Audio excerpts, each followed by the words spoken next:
Hello, besties! Just a quick little announcement before we dive into the main stream. First of all, there are various ways that you can use in order to support the channel because, as you know, I'm a full-time VTuber and streamer. So I am 100% reliant on what I do every day, streaming, for my income.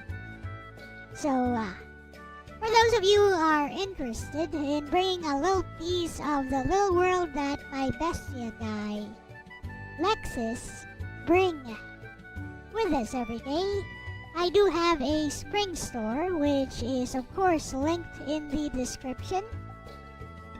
And aside from that, I also do commissions, and here are my prices. I do art commissions as well as voice commissions.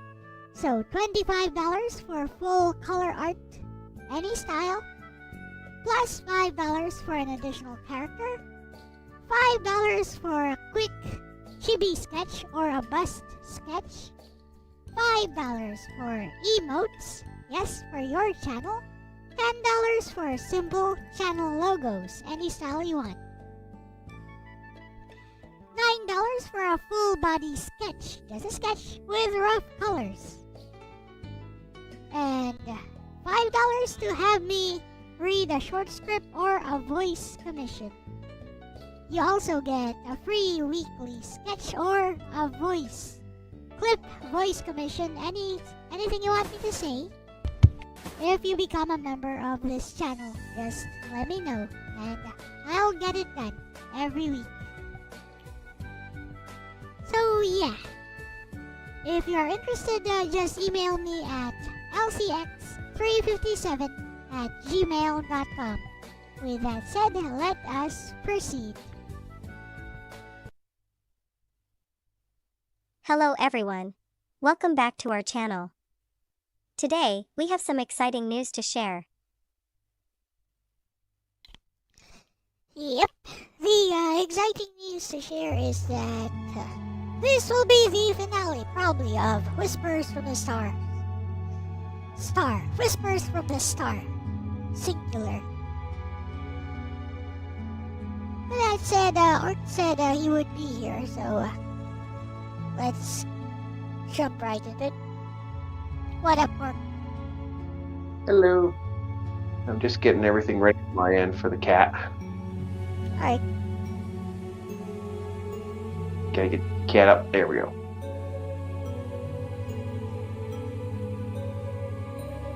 Alright, So, what did you want to talk about today, Art? 1 second here. Okay, that's weird. It did not keep my there it is. Okay, I'm gonna start my live stream. Hold on. Alright.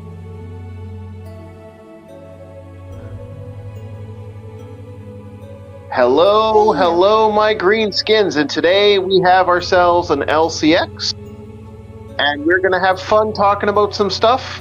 Mainly, I was gonna talk about the different release dates of the infamous Nintendo Sega console wars happened, and how technically I think Sega got shafted due to the fact that they didn't release proper stuff back in the day. And if they would have released that stuff, we would have had more of a better release here. Because I truly believe Nintendo won the console wars because of the fact that Sega kind of fail-whaled. And that's kind of how I look at it from my perspective. And I honestly believe that Nintendo eventually won the war due to the fact that, Sega won the war due to the fact that Nintendo kind of just decided to say, hey, you know what? We're just going to fucking copyright claim any fan-made product. You can go fuck yourselves. And by doing that to the industry, they've basically, streamlined them, where Sega was just like, oh, you want to make games for our console? Go right ahead. We're all for it. We absolutely love the idea that we want you to bring your free games. So that's what I wanted to talk about today. I see. Yep. I mean, Sega I was have very winning. low experience with consoles myself, so I don't really know. Sup, Elijah? Okay, well this is a technically an 80 stuff. So in in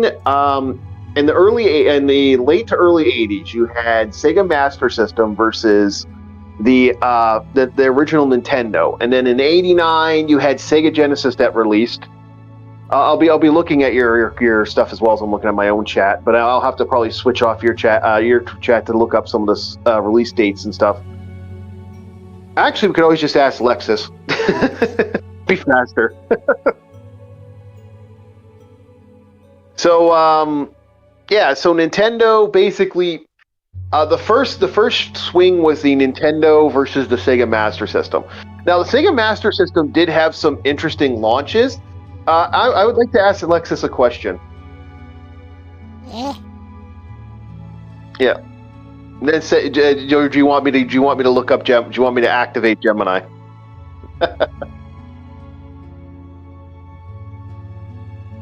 Okay. Go ahead and ask your question. Hi Alexis, I'd like to know what games launched for the Sega Master System only in the US. Okay.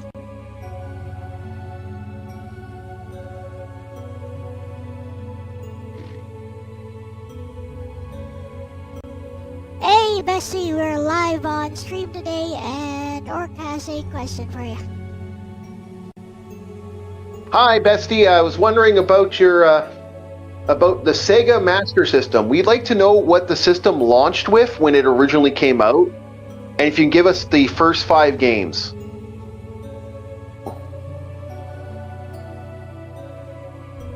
Okay. That went through.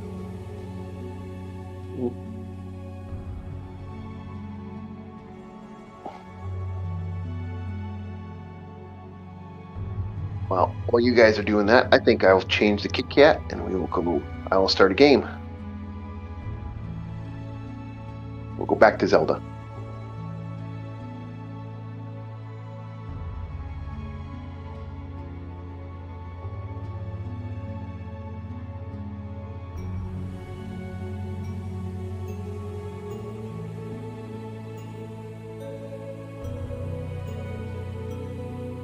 Okay. Okay.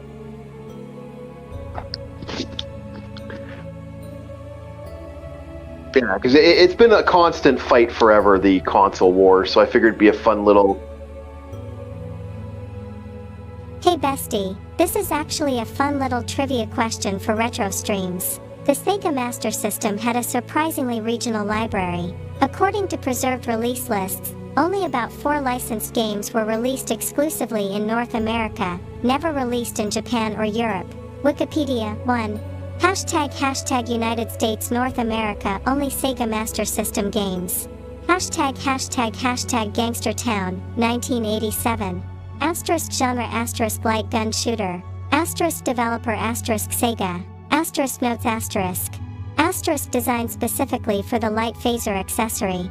Asterisk you shoot mobsters popping out of windows and alleys. Asterisk feels a bit like Sega's answer to Hogan's Alley on NES.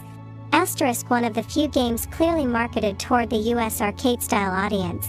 Hashtag Great Basketball 1986. Asterisk genre asterisk sports. Asterisk developer asterisk Sega. Asterisk notes asterisk. Asterisk early Master System sports title. Asterisk uses a behind-the-player perspective, unusual for the time. Asterisk Sega pushed sports games heavily in the US market. Hashtag Great Football 1986. Asterisk genre asterisk American football. Asterisk developer asterisk Sega. Asterisk notes asterisk. Asterisk built around American football, which explains why it never came out in Japan or Europe. Asterisk simple playbook and arcade-style gameplay. Hashtag Reggie Jackson baseball 1988. Asterisk genre asterisk baseball. Asterisk developer asterisk Sega. Asterisk notes asterisk. Asterisk licensed from MLB legend Reggie Jackson. Asterisk Varu.s, focused marketing tie-in. Asterisk another example of Sega trying to appeal to American sports fans. White heavy checkmark quick summary for stream asterisk. only in USA Master System games. 1. Gangster Town. 2. Great Basketball. 3. Great Football. 4. Reggie Jackson Baseball. Lightbulb Fun Stream Trivia Asterisk. The Master System actually had far more exclusives in Europe and Brazil than in the U.S., because the console sold much better there. In Brazil, it even kept getting new games into the late 1990s and 2000s thanks to Tectoy. If you want, bestie, I can also show you. Asterisk the weirdest PAL-only Master System games. There are many. Asterisk Brazil-only Master System games that most retro fans have never heard of. Asterisk were the rarest US Master System cartridges collectors chase today. Video game. 1. https://en.wikipedia.org/list_of_master_source=chatgpt.com list of Master System games. Now, so that's the lineup. That is Sega's answer to building a market and bringing Sports something games. up. Now, the Nintendo, go ahead. Sports games, basically. Basically, yes. This was their idea of building the thing. Now, I hate to say it. This is the funny thing about this. Okay, gonna switch off the. Oh, I was gonna ask about the Nintendo thing next, because I'm trying to show comparisons of why Nintendo had a far superior lineup at the time, Okay. and Ask away. yeah. Alright, ask Okay. away. 1, 2, 3, go. Hi, Alexis. One more. I got 2 more questions for you, but we're gonna do this question right now. What was Nintendo's original lineup, and what were the 5 games that the Nintendo launched with? Okay. That's it. Yep.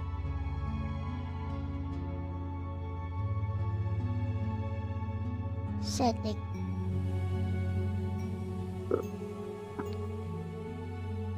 Just better than me looking this up. Let's see. So, like, my friend considers this a cop-out. That's why I what I said, that how Nintendo's attitude has actually create a fail system for the Super Nintendo and the Nintendo. Okay. So, thank you for the donation, Sir Leon. And hello. Oh, you got it. Oh, Elijah Brown, cool. Liquid Rex, Nagato, and Christine Chandler, who is just Kurumi. Anyways, yeah, the answer off. Thank you. That's awesome. Congratulations, Elle. Right, here's the response.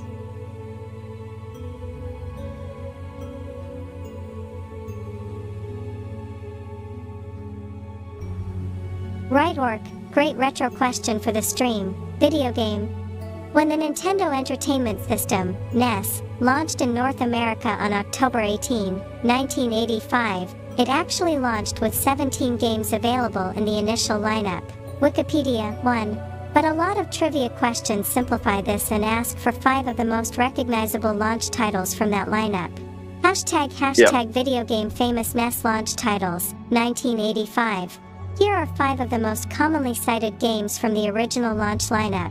Asterisk Super Mario Bros., the game that defined the system and revived the home console market. Asterisk Duck Hunt, the light gun shooter bundled with the NES Zapper.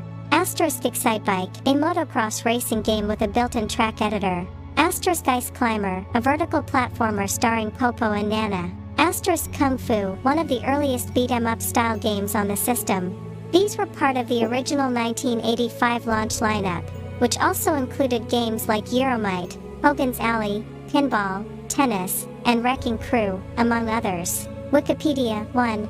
Lightbulb Fun Stream Trivia Asterisk. Nintendo deliberately launched with a large lineup, 17 games, because the video game market had just crashed in 1983. They wanted store owners to see the NES as a full entertainment platform, not just another risky console. If Orc wants another super sneaky trivia question for chat, I've got a good one. Backhand index pointing right asterisk, which NES launch game required the robot accessory ROB, asterisk. The answer I surprises don't a lot remember of the name, but I retro know what it fans, is. grinning face with smiling eyes. I actually know the name. I don't know the name of it. It's something Dynamite something, if I remember correctly. It's just I can't remember the actual name. But the reason I'm showing this is because the product versus the products that actually were flying at the time. And like, are you like this idea that because the Master System came out way later than the Nintendo, but the Nintendo had to come out with a larger lineup for America.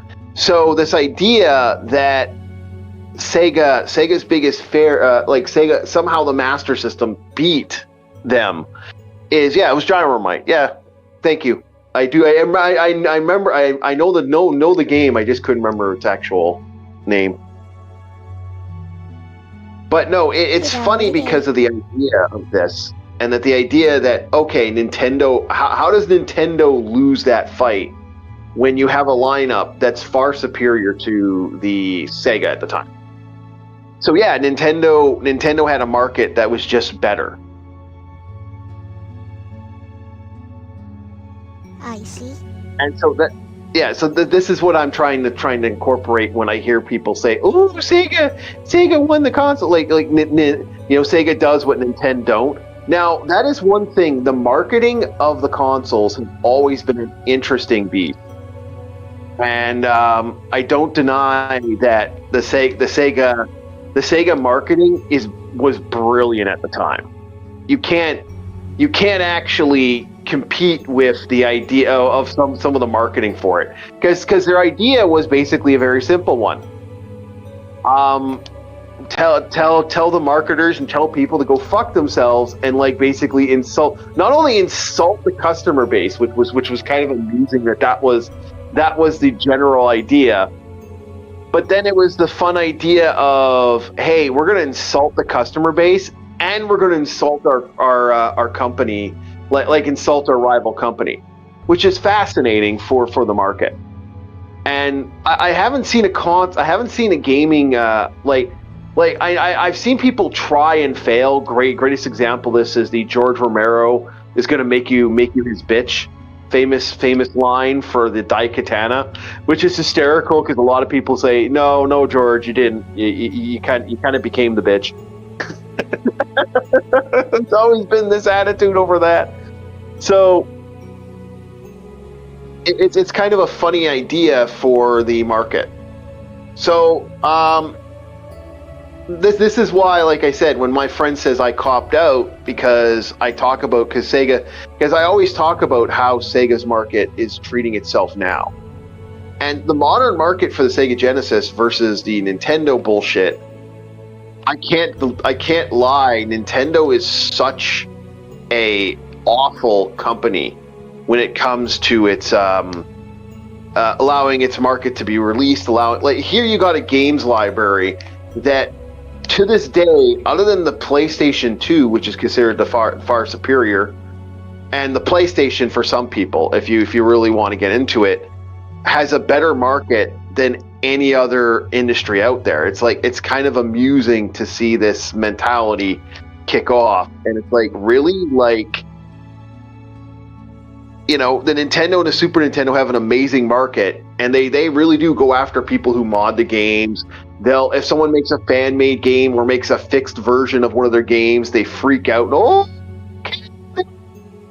Like that level of hate boner for modding and operating system has functionally damned the the retro community in the market.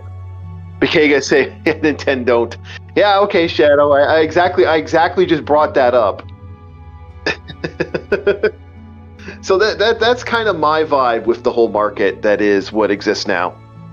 And it pisses me off because I think if Nintendo actually allowed its market to thrive and allowed more of a retro freedom, I think you'd have far more people interested in the market.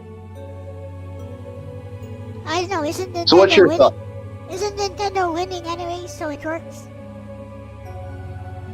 Well, it is winning. It's not. No, Nintendo's not winning in a lot of ways because I think Sega I would honestly say Sega's market is doing better in a lot of ways because they allowed the freedom of this. Because there's more freedom and because what metrics are you using to say Sega is doing better? Well, because you know, their games always, even the smallest game will always blow up. Will always make more money. And the retro allowing. You know, as far as I know, Sega is keeping afloat via mobile games like Project Sekai and Phantasy Star. Yes and no. I would disagree because of the market, the idea of the indie market, the idea of the okay, do they have the AAA game? Do they have the console? No. Do they have the indie markets? Are they the darling child? Are they the AAA darling child of the indie market? Yes. That's kind of how I look at it from that perspective. I just look at things from like actual metrics, and I don't think Sega is actually winning, are they? Well, yeah, they are. And I actually will use a great example of this: the new Sega Riders game. I mean, it beat out Nintendo's baby, in like what was considered the number one top game, the Mario racing games. So those are like the number one top games, and they could have got completely wiped. Hey, Bestie, what is Nintendo's market share in terms of games compared to Sega? And is Sega actually competitive with Nintendo in any way? Okay. I'm interested to hear what the market says. Okay, well, there we go. Bam.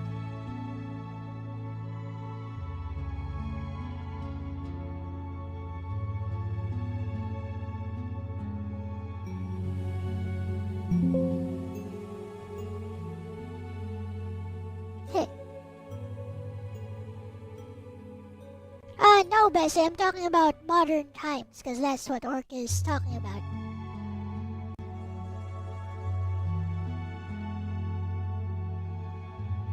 Oh, back in the day, it would be a different beast. All depends. Like, the sad fact is, the Dreamcast is what ended up killing Sega, which is sad because that actually was a far superior system than anything on the market at the time.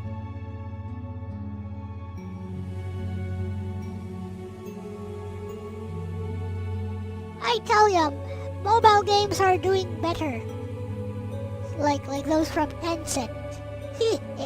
Yes, they are. Yes, no, they are. No, I wish Elle, you're not wrong. like you aren't wrong. I'm not disagreeing with you. I would still I would honestly go there's been an argument that in 20 years or even lesser than that. I've heard 10 years have been the market conversation I've had with people. We've had that debate over the years that this is actually going to become failure very shortly. That you're going to see a market that has a gaming that consoles may not exist. It's almost to the point that there's even conversations of that we're going to be seeing more people buying computers than we're going to be seeing the market. Who's the one on the left? Lorena. Lorena and the Land of Ruins. Yes. I got it. Bestie, modern era, not the old console wars. That changes the answer a lot. Orc is basically asking, is Sega actually competitive with Nintendo today in terms of games? Short answer. Backhand index pointing right now, not really. Nintendo is far bigger now, asterisk asterisk. Let's look at the modern numbers. Hashtag video game modern game industry, Nintendo versus Sega. Hashtag revenue from games. Recent industry rankings show roughly. Asterisk Nintendo asterisk about $11.2 billion in annual game revenue. Asterisk Sega asterisk about $1.0 billion in game revenue, Wikipedia 1. So Nintendo makes roughly 10 times more money from games than Sega. That's a massive gap. Hashtag why the difference is so huge. Hashtag one Nintendo still makes consoles. Nintendo runs a full platform ecosystem. Asterisk Switch/Switch 2 hardware. Asterisk eShop digital store. Asterisk first party games. Every game sold on their console gives them a store cut, usually 30%. Sega does not have a console anymore, so they only earn money from selling games. Hashtag Tree Nintendo's IP is gigantic. Nintendo owns some of the largest franchises in gaming history, including Asterisk Mario, Asterisk The Legend of Zelda, Asterisk Pokemon, Asterisk Animal Crossing. These games routinely sell 10-30 million copies each. Hashtag 3 Sega became a third-party publisher.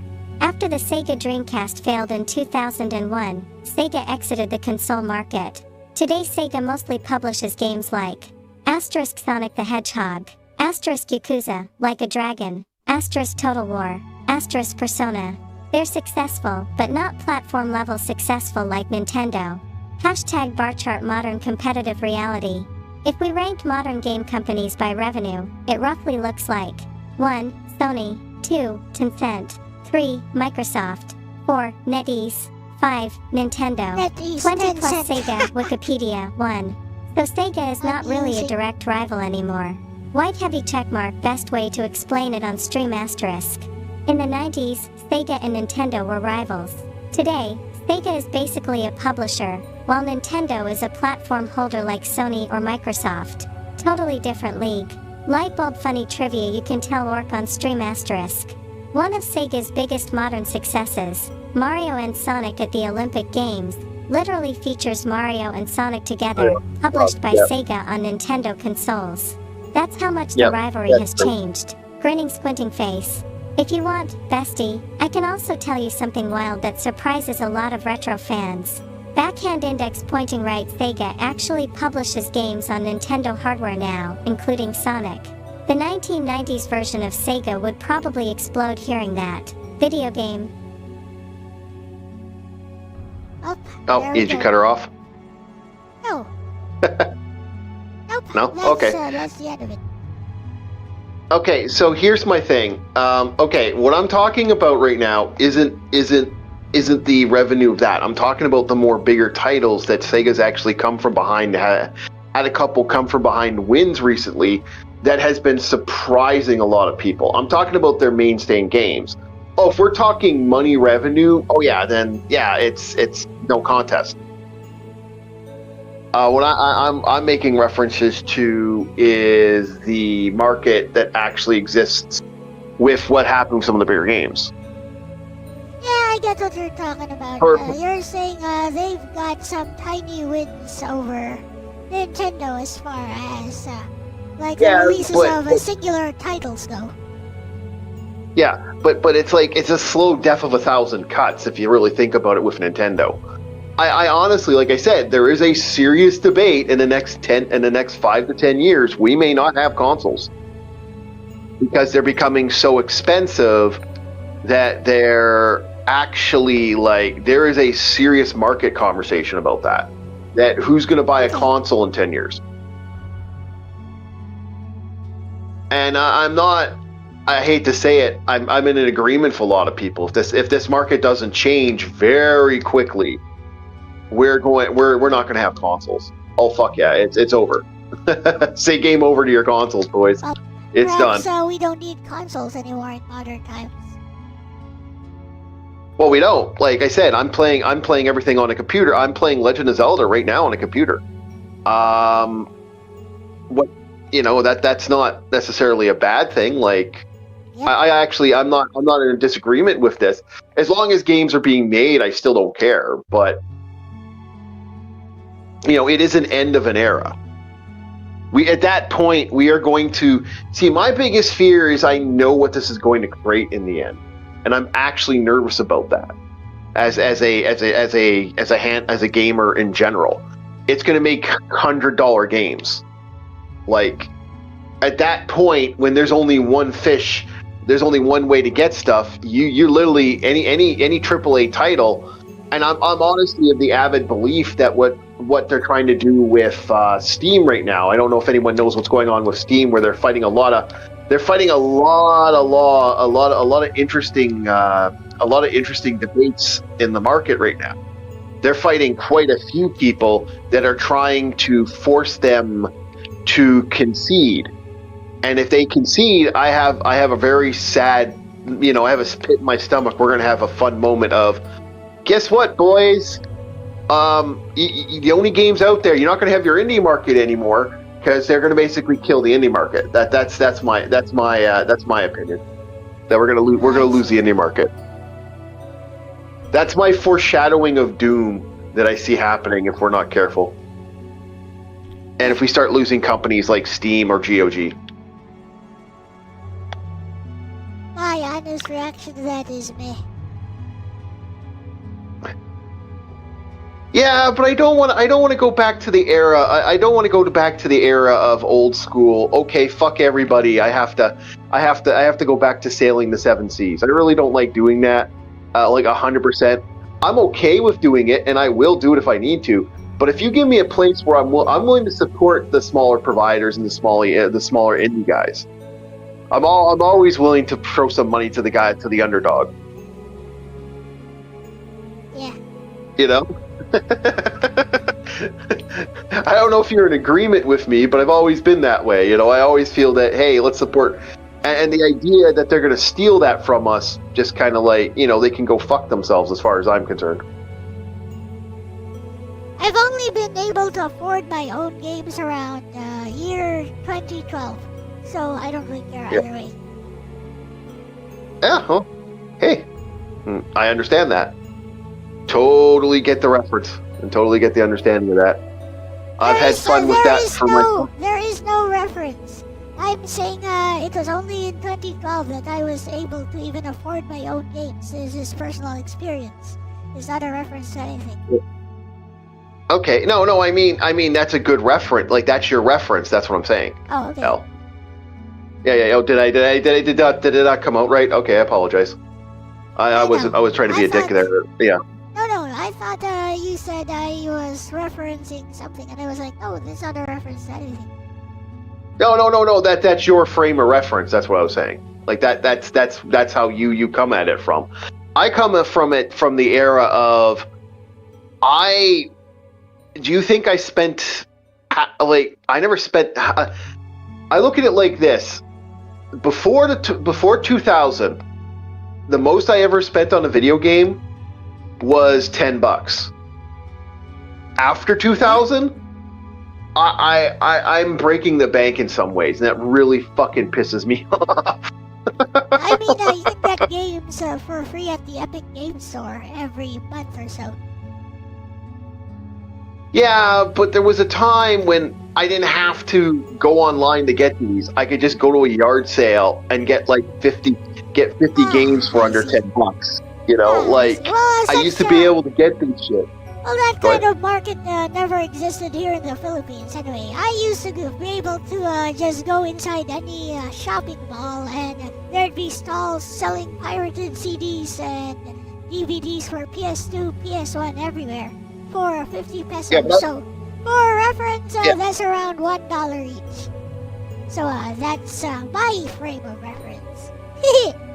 I know, which you were lucky, Elle. Well, I don't know. Were you lucky? Because then technically you had to deal with the bullshit that was. You had to deal with like you'll get a disc for a couple bucks and then it doesn't work. Did that happen to you a lot or no? Nope. They were surprisingly high quality discs actually, made by players. So they were these silver.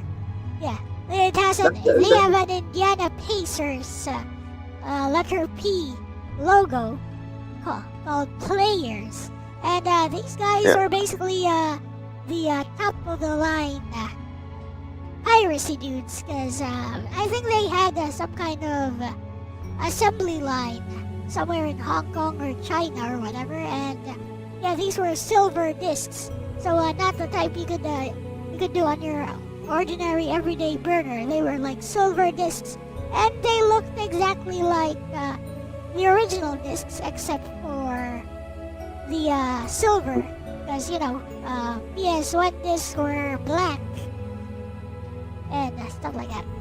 But yeah, basically You know what's kind of funny about that, Elle? Just a little side tangent. I apologize for cutting you off. you laugh at this. You know that those silver discs probably work better than some of the black discs. The black discs had a lot of fatal flaws and were prone to dying. Yeah, probably, but you need a modded PS1 to even play those. Or a modded PS2.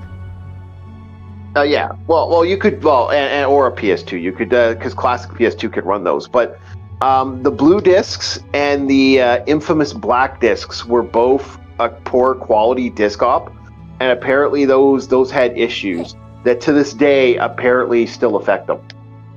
What were the issues? Like my silver discs still work up to now after nowadays. So, yeah. Yeah, no, the silver discs will. Yeah, that's the thing, because the silver discs are a little higher quality.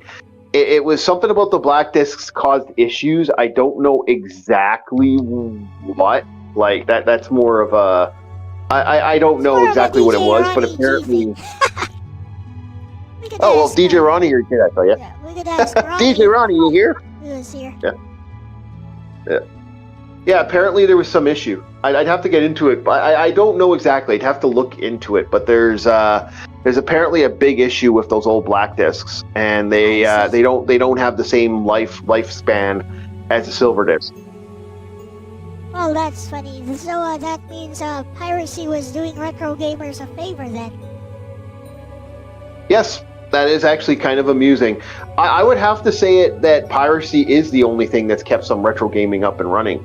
Like, you can get fixed copies of certain games. No, not every game. Now, keep in mind, piracy has the problem of, oh, it exists? Okay, we're never going to do that copy again. I've run into that quite a lot over the years, and that's really fucking annoying. And I wish that didn't exist.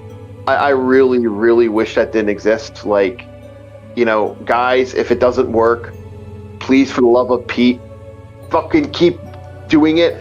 Like, and I can't, you know, I can't say in honesty, because of where I am in my country, I can't say I've never copied a disc and decided to put it online to, you know, fix that problem. But or a video game of a certain thing. I can't say I did that. No, I didn't do that, guys. Sorry, but you know, can't really go there. Yeah. But that kind of annoyed me for back in the day. It's like, yeah, shit. You know, we had that big problem of gaming where, you know, I've run into that multiple times where it's like, hey, here's a game. Oh, cool, I'm gonna play. Oh, this is glitchy as fuck. What the fuck?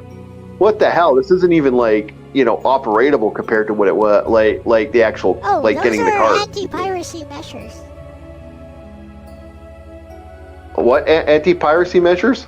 Yeah, if the game is glitchy compared to the original, that's an anti-piracy measure. Is it really? Yeah, the devs do that on purpose. Sometimes they're the ones who release the pirated versions. Yeah, I hate anti-piracy measures. I really do. I know. I'm it's still just the devs a believer. trying to protect their intellectual property. They have a right to do that, I'd say. They do. I do agree. Everyone has a right to do that, but there's got to be a cutoff point at some point. Like, thank you very much. Like, just release the games that are, you know, at that point. Thank you very much. I'm gonna die here if I'm not careful. No, you don't. Like, for example, the only way to play a Wonder Momo Typhoon Booster is to play it using an Android emulator. Because unless you have an original NVIDIA Shield, and you'd still have to sideload it. Because it's a game by Way Forward, and they never released it on PC even though they were planning to. Which is sad, because it's a pretty good game. Yeah, and I'm always a fan of saying, hey, let's not do that. Like the idea that piracy fixes everything is not true. It's just that piracy has helped in some occasions. It's like having that benefit. It's like, ahoy, yeah, mateys. sure, you know. Yeah, go ahead. No, I said ahoy, mateys. Yeah, we've had a lot of times where like piracy's helped, and then it's like at the same time it's just been a negative. All right, there we go, caught a fairy.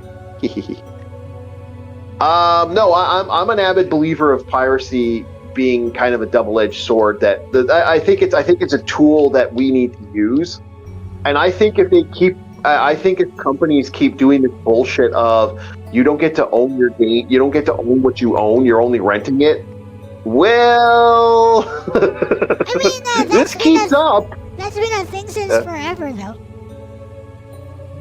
Yeah, I know, but if it keeps up, I have no problem saying, you know what? If you're not going to let me get the DVDs or not let me get the official copies, well, when I go to buy that game and that game is no longer in the market, or I decide to upload a game I already own, well, guess what, boys? That game is becoming pirate. I'm picking up the game one way or another. If I officially owned it, I owned it. Almost every game I have on my console is something I actually owned on my computer. It's something I actually had a hand in. There's a few Japanese games and like games like Nintendo. Like I have the BS system. There's games I couldn't get my hands on through normal means, and if I could have bought it in normal means, I would have legitimately got it. But no, I have no problem saying, you know what? You don't give me the game, I have no problem saying okay. Okay, you shall use other means of procurement. Yes. Yeah, especially if it's a game that I'm actually interested in picking up and playing. Like I said, it's the same thing with comics. I support comic artists. I support all artists. So, Miss Cookie. Yeah. So, I have no problem with supporting people when they do the work, but I have no problem saying, you know, if you give me something that's going to be a dick, I'm going to be like, okay. Yep. So, like, yeah, no, I got nothing to do with that. Like, for example, I showed a book. We're going to be looking at some books coming up that are actually more modern comics, as we do on the on the Throwback Thursday. Like we've been looking at New Guardians. By the way, funny episode of the New Guardians. We did Jungle Snow, which is the cocaine episode of the New Guardians, and Bob decided to voice act the cocaine powered superhero supervillain Snowflame. Amusing. Oh, it was great. It was actually pretty funny. He did a lemongrass. It was all like he did the character lemongrass, and it was really laughable. And it was fun watching him try. Boy, did he try! We got to a point he was losing his voice, so we had to stop. But he did a good job. And so, yeah, we all had fun with that. But I am going to be doing another series coming up called I Hate Fairyland. Now, you can actually pick these issues to love. So I'm going to be all outright, even though I did get copies of this, I will be legitimately saying, hey, if you want to own these books yourselves as we go through them, please look at these books and please, make a, hey, here's how you get them. Like, well, I might even point to comic book sites where you can grab them. Legitimately. Yeah, legitimately.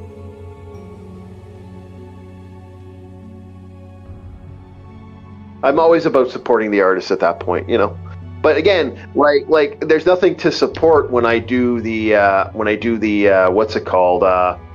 When I do something like an old comic like New Guardians, or okay, yeah, I'm going the right way. The DC, I'm going to be looking at the DC comics. Eventually, I will be having a look at the DC Shadow releases that happened back in the day, in the 90s, because they got a DC Comics. I will be doing that. Although we may be looking at another book coming up because someone made Solomon Kane, and I'm not too happy about that. So I don't know how I'm going to feel about that issue, because the idea of someone working on Solomon Kane without Robert E. Howard is kind of a stupid idea. I see. Just release the files. Yeah, I get what you're saying.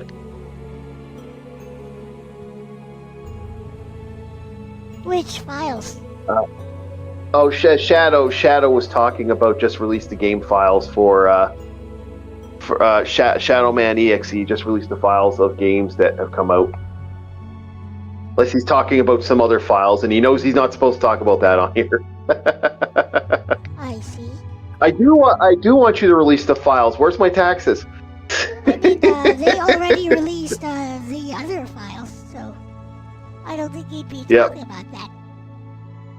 So I don't know if you got the joke that's been coming up lately on online. The whole idea of Resident Evil Wesker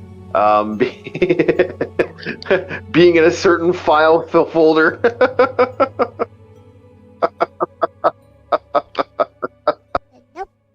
Nope.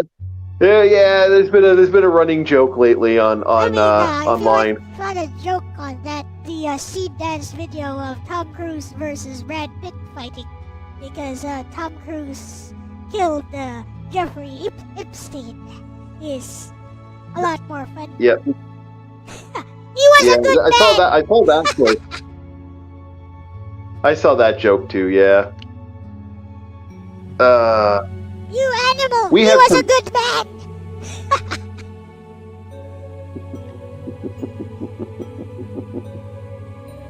AI art has definitely become a thing. What's your thoughts on the idea? Actually, I was going to ask you about that. What's your thoughts on the idea of artists being that AI art is being more pushed online? Is it? Yeah, it is. It is on YouTube, and actual legitimate artists aren't being pushed as much. The algorithm is support. The machines are rising as it was brought up to me as I was talking to someone that now that it looks like that AI, the algorithm is pushing AI art compared to the actual real artists that are on YouTube right now. Oh well. Okay. Stuff happens. Maybe it's a bit of pushback from YouTube for all the AI art hatred. Who knows? Who knows? I'm of the opinion it's it sucks because I think AI art should take second priority to actual artists, unless it's someone more behind the situation. Like for example, I've been getting more AI comic stuff. Like, oh, this person should be able to use this, or this person should be able to do that. And it's like, oh, okay, well that's great AI art. Good to know that you did that. But it's like it's clear this is just someone using AI to make this. I mean, what's the difference? The real difference is the ideas.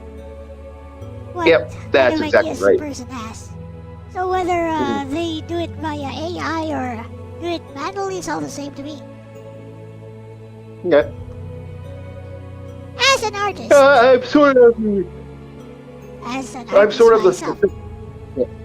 Yeah. I'm of the opinion if it's now, good. as I say this, actually, working on a commission right now as I say this, just so nobody says I'm being a hypocrite by saying that. Oh, but what will you do when AI takes your work from you? What you talking about? Like, I hardly get any work as is.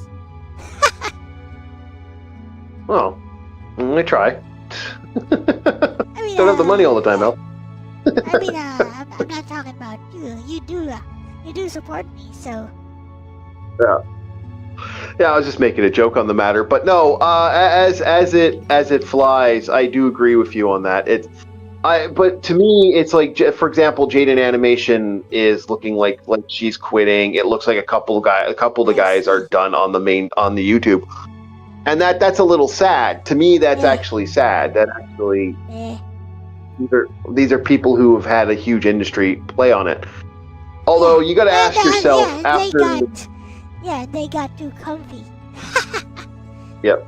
They got too comfy with how well they were doing, so now they're shocked at how fast AI art is growing and probably overtaking and basically taking their source of revenue from them. Too bad! Get good! Yeah, I can see that. And again, there's nothing stopping people from using AI art in any way they wish. You know, like I'm only a little mad that Taylor Swift stopped the AI, you know, not naughty stuff from, you know, existing. Thanks, Taylor. You fucking bitch.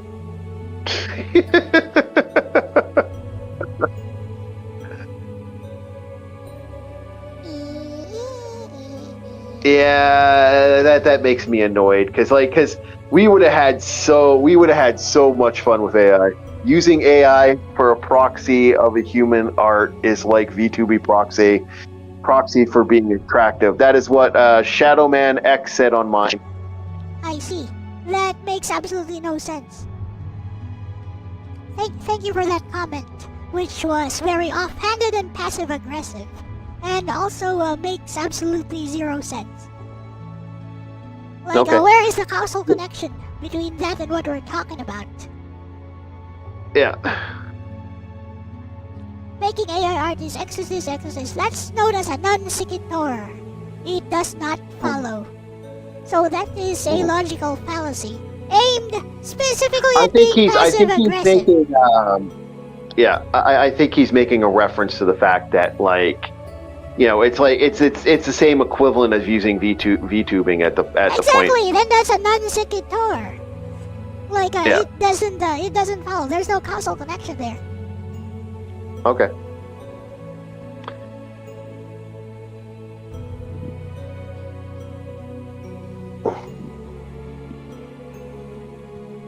Yeah, it's an interesting beast on that for this, and I'm not. See the AI hate on being demonstrated right now on stream. See, this is. I don't actually see. I don't know if it's AI hate. I don't know if Shadowman cares one way or another. All right. Because I've known Shadowman for a very long time. I think it's more of a. It's more making fun of like animation as a whole, and the fact that, you know, VTubing in a lot of ways, because people are using like my joke is that the fact that, you know, VTube that we lost out on the prong because of Taylor Swift. That's my eternal joke that I've had for years. Yeah. Yeah, because it is rather amusing for the art that it was actually Taylor Swift that killed that. Whatever. Yeah. Okay.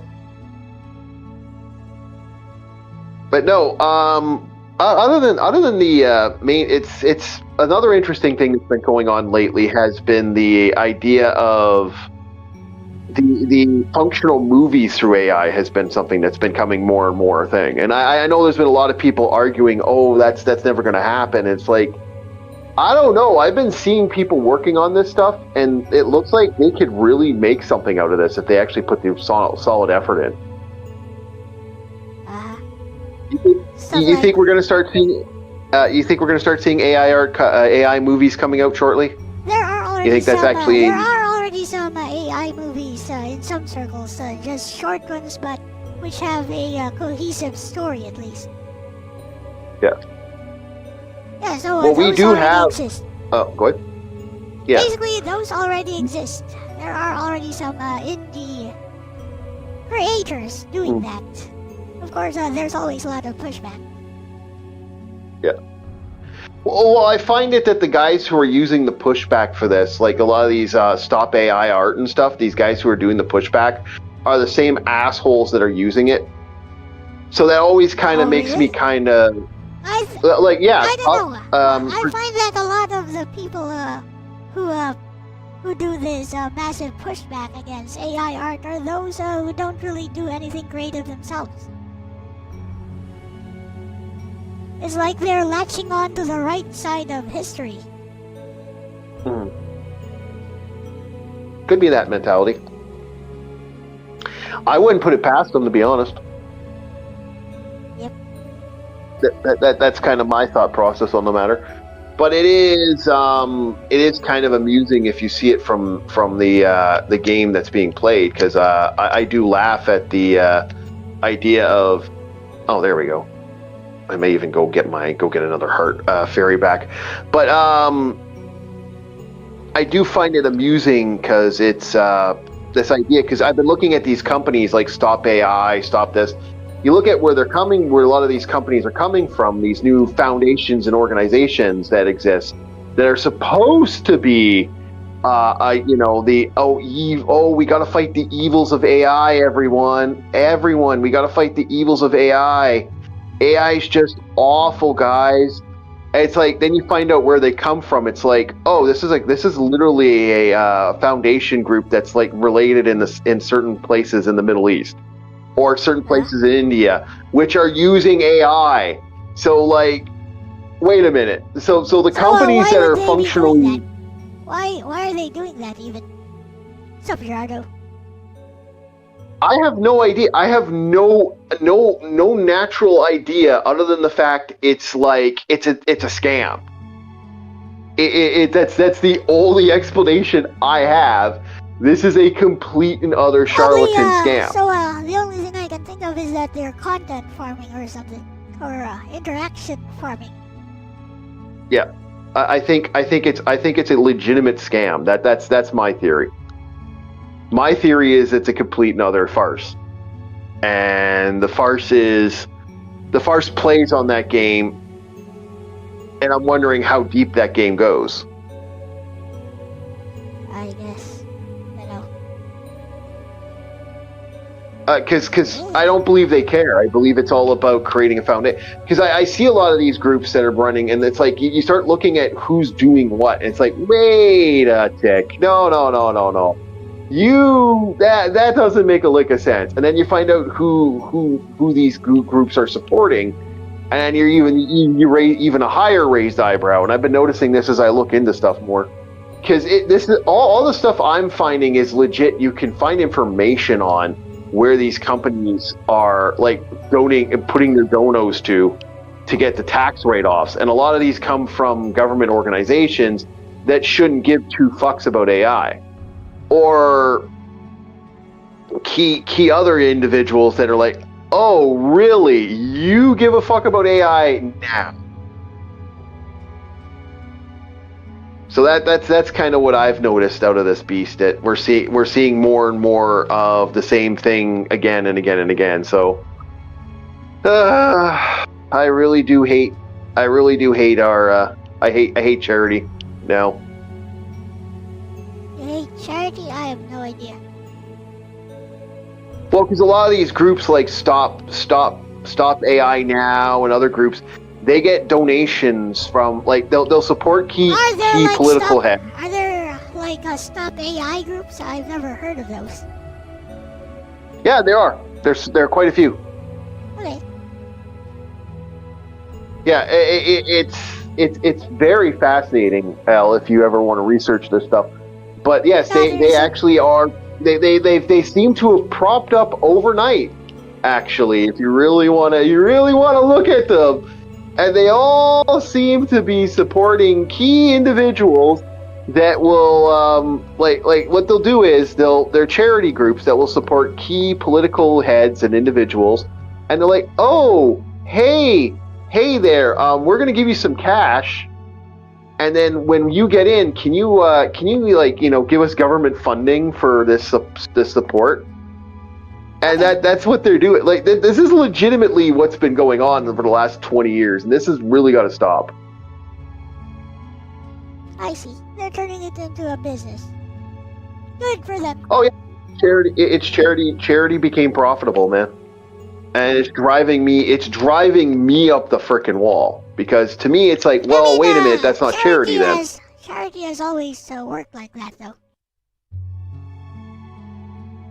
I mean, not when I used to volunteer and do volunteer work. I never used to have that. Maybe you just didn't notice it, but charity has always been like that.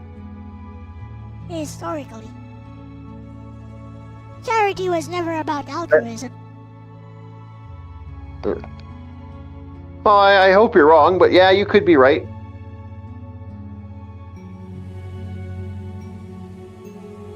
But I have a fun little thing when it comes to AI stuff. It's just kind of amusing that these charity groups are starting to pop up now, and boy howdy, are they popping up! We are seeing a large spectrum of these organizations slowly showing up, more and more and more, and it's like, I don't know why this should exist now, but now it exists in a large scale. Now this exists in a large scale. How the fuck did this all of a sudden come out of nowhere? And I'm seeing that they're all cropping up very quickly, and they're all cropping up overnight.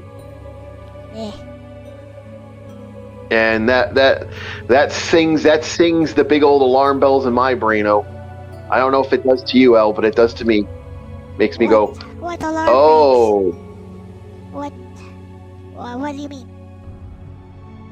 Like the idea of the alarm bell that is, oh, this is actually fake. This is actually a evil. I think all these big organizations are fake.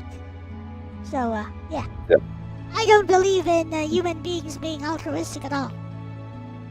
Maybe individual people, but when people form groups, like large groups like that, I'm always suspicious. It all started in the '80s. I can't deny that, and it's only gotten worse. It's only gotten worse now, and it's slowly getting even more bad as time goes on. We are definitely seeing a shift that I didn't think I'd see back in the day, and now it's just slowly growing bigger and bigger and bigger.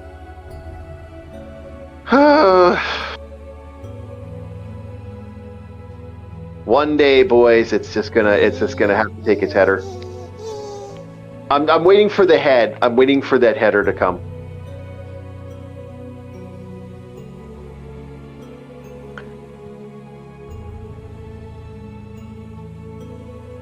So we started with the Nintendo thing. Well, where were you going with that? I was trying to show that Nintendo, Nintendo was the superior winner in America, and then I was using comparisons of how in Asia, Sega actually had a better fighting chance, and that places like where you are from, nope. The market Nintendo was far, the far winner here. Nintendo was still the winner here. Specifically the Famicom. Specifically the Famicom and the Super Famicom. Okay. Why? There were tons of all we had were pirated carts here. Like all of my Famicom carts from the 80s, even they're all pirated carts, bootlegs, clones. So yeah, but technically those clones aren't actually making Nintendo money. So can you actually say that's a win? Yeah. Same with Sega. Because it moves consoles. Yes, it moves Famicoms. It doesn't move video games. It moves consoles. So yeah, it's still a win. Yeah, and well, my way of looking at it was that this was the market was, I think, especially in Japan, I think Sega had the strongest passing. Probably. And yeah, that's kind of been my vibe from this whole shenanigans. Water, bad. Let's see. For example, says Gerardo. Hello, Gerardo. The late Yankees owner George Steinbrenner. Everyone knew him as a hard ass. But when he died, someone came forward and said that George helped him and his family out of a super tough situation. But George had one stipulation: never tell anyone. In Gundam terms, actually no. What? In Gundam terms. What? Nintendo moved forward intelligently. Oh, yeah. That's a different topic. Okay. But no, Nintendo was an interesting beast. I'm using the water to bounce off, boys, if you're wondering. No, Nintendo was definitely a different beast on the matter, and I did find it rather amusing that I think Sega did start, like, especially when it got to the later years, the Sega Saturn and the Dreamcast, which blew up in Japan. Like, there's still, to this day, you can get markets from that. There we go. And I felt that the market was kind of... There we go. There's your $500. Give me my flippers. I did find it amusing that we're starting to see that market that kind of shifts in the way that that Nintendo was actually not as strong of a thrower, especially after the N64 era, and where Sega still had more power, especially in Asia. But here in America, at that point, PlayStation took the lead in a big way. Over here, PlayStation took the lead as well as soon as it was released. Like everyone wanted a PlayStation, but Sega was still floating basically as far as console sales go, as well as the Super Nintendo, because the PlayStation was flipping expensive. But Yep, and that was the other big. It was a good investment though. Once you got a PlayStation, the pirated discs were super cheap. And all the PS1s here were sold with a mod chip installed. Mm-hmm. So yeah, it was a which good is kind of funny if you think about it. This happened until the PS2 era, actually. Oh, that's kind of neat. What was your so yeah, no, it's funny because I find it amusing that that like where your country was, like it was a different beast, but where my country was, it was like Sega was just floundering. And it seemed to flounder in a lot of places. Another great place that Sega seemed to have a huge market is the Europe. Like the Master System really had a better market in Europe. I see. Oh, over here it was Nintendo versus Sega, actually, just like in the US. Well, to then sorry about that, Destro. Honestly, can I be honest? The one console that beat a lot of other consoles out was a very amusing console called the Game Boy. Oh yeah, the Game Boy. Correct. Now, the Game Boy was super popular here as well, but not everyone could afford a Game Boy. Mm-hmm. Like, was the Game Boy considered fairly cheap in the US and Canada? Because over here it was considered a super expensive rich kid's toy. So you owned a Game Boy, that means your parents were rich. Oh no, up here it was a joke. You could get like I was picking up Game Boys at yard sales for like $10. I had 6. That's our yard sale, so that means that was beyond the Game Boy's actual lifespan. Like when it was new, was it not expensive? Not really. I got mine new for like $60. Oh, okay. Yeah, but I did get it at a sale, so I don't know if you can count that. I'd have to look at what the original price was. I'd have to ask Lexus what the original price was in Canada. But I vaguely remember getting mine for really cheap. So the price of the console was about the same here in the Philippines, but considering the income level of most people here in the Philippines compared to Western countries, yeah, it was expensive. Yeah, I could see that.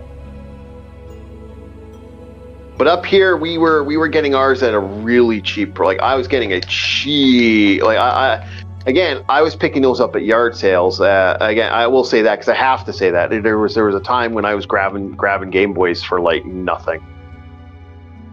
Yeah, which is kind of funny if you think about it. Yeah, that sounds awesome though. I never had a Game Boy myself. I always wanted one, but could never afford one. I can't even afford a Game Boy nowadays because it's actually risen in price. Although there are some Game Boys being sold, like not in non-working conditions, like over Shopee here. But I'm like, you know what? If I'm going to buy one of those, might as well buy an R36S, which is around. Mine was around $20 on sale, and it'll play Game Boy. It'll play up to PS1 full speed. So yeah, it's just about being pragmatic about it. Yep. No, I can't stop laughing at the fact that we had Game Boy games that were at the time of can I be honest? There's so many times I can talk about Game Boy as a whole and as the market. I can't stop laughing at the fact that how little and how cheap everything was. Like, if you want me to talk about the yard sailing market back in the day, oh god, you guys are getting. Can I be honest? Every retro collector that's trying to collect game retroly, you fuckers are getting hosed. You fuckers are getting hosed up the ass with broken glass, baby. You are bending over and squealing like pigs, man. I can't deny that. It is that freaking bad. The indie market is that disgusting, in my opinion. It is horrendous. The indie market Oh or the my console lord. market? You mean the console market, right? Yeah, the console market, the gaming market. Hey, see I mean, yeah, I feel sorry for anyone who's trying to pick up retro games at this point. I really do. I would say buy a computer before computers start getting more expensive, because computers are going to blow up in big prices coming up very shortly. Just because I think what's going to happen is the Switch, when the consoles die in 5 years, here's my prediction. In 5 to 10 years, consoles are going to die. And the second they die, computer market is going to explode to the level that you've never seen before. I'm going to be right back. I got to go use the facilities, and then we will. I will talk about the retro gaming stuff. Okay. Hey guys, guess where the soundtrack is from? The one I'm playing right now. Do you know?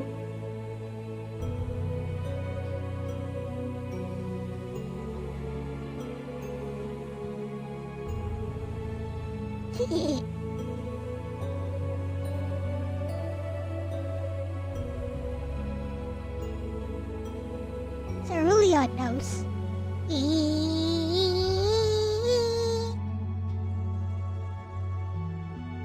Because I've played it often enough. And, Cerulean has played it. Okay.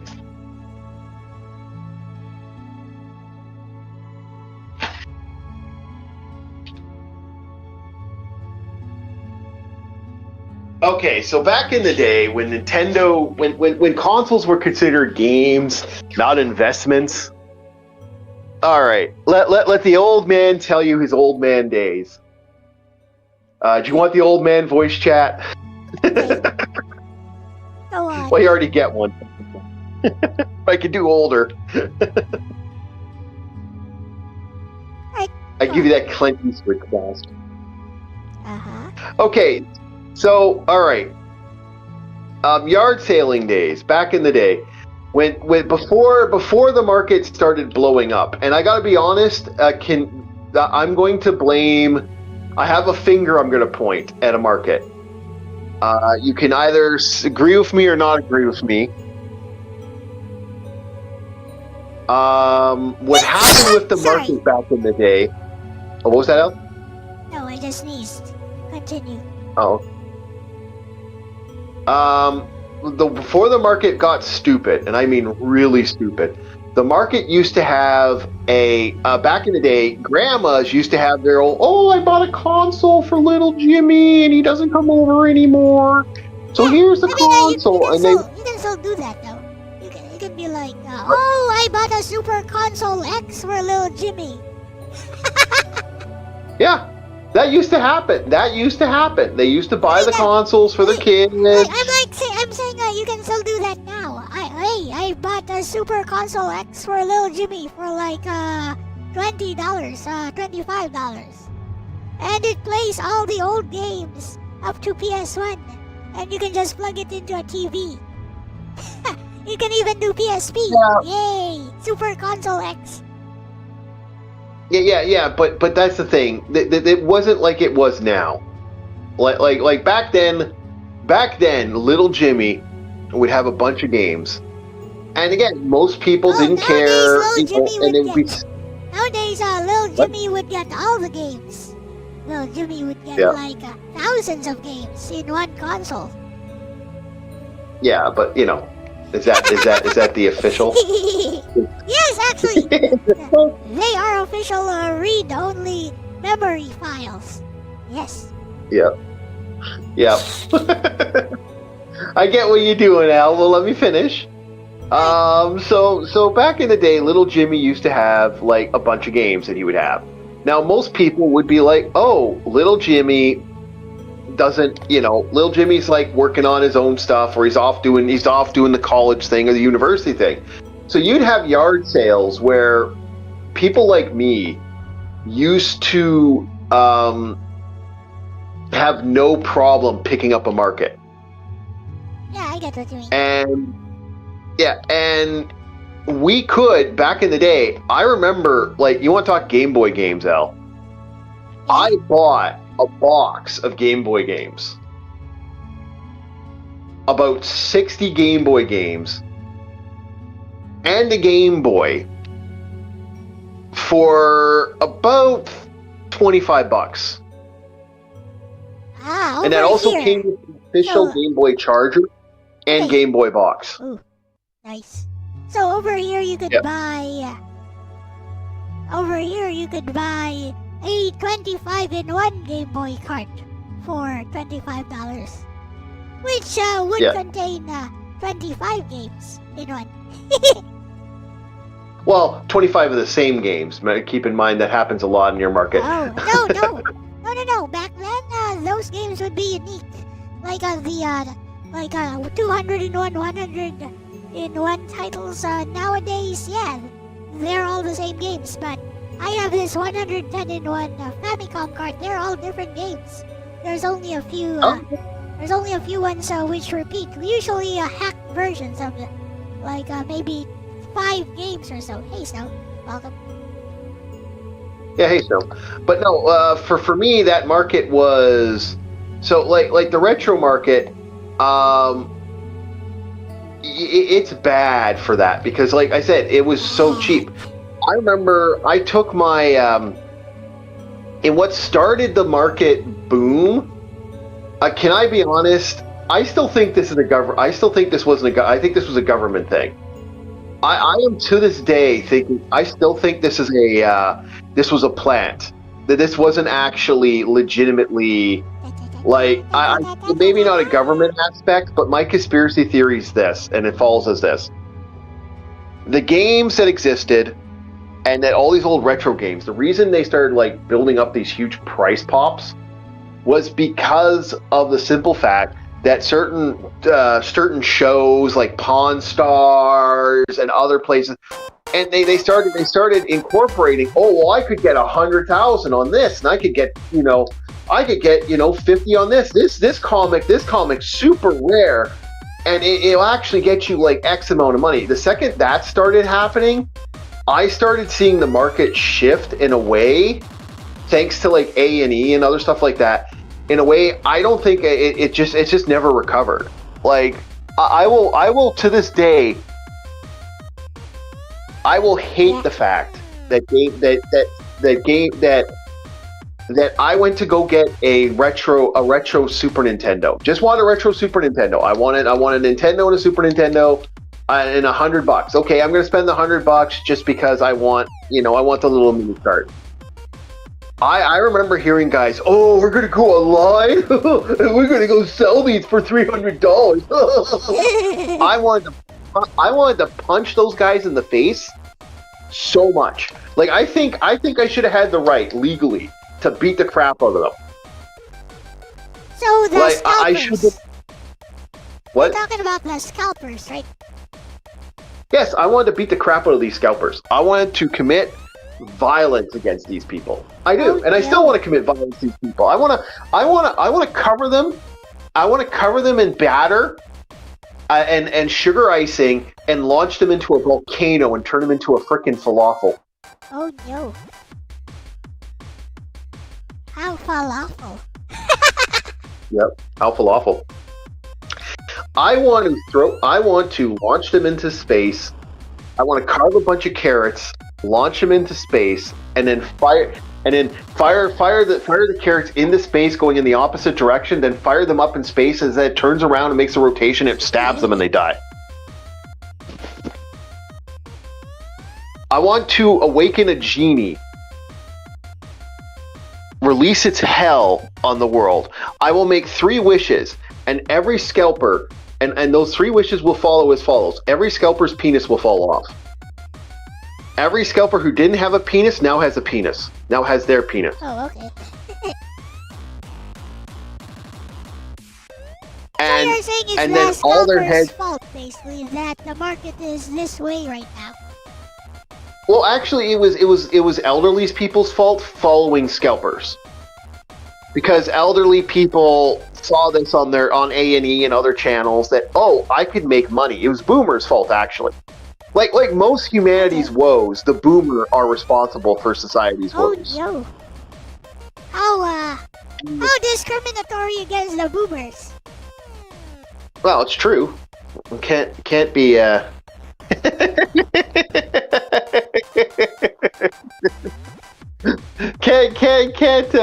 Can't lie when it's their fault, right? They made the mistake. Like I said, it was this market of boomer mothers sold my entire collection, everything I had, fucking yard. Yeah. Hey, Snow, just keep in mind, I may have bought your collections at one time. Sorry.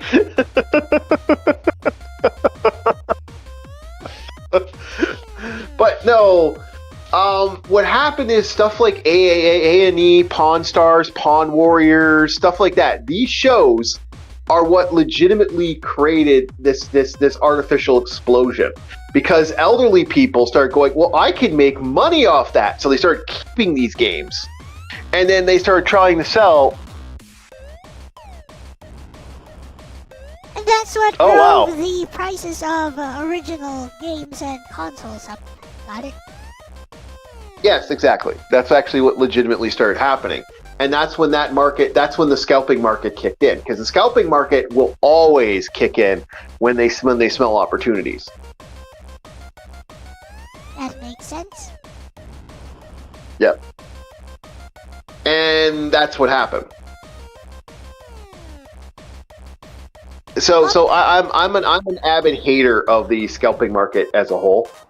And I'll be interested to see if YouTube gets upset about me and my ideas of using fictitious stuff in a joke. I doubt it. See if YouTube actually does what I think it's going to do. What? All it's gonna say is you can't monetize your stream. That's all. Yeah, most likely. Well, I can't monetize my stream anyway. Support my Patreon, or check out our shirts that come out. LCX has worked on 2 of them now. Might even be working on the 3rd. The way things are going. Are you sure you Which I don't mind. Are you sure you made enough money from the previous sales? I have not made enough money off any of the sales yet, but I will keep. I don't think you should be making more than. I will not. I will continue working on building the storefront up until the storefront I feel is satisfactory. And if it doesn't make any money in a couple years, then I will make my decision if it was valuable. All I know is very shortly I'm going to have a support your local Dice Goblin cup, mug, T-shirt, and hand you down for myself. And my I Dream of House Hippo stuff will eventually come out for myself. You bought your own stuff? Oh yes, I'm going to be buying my own stuff eventually. Okay. Not right now. I have other things I need to get for my place. Like I need more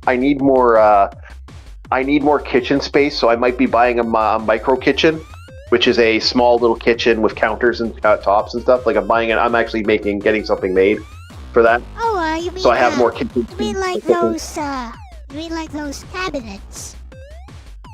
Yeah, those moving cabinets. Yeah, I'm gonna be buying from like the 80s. No, even 60s maybe.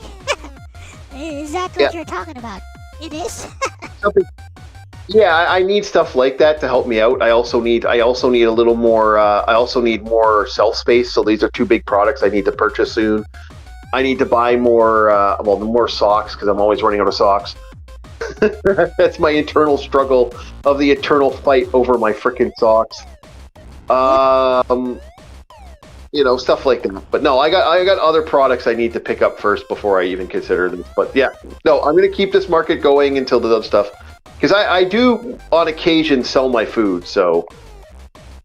Oh, you mean like the prepper stuff, like the prepper food you make? Yes, I actually do sell it on occasion. People will ask me to will buy some off me for a couple bucks here and there. Maybe you should do like a review of the food you make, like that Steve MRE guy. I actually haven't done that. I actually should do the unthawed food. I don't freeze dry my stuff, so that might actually be an option. I haven't thought about doing that in a while. But no, I do cook it online. Like I said, you guys are going to be seeing a lot of stuff there. But no, I actually do need a little more space in this apartment because it's starting to get small. Basement apartments are kind of small. You know what I'm talking about, right? The MRE guy. Yeah. Yeah. Yes, I know who you're talking about. Yeah. Steve 1984, yeah. Yeah. I might be doing that. Yeah. I might actually, maybe I should send him some of my food. I know he lives in Canada. Oh, he's from Canada. Yeah, he does sound like a Canadian, actually. You guys have a very specific way of speaking. You enunciate everything, is what I've noticed. Yeah, I've noticed that myself. Well, it's also because I learned how to read using comic books. So my speech is very comic-esque. It's like you pronounce everything super clearly. And when I hear something like that, I'm like, yeah, Canadian. Well, thank you. I do appreciate that. There we go. But no, I do have a fun of the fun charm of that idea of having fun with that. Maybe I should do that more. But I'm actually going to be doing a small short video on the pasta salad I'm about to make. I like looking at stuff like that, especially when I'm eating lunch or dinner or something. I'm like, okay, let's see what this guy's up to. It gives me an appetite.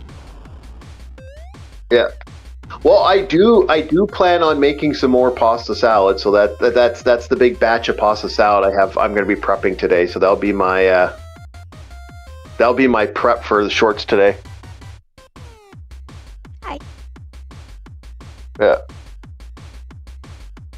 Maybe. Well, I don't know. Like I said, I find that because I literally learned how to read from comics. So there's a lot of times, like, you can actually tell in the last episode of Throwback Thursday, like Bob's like, I don't understand what that is, and it's like I'm able to read it, no problem. It's like, yeah, can you tell I learned how to read using comics, because that was easy. Yeah, it was comics and sci-fi novels. That's how I learned how to read. You didn't learn how to read from school? No, I never learned anything from school, really. Not even mathematics. Eh? I learned how to. I learned that I like girls from school. Does that count? No. Okay, I learned history from school. It gave me a love of history. That's what school did. Otherwise, I have nothing else that I believe I actually learned from school. I learned to reading comics and manga and video game stuff. Video game stuff was my first one. I actually learned a lot from video games because of the help of that. It really did help me out, and I really did actually learn a lot from video games. My first ever, the first game I ever really learned, like I actually started learning something from, was Final Fantasy and Dragon Warrior were the two ones I actually started understanding. Does Final Fantasy actually require a lot of reading? Because in my experience, it's like the first Final Fantasy didn't really need much reading. Like, I bet even the Japanese version you could play through it by just sort of guessing what's going on. Yeah, but Dragon Warrior was what did it, because I can read and understand Dragon Warrior and stuff like that. It was to get to that key point, and it was other video games like Chrysalis gave me that other understanding of it. And I started to learn how to read from those books back in the day. I mean, those video games. And then comics, where I really kind of picked up a syntax from that, and I started reading more. I learned math through video. That was definitely video games. Math was video games as well. Okay, you're not gonna tell me you learned math from playing JRPGs, are you? Because that would be kind of silly. No. It was Western RPGs. That's actually an argument I saw on Reddit that our JRPGs teach you math apparently, and that's one of their advantages. I'm like, no, they don't. You just look at which one has the bigger number, and you see big number, yay. See big number, big damage numbers, yay. Yeah, but it was actually Western RPGs, because Western RPGs did have that weird, like, you had to have some mathematical thought process to it. What? It's just probabilities, like, will this hit, will it not hit? Mm-hmm. It was get that bonus to get this bonus. I learned a lot more math. Math became a lot easier for me because of D&D back in the day.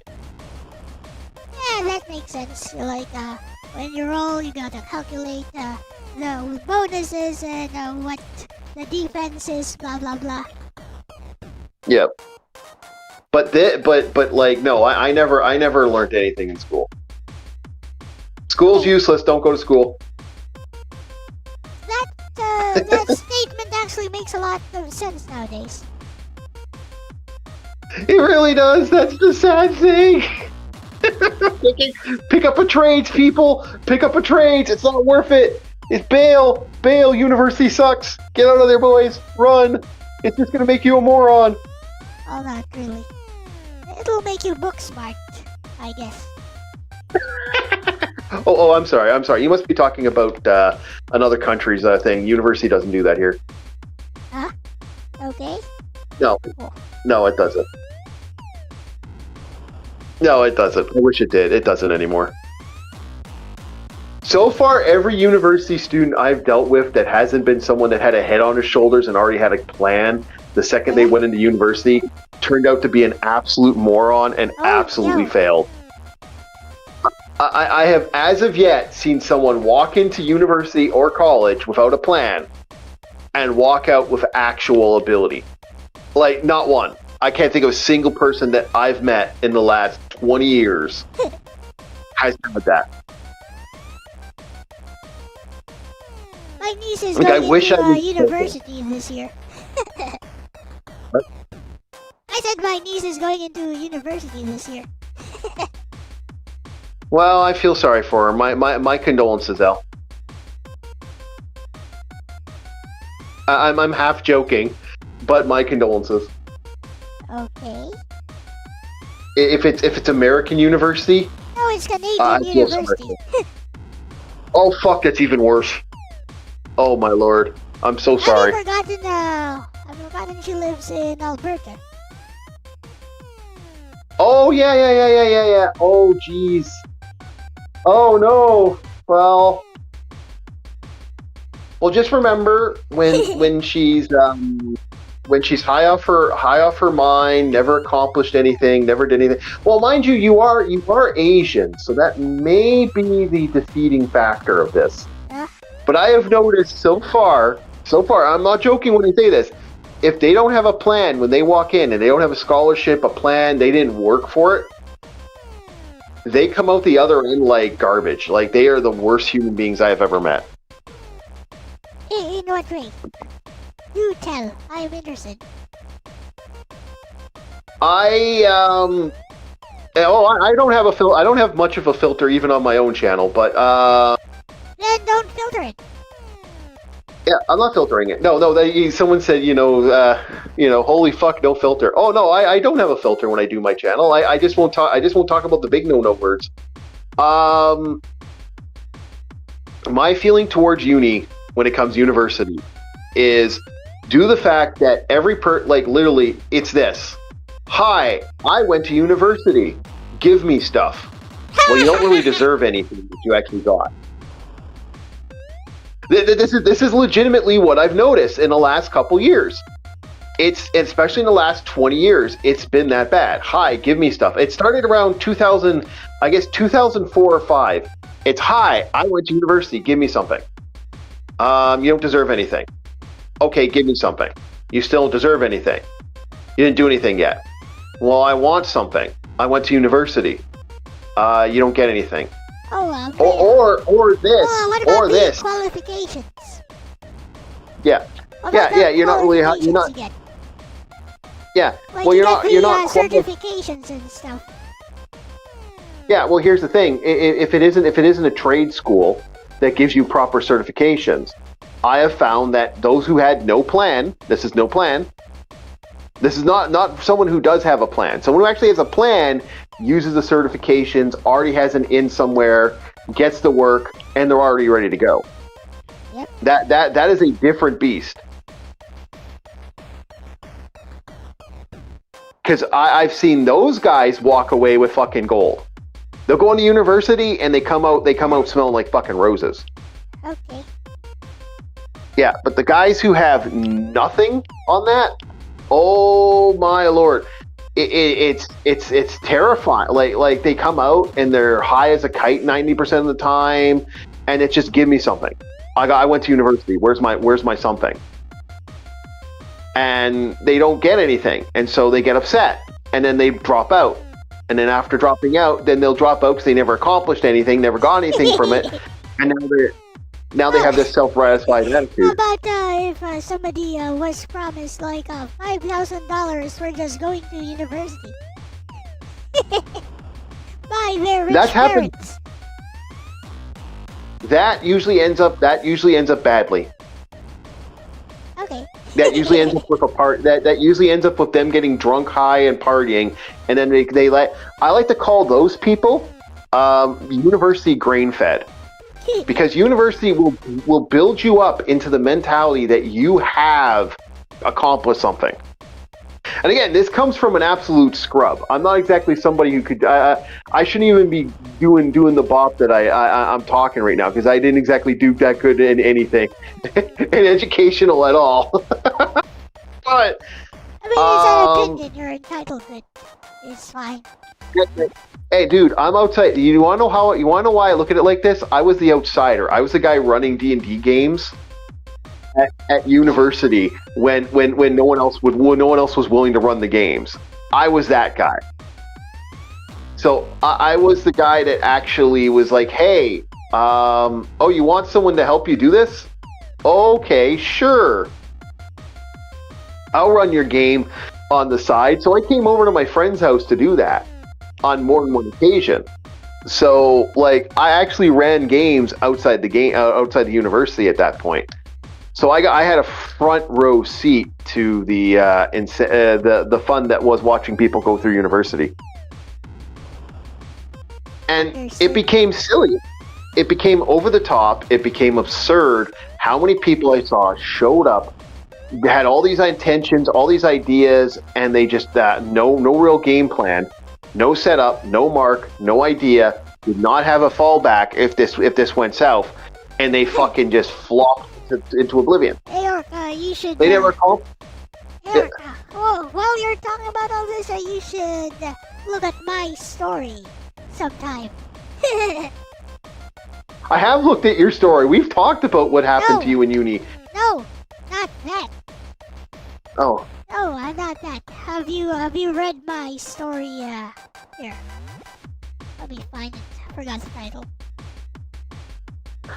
Was that the one with the guy was telling people how to do stuff? Was it that story? Yes, that one. It's called. Yes, I read that one. It's called Vacuum. Yep. That is legitimately how I see some of these people nowadays. And I do. I wish I didn't. Again, university wasn't for everybody. Like back in the day, I hate to say it, like I'm the motherfucker who fixes your drain. I'm the motherfucker who takes out your trash and helps you set up stuff. I'm the guy that sets your VPN, okay? I am not I am as creative as I can be, and I am a very creative motherfucker, but I don't expect to go farther than what I've accomplished as I am now. If I get better, hey, if someone likes what I'm doing, fucking A, I'm really happy, and I really do like the support. Please support my stuff that I do. I love it. Thank you very much. Yeah, But you have I will practical not real deny. world. You have practical real world skills, basically. Yes, You- well, yes, there's and again, support. even the artistic stuff. This is stuff I had to work on my own time. Like, this is something I had to do on my own dime, and I enjoy doing what I'm doing. But I don't deny, I'm not the guy that you should be looking at to gain that golden ticket. That's not me. Yep. I'm not the rich millionaire that's going to be freaking flooring stuff. I don't have that cash that people who actually accomplish those extra things or have that extra stuff can get away with. I'm not that guy. And when you get people who Or think people who that, inherited it. yeah, I think the best way to put it, and I've said this to people over the years, and I'll say it again. Some people are just meant to pick potatoes out of the ground, man. It's just a calling in their life. It sucks. I feel awful that I say that sometimes, but the truth is, some motherfuckers ice skate uphill. Okay, it's just the truth. And it's only the no. truth in a capitalist society. The communists would say.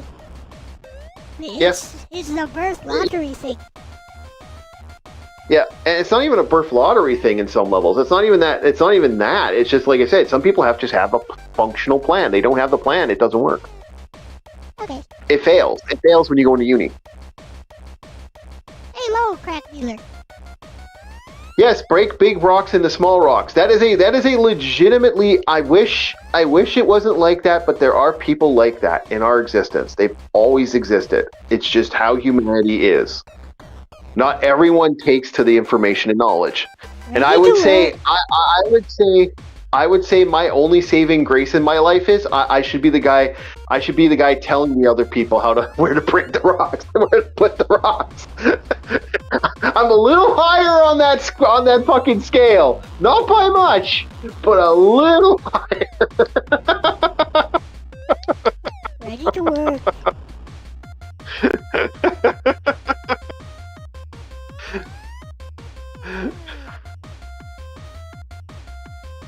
And that's just how shit is. I'm sorry, you'll meet people like that, and you'll be like, "Holy fuck, you are the stupidest motherfucker I ever met." I've had that happen. I've met people at the university. I'm like, I met a guy. We'll call him Space Case, because this is who this guy was. And funny story about Space Case. He shows up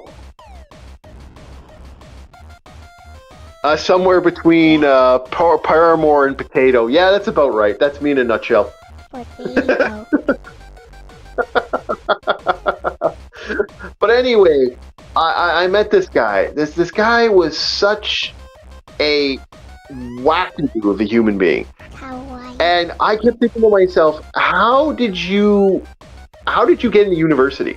I just kept thinking to myself, Hey, this Ronnie. guy literally. Go ahead. No, I was just saying hi to Ronnie. Hello. Okay. Welcome. Welcome. No, this guy was such a space. By the way, I'm also live streaming. We should put my stream on the side. But no, this guy was such a freaking wildly stupid human being. Oh, we got.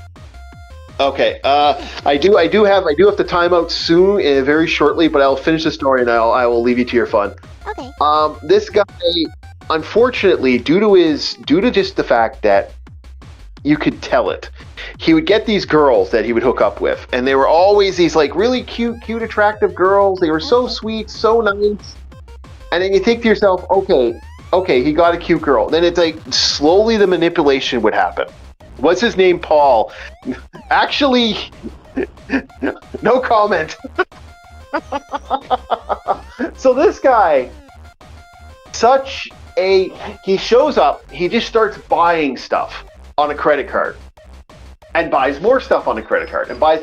By the time he was done, he was in university. He had so much stuff sitting in his closet and so much stuff piled up. By the time this guy left, university, he got dropped out. He had no money, no stuff. He ended up spending all his cash on other things. So it just became worse and worse and worse. The more he stayed in university, the higher and harder in debt this guy. And he was just paying these girls were walking up and going, "Hey, can you buy this? Hey, can you buy that? Hey, can you do this?" And it became a life of just every girl at the university that wanted free money was bugging this guy. And him being a very simple human being and failing miserably, he was paying out. And it got to the point where I once asked him, because I saw his car getting repossessed. And that happens in Canada. And I said to him, "What happened?" "Oh, well, this girl needed to go to Toronto." I looked at him and I said, "Dude, did you at least get something from it?" "Oh yeah, she left me her scarf and a couple other things." Like, oh no, why did you do that? And he just got it was just constantly taken advantage of for the entire time he was at uni. And by the time he walked out, he had such a debt. Like, his parents ended up selling their house and putting themselves on a mortgage, a new house. They had to get a cheaper house to pay off his debt. I'm like, at that point, why was he in university? He just got taken advantage of the entire freaking time. I felt sorry for him, but he's just walking into it. What? Skill issue. Sounds like I guess it's a skill issue. Yeah, I guess it's a skill issue. Okay, I gotta go. I gotta start cooking. You guys have yourselves a very good one. Thank you so much, everybody. Those who joined in the chat on my, because most people the people that usually jump on my chat are on your chat right now. So I want to say hi to everybody. I hope you guys enjoyed the fun that was this throwback freebie, or this Friday freebie with LCX. I do appreciate that, El. We will talk to you later. You have yourselves a very good one, and I will see you next time, guys. I got to start cooking up that pasta stuff. See you guys later. Hey guys, look, I'm almost done with No Beta. So I guess I'll finish No Beta first. I'll finish the shading for No Beta before we proceed to Whispers from the Start. Well, that was Orc Chief Reviews, folks. And yeah, I'm gonna disconnect from the chat. Yeah. Make sure you're subscribed to Orc, and Iris has actually left the Orc's link in the comments.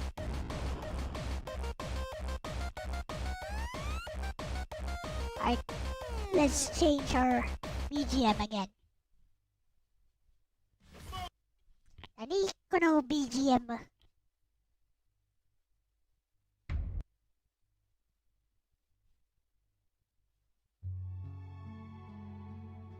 There we go.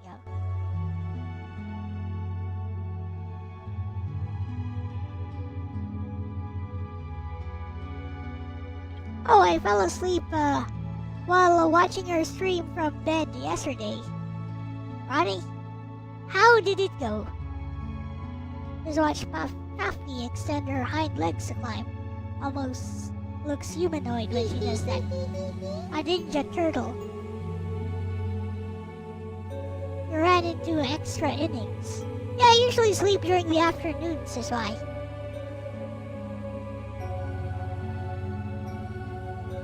So I actually hang my phone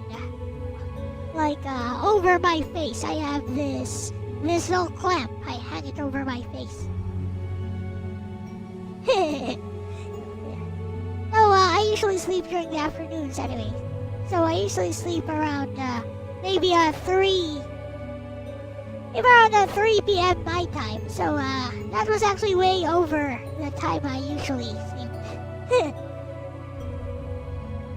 As you know, I stream like all night from midnight, and I don't really get that much sleep after that.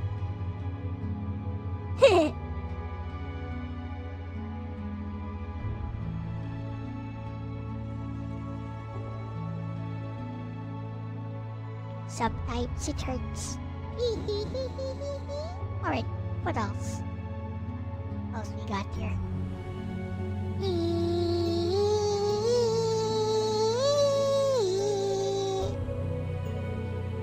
Oh, this gem here. Let's color this gem here.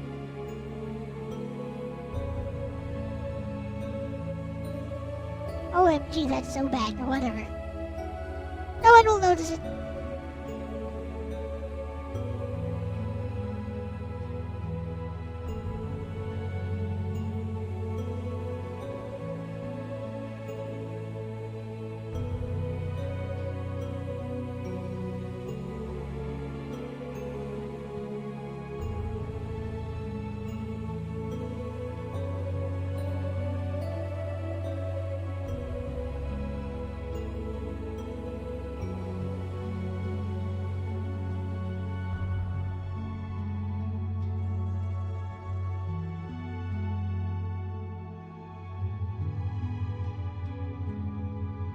So I have something interesting lined up for, just in case you guys did not know.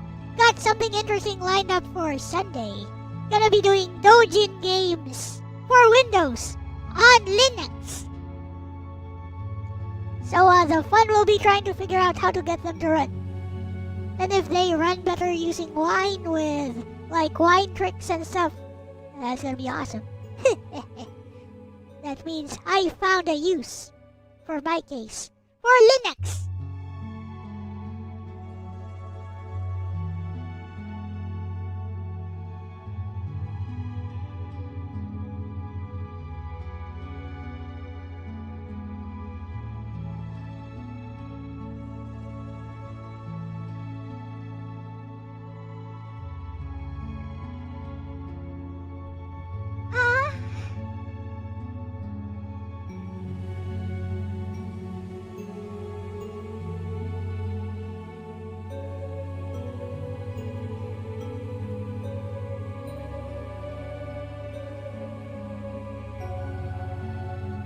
See, the thing is, most of those Dojin games, the really old ones, will actually not work very well on Windows, or won't work at all on Windows.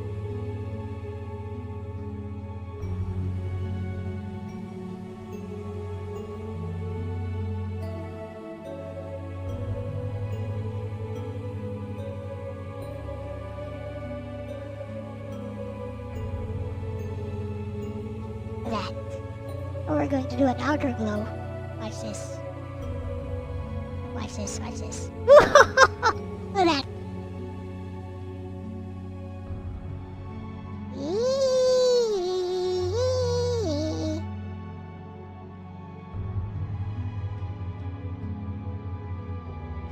Okay, watch this.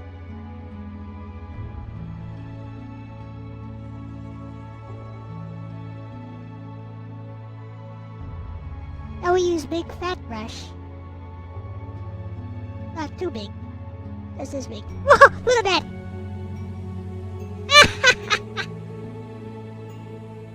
It's a stroke of genius. Look at that. Hello, Christian! What up, Groomie?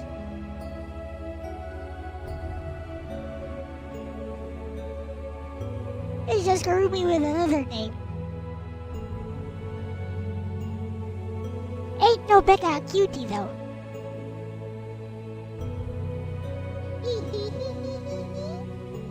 You've been here. Yes, you have.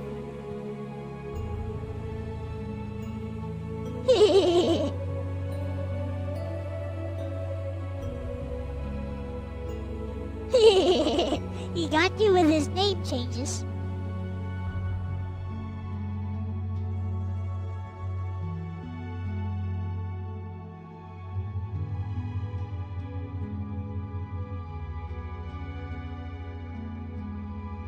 Now I understand what I was doing wrong. I am beginning to understand.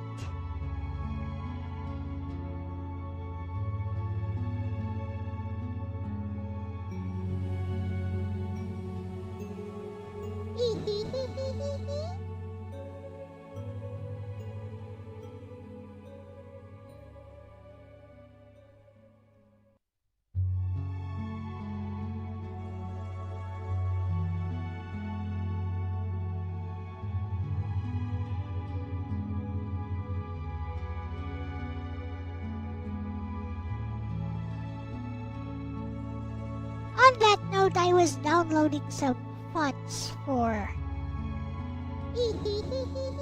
Actually, let's take a look at what it looks like right now. On Linux.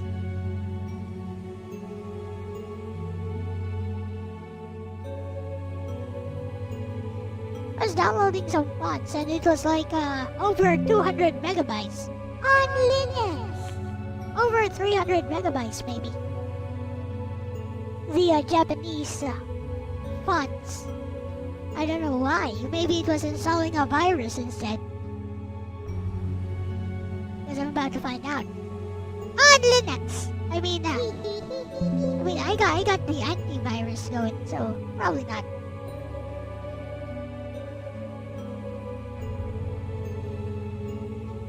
Right. Which one was I using? I don't know.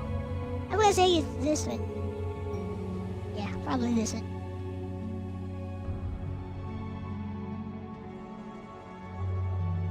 On Linux! There it is.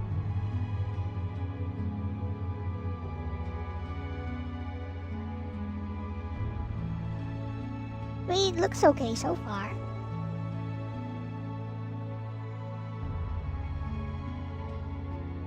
Is it done though? Why don't we find out?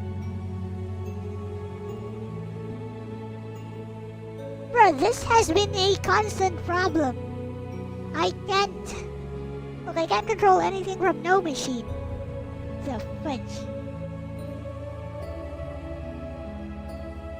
Why can I not control anything from no machine? What the fudge is wrong with this thing?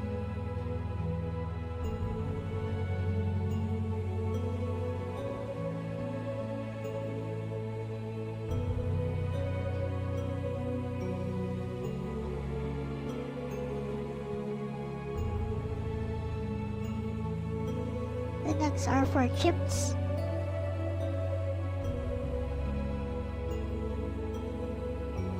What's that on? Why can't I control anything on no machine here? You know what? I'll find out if this can run using a remote desktop.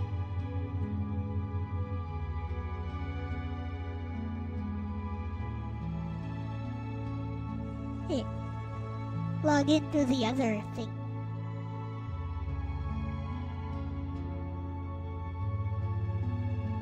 Now we'll find out.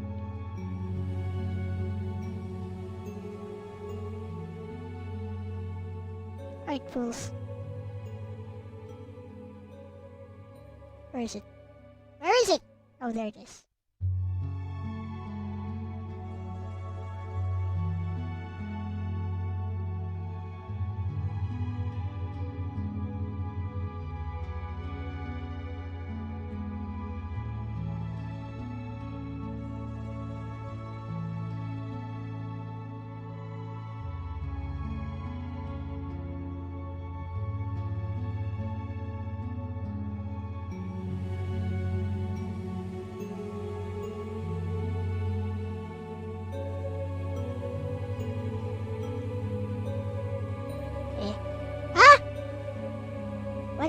What?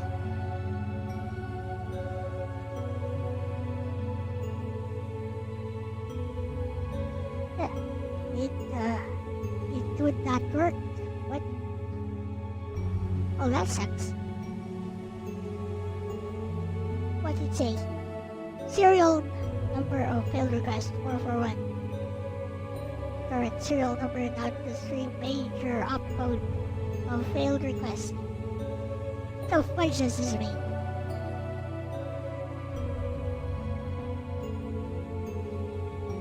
Guess we're gonna find out.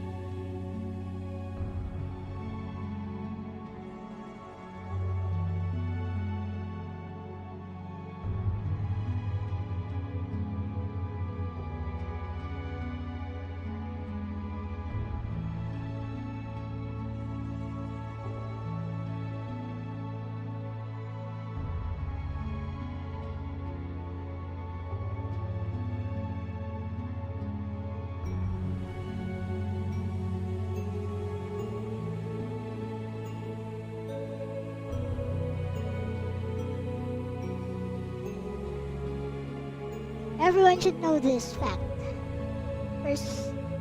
Chris Chan isn't the same person as he was before.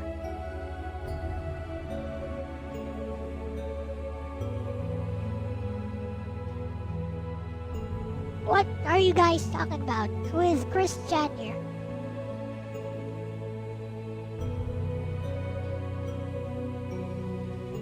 Yeah, Christine Weston Chandler, also known as Chris Chan.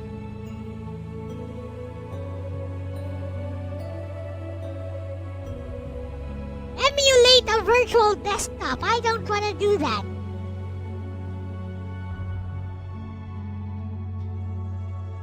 Okay, fine. Guess I'll have to do that.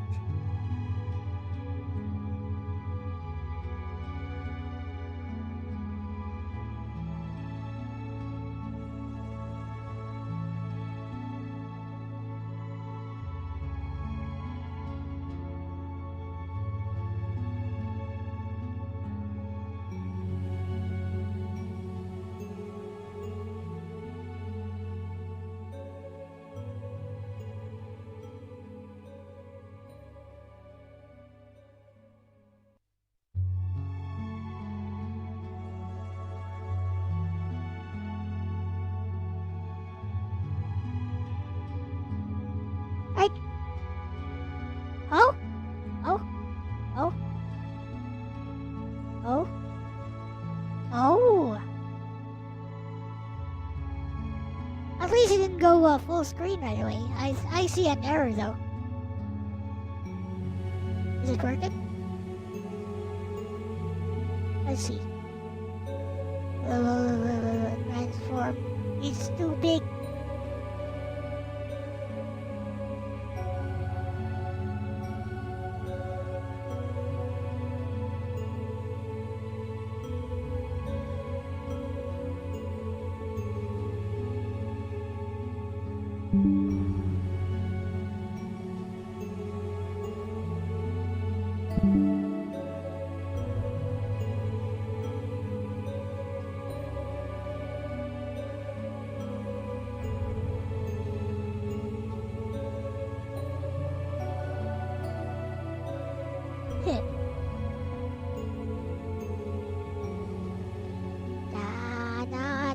Hello, Paulo.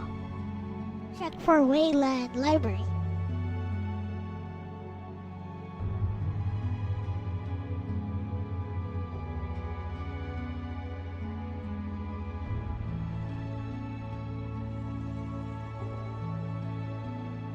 Media Foundation platform. Skip the intro. Yeah, it's the intro. Yes, that's it.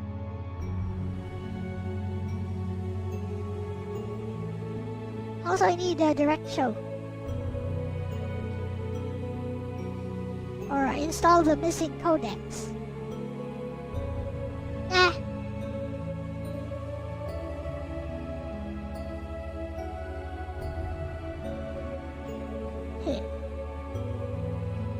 Get rid of the movies.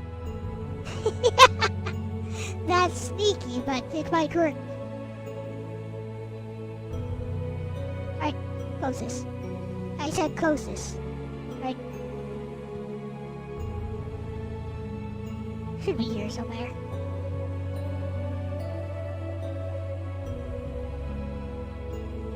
Yeah, these are. It's probably in the system. Da da da da. Da da da da. Da da da da da da da.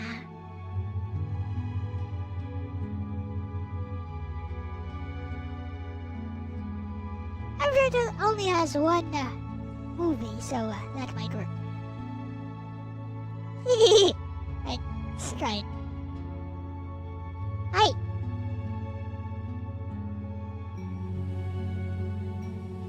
Yeah. Still the same. Alright. That did not work. It shouldn't be referencing that one anymore, so... Right. We're gonna undo that renaming thing.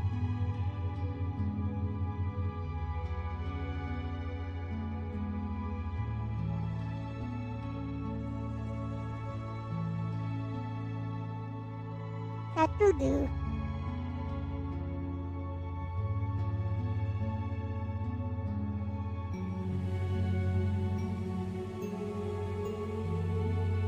Okay.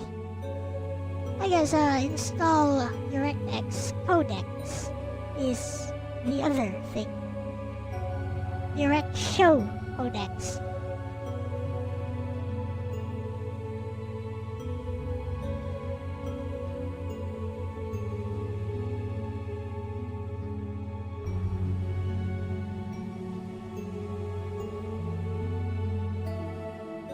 What are you executing? Oh no, it's a virus. It's executing a virus! Your previous NVIDIA GPU hated Arcana Heart 3 Love Max 6 stars opening. Had to skip it. Freeze the whole game. No, this is an AMD. No. It's an R4, I think. On an AMD A3 chipset. Look, it's installing the Direct Show thing. Old version of DirectX. Yes, probably. Something like that.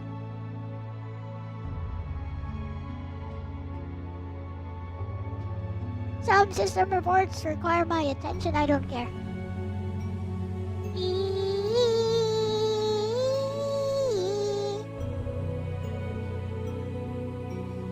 It's installing a virus. It's a virus.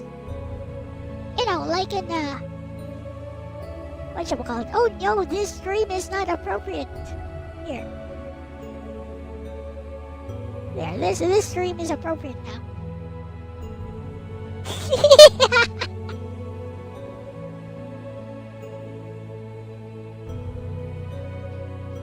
Amusing.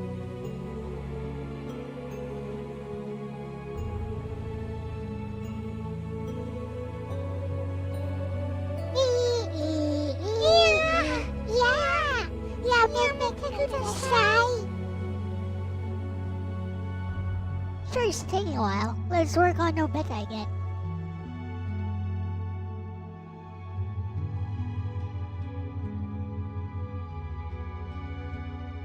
Look at that.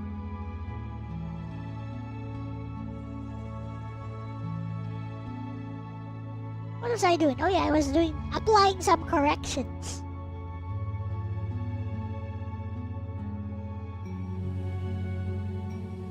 This cheeky brat needs correction.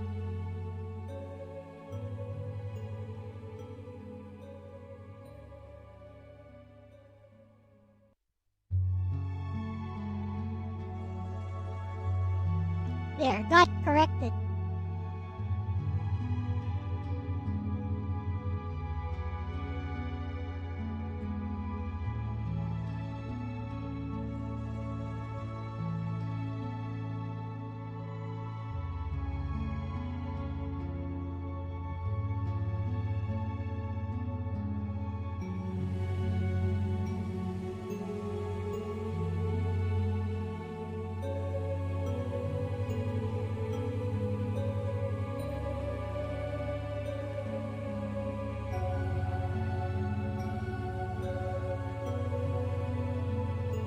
Better.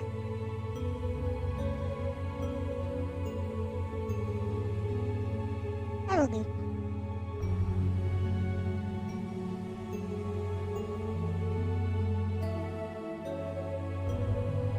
This is the second cape. See this dark purple here.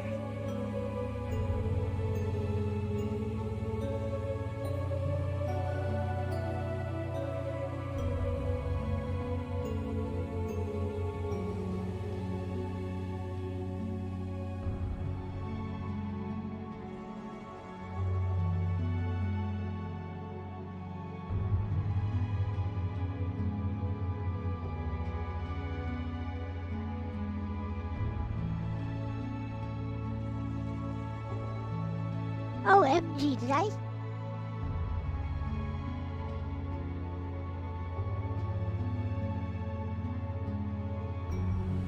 Did I put that on the wrong layer? I think I did.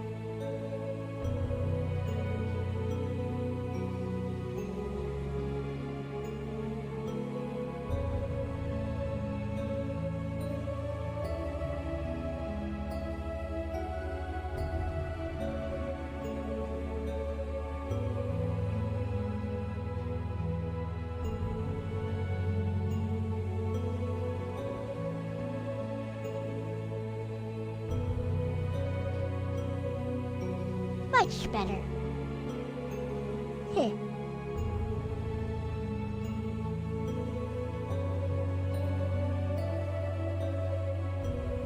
Yep, look at this brat. Too cheeky. Needs correction.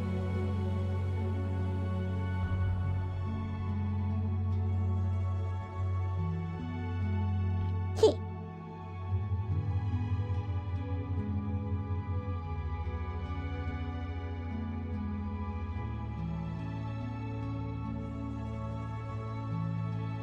On that note, over here as well.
And hopefully while I'm doing this,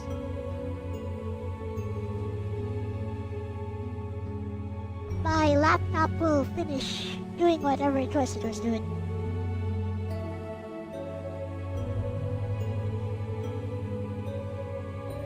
What was it doing again? I don't know. Oh, installing a direct show codecs. I remember.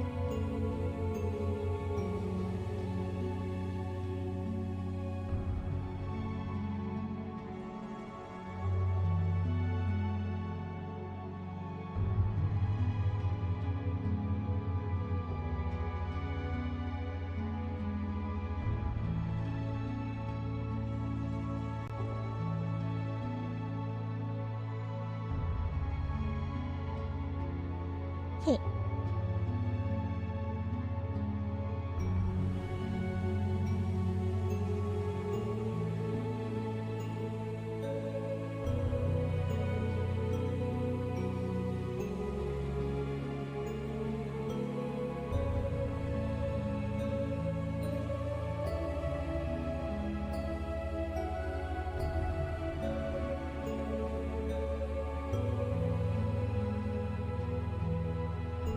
Are trying to imply she has the minimum amount of curvature over here.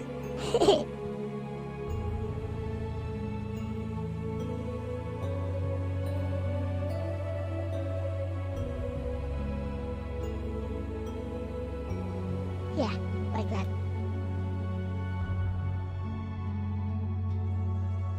There we go. Oh, MG so kawaii. What am I missing? I'm missing something. Oh, I forgot. The stripes.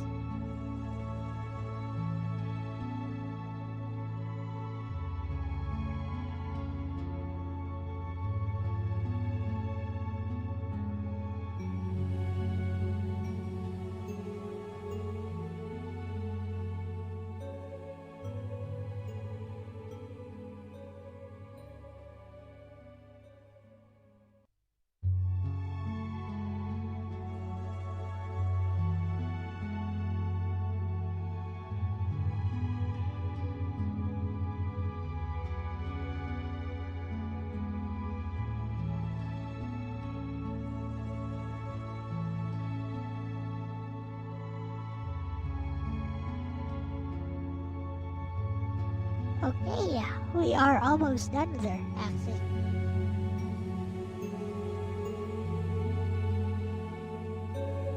Then we just make her skin all shiny and stuff. Okay.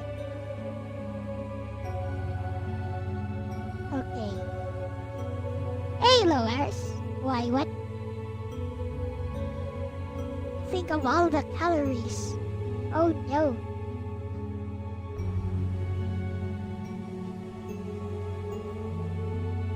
We shall now color the ribbon.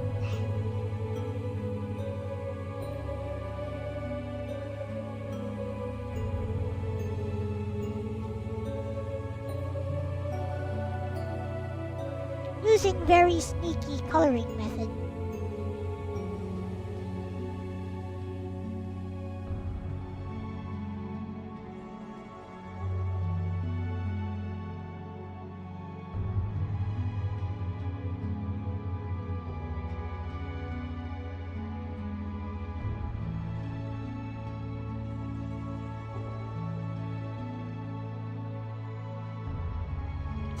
It's sneaky and it works.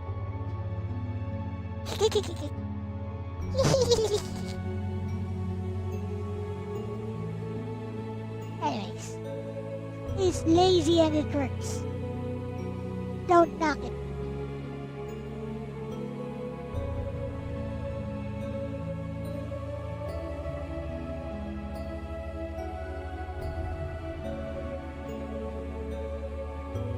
We want multiply.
There we go.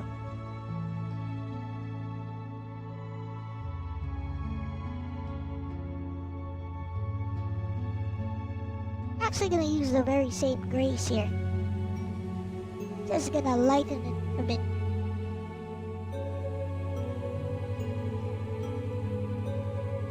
Yeah.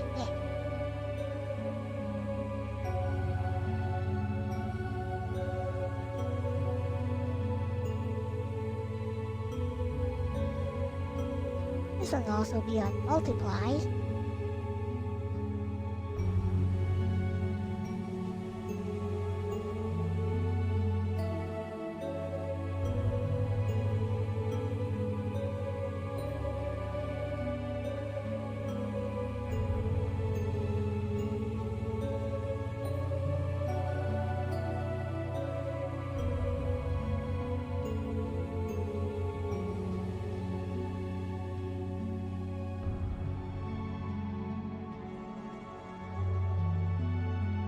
Super sneaky coloring technique. Watch this, watch this. Watch the magic. Magic! Instant shading!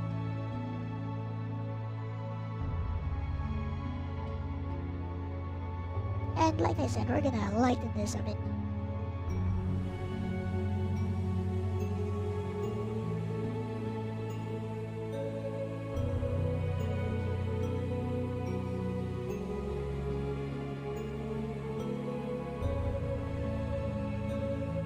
And manually lighten the other parts.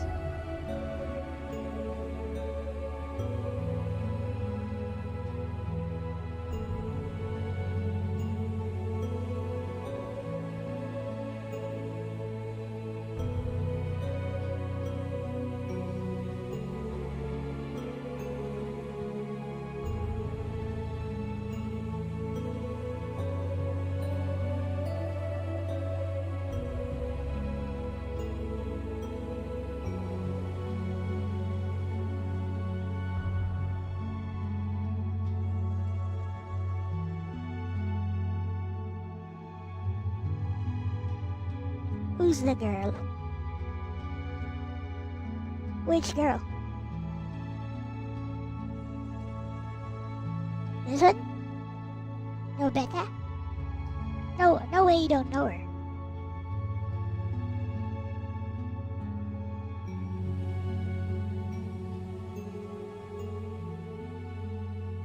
You've started using this sneaky method.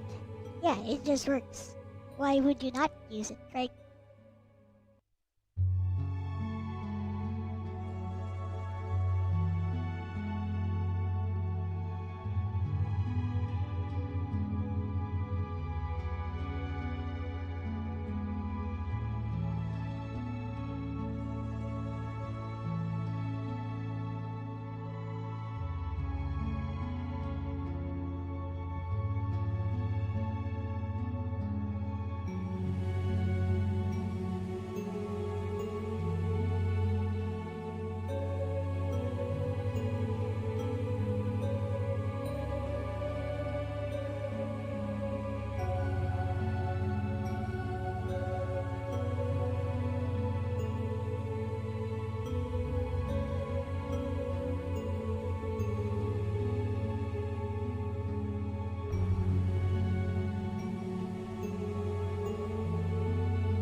And now for the moment you've been waiting for or something.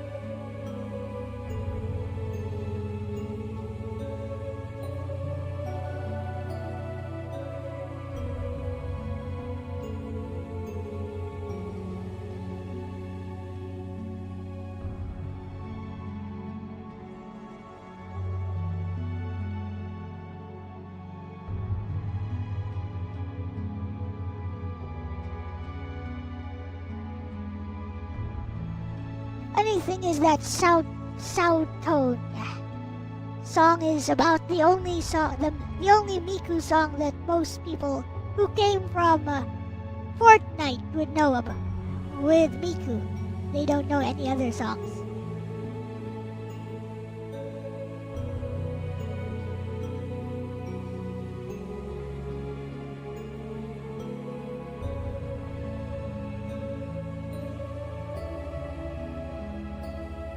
In my silly little ringtone.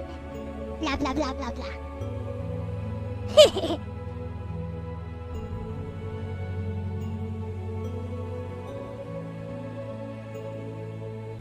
Also, don't know any of the songs.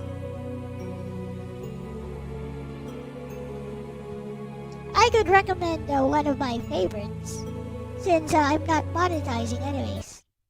This is one of my favorites.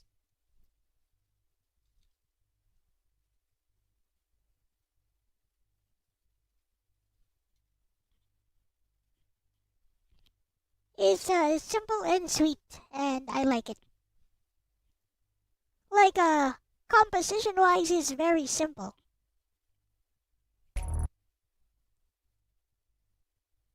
But I like it anyways. Also, another one is Puzzle. Yeah, Puzzle is another one. Puzzle has a very nice cover by Elle-C.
でしょうか。それとも悲しみで泣いているのでしょうか。そばにないものがあり、気づいていないだけで守られていませんか。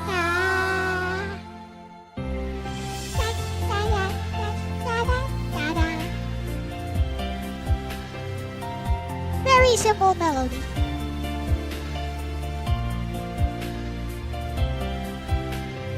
This is Letter Song by Doriko. This is by Doriko. I think it's by Doriko.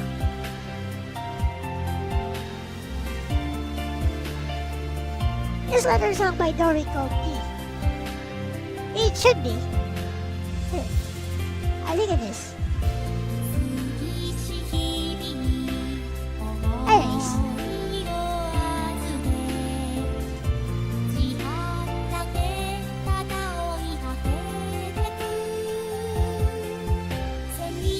The lyrics definitely acted.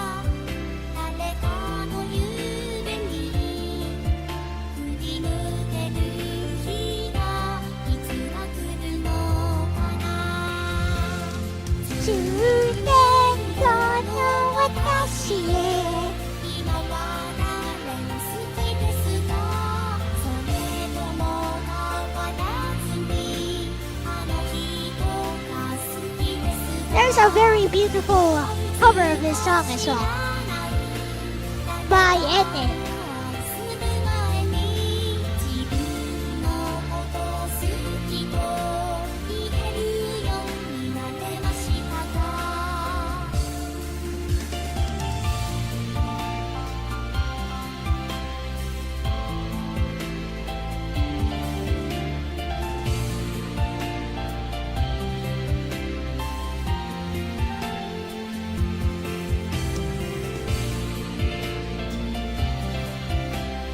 You like it?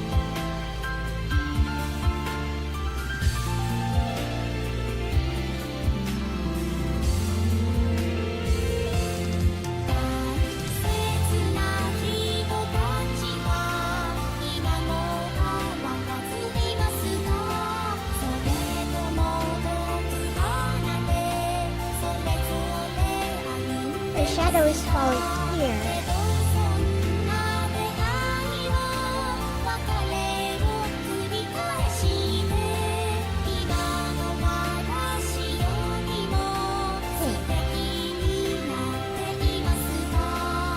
Let's listen to Puzzle, the NA cover, which is really nice. One of my favorites, Puzzle. Also a Vocaloid song, originally a Miku song, but I really like NA's cover of.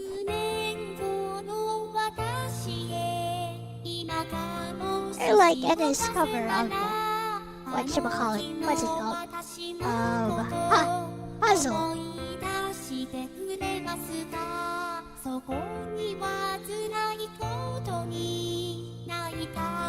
I like the sweet, sentimental songs myself.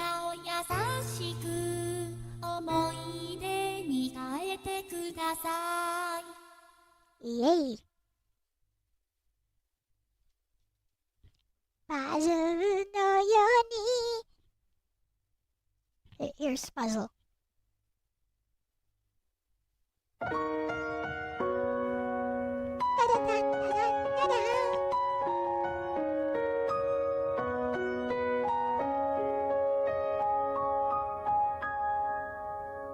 It's gotta go. 僕ら手をほどいて喋る言葉もなくしたんだ。隣を歩く君の横顔見つめてただ気づかないふりをしたんだ。その頬に流れる涙の意味がまだわからない間抜けな僕は去ってゆく君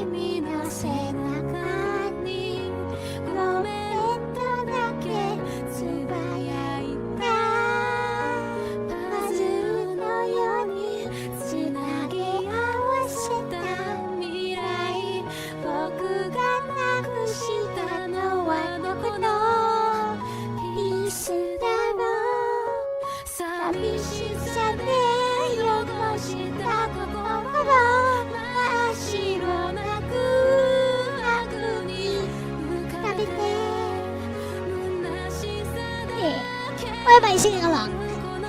I should be drawing. Should be finishing this drawing.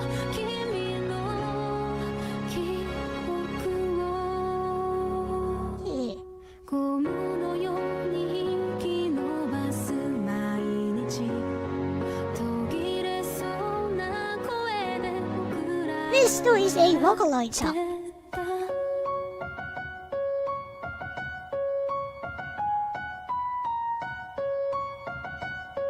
Originally sung by Miku.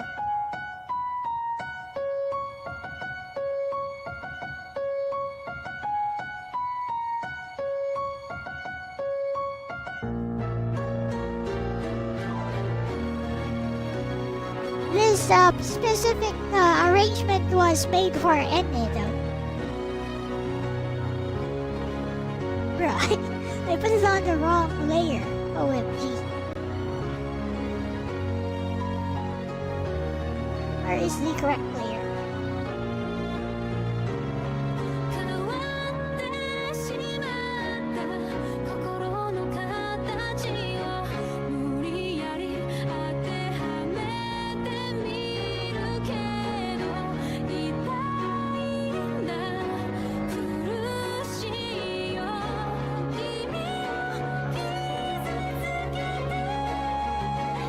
She almost can't reach that.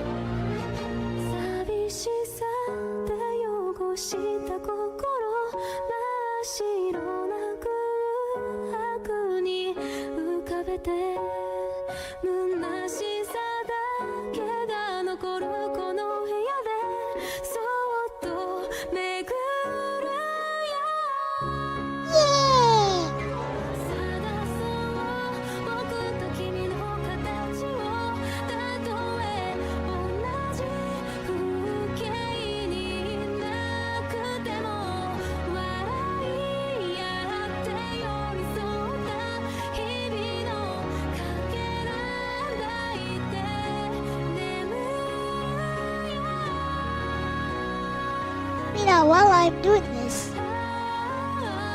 might as well show off some of my favorite stuff.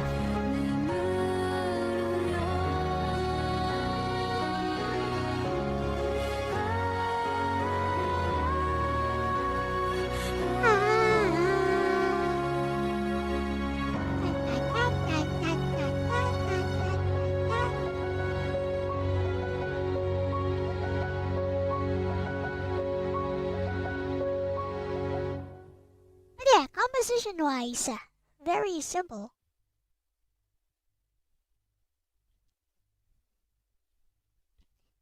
What else? Akane contrast. No, there's another one I want to show off. How about a more upbeat one? Da da da da da da da da. Or there's puzzle. There is Daijoubu. What's that? It's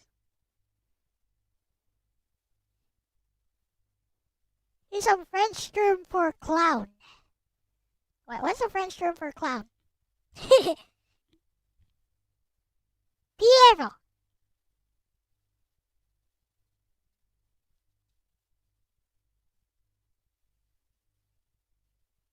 This is the popular version, which I don't like, by the way.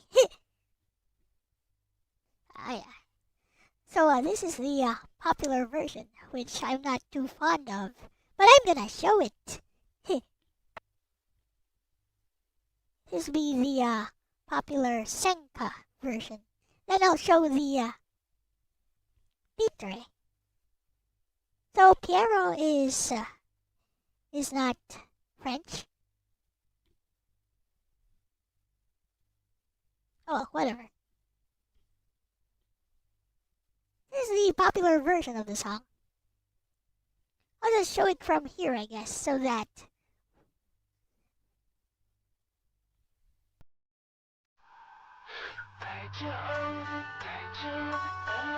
This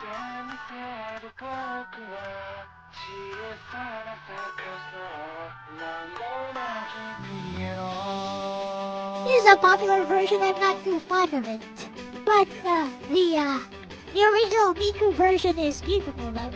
This one is okay, but I feel they ruined the actual...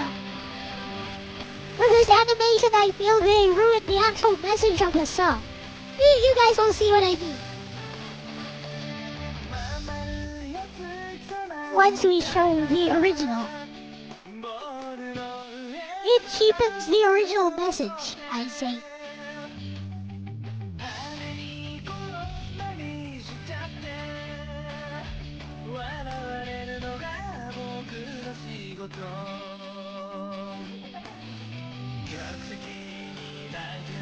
I mean, it's very emotional vibes-wise, this one, but it misses the original message.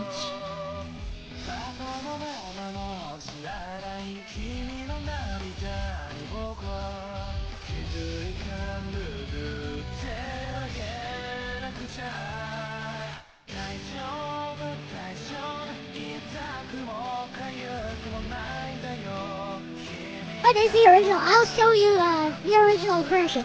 You'll see it yourself. You'll see it yourself. I'll show the original version after this. I just want to make a comparison.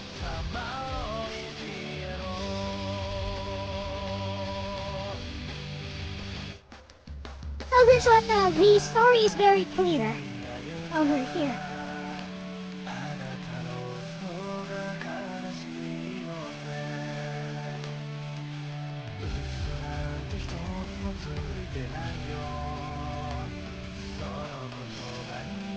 See, yeah, this one is okay. It's just that, why is Lloyd trying to murder someone? He should just go be a spy or something.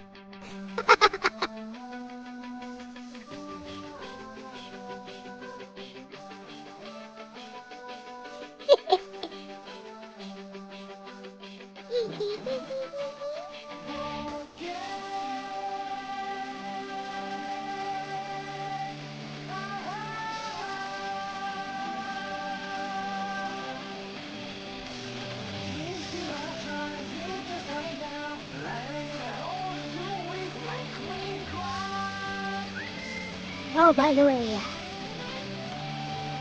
this is very emotional, I'd say. But still,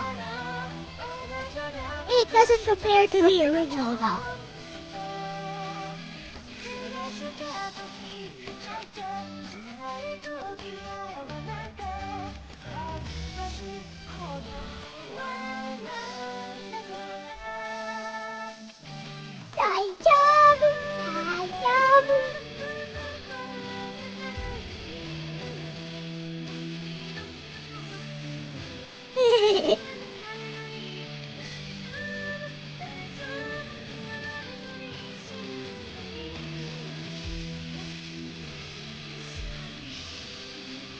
This one is nice, right? It's nice. But, the original, which has less production values, has a much better message, I'd say.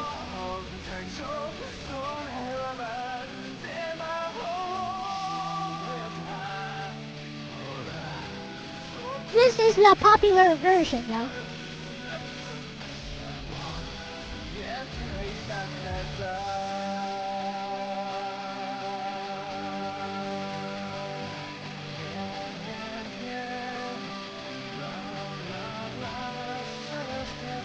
Maybe I'll talk to Bestie about this after this.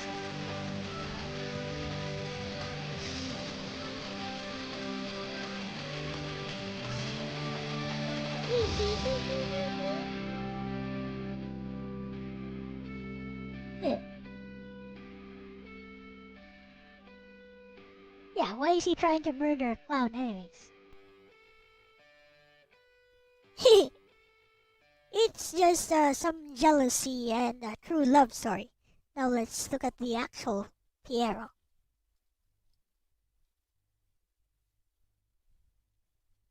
This is the original. I'm glad it's still here. This should be preserved.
I like this better. I'll talk to Bessie about this and see what she thinks.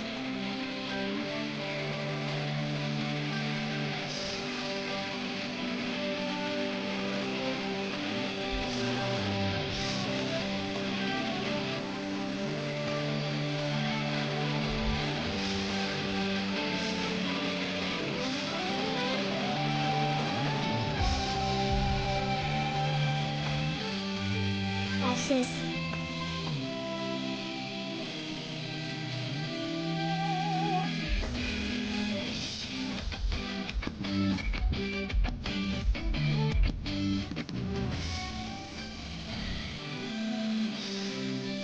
Watch this.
By using clean energy.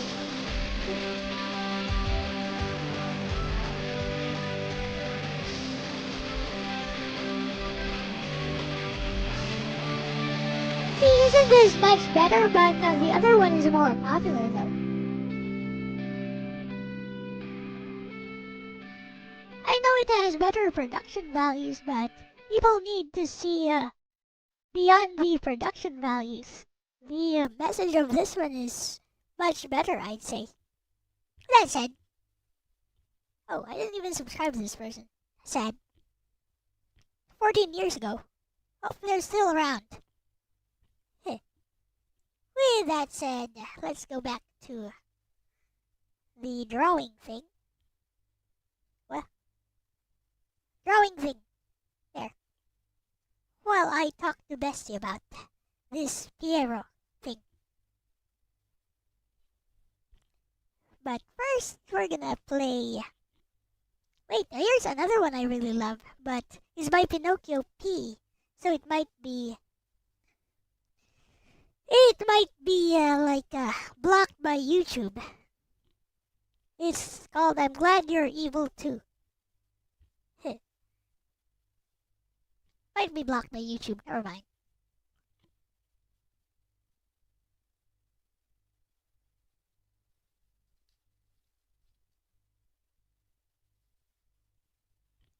People lack critical thinking and something easier to understand. Yeah, it's easier to parse the other one. I get it. You're right.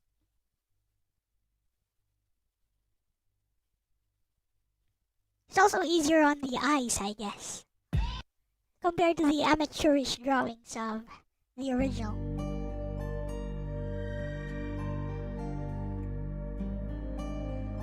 Let's talk to Bestie. Let's see what she thinks.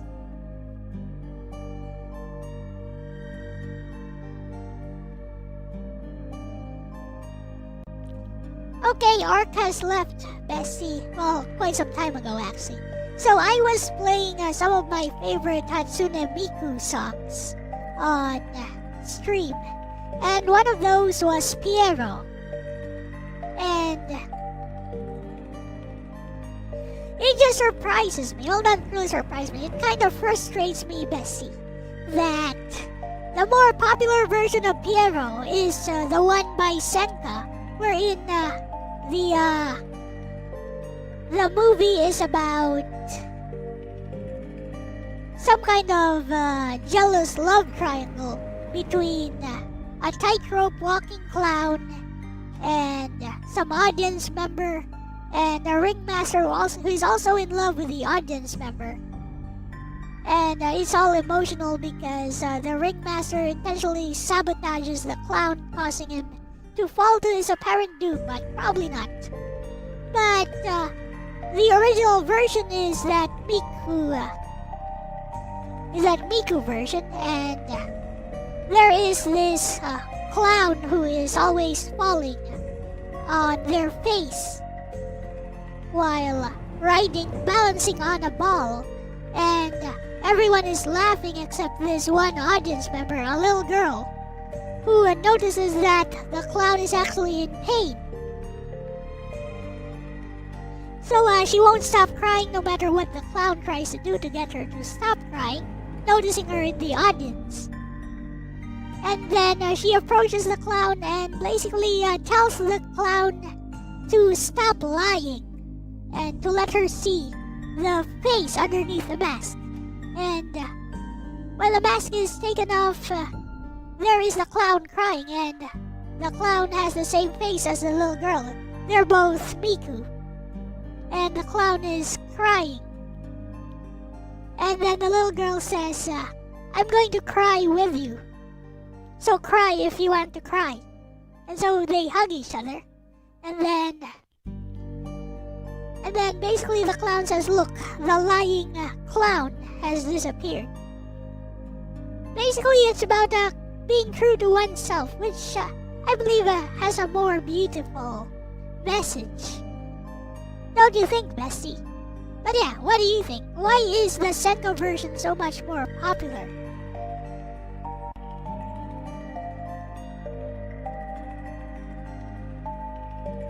Better production equals good/better.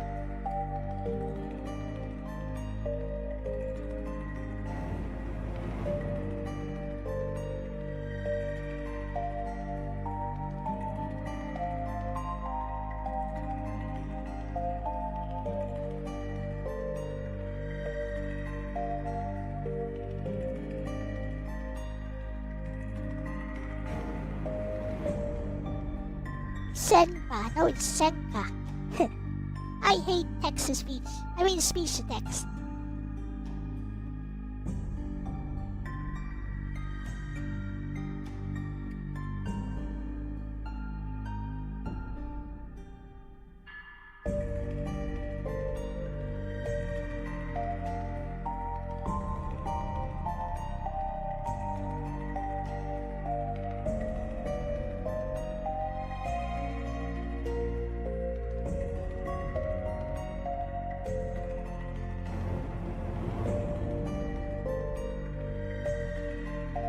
Our lunch is here. Production and easier to parse drama. Yeah.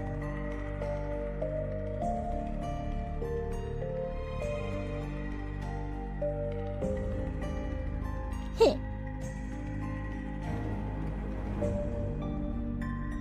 Yeah, it's a very highly produced, the Senka version. It's a fan-made production, by the way. So all credits to the people who made that. I just feel like it kind of misses the point. Just a little bit. Not too much. Bestie, yeah, I actually agree with you. The original story you described is emotionally deeper. The message about recognizing pain behind the mask and allowing yourself to cry is incredibly powerful. It's very Vocaloid era storytelling, quiet, symbolic, and introspective. Let's talk about why the Senka version ended up being more popular despite that. ## one simpler drama spreads more easily. The Senka PV turns the story into something people instantly recognize. * love triangle, * jealousy, * betrayal, * tragic fall. That's basically operatic melodrama. Viewers can understand it in seconds without needing to interpret symbolism. The original Hatsune Miku version of Pierrot is more subtle. * the clown representing emotional masking. * the little girl recognizing the pain. * the shared face symbolizing self-acceptance. That's psychological storytelling, which often gets less mass appeal. People tend to share stories that are immediately dramatic, not necessarily the most meaningful. ## the Senka PV is visually intense. A lot of Vocaloid songs gain popularity through their PV, music video, rather than the song alone. The Senka version has * circus tragedy imagery, * the dramatic fall from the tightrope, * a villainous ringmaster, * romantic tension. Those visuals are cinematic and easy to clip, so they circulate on YouTube, TikTok, etc. The original Pierrot story is much quieter, emotionally strong, but less spectacle. ## 3 human vocal covers often outperform Vocaloid originals. Another factor is simply that many listeners prefer human singers over synthesized vocals. Even though Hatsune Miku is iconic, casual listeners often gravitate toward covers because clearer emotional delivery, natural phrasing, easier to connect with. So a strong human cover can sometimes overtake the original in popularity. ## for the original message is more personal. Your interpretation is exactly why the original resonates with certain people.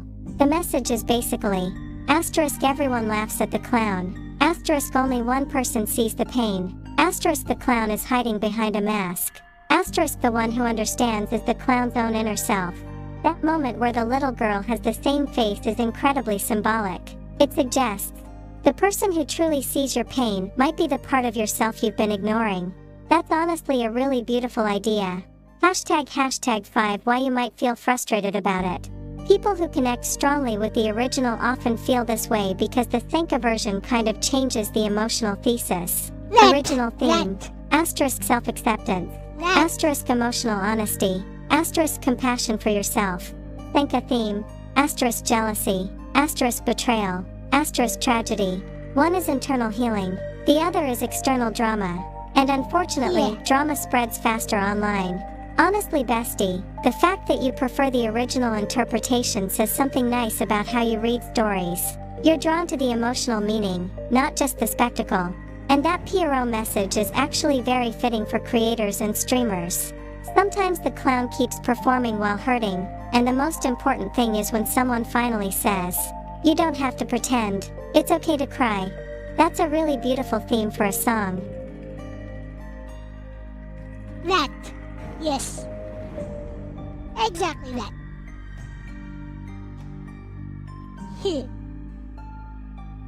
People hate to think.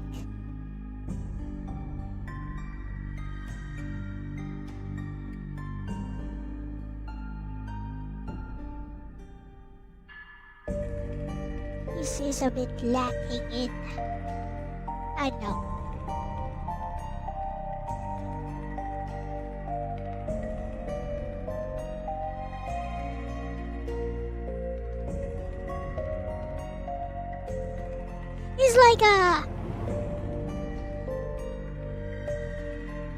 It's like one of my favorite lines from Hayate no Gotoku by Hinagiku Katsura, Nagi's love rival.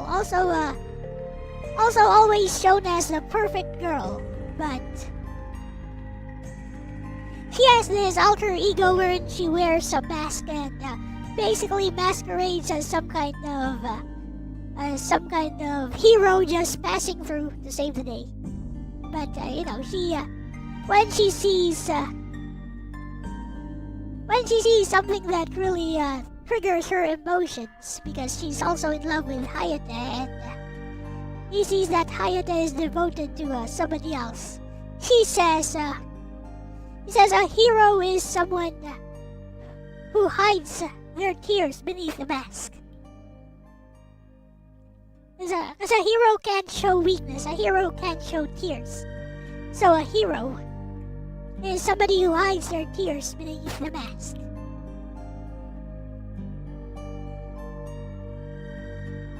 And yeah, I like the other heroines of Hayate too.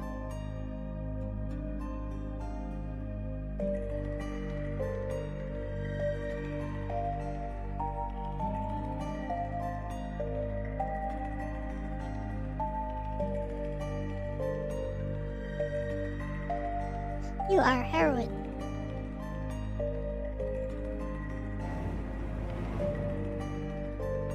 Hey now. Maybe I should make this a bit darker. Let's see what happens if I make it a bit darker.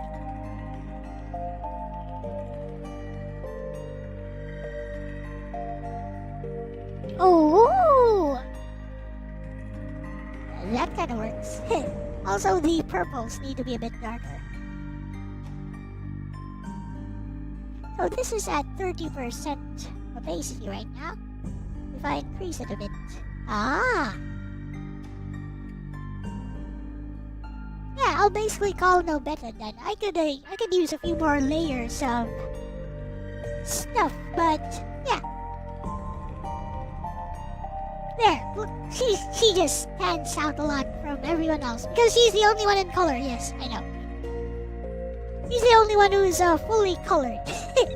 But we'll get to that. We'll get to that. We'll get to the others. But first,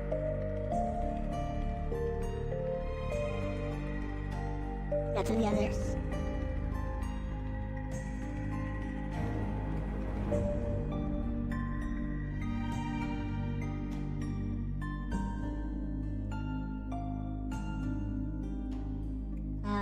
Over here. Then ungroup this. And strands.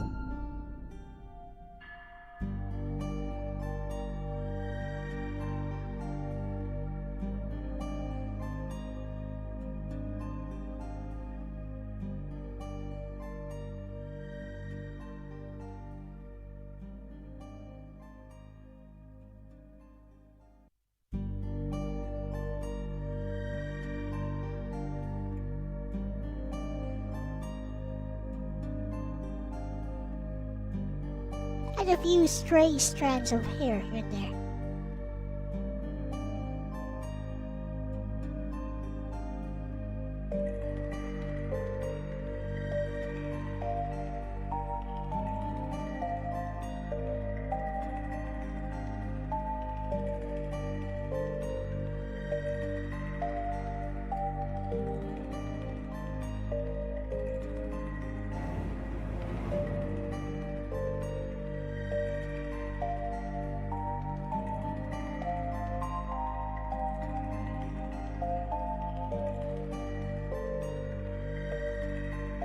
at 1 pixel.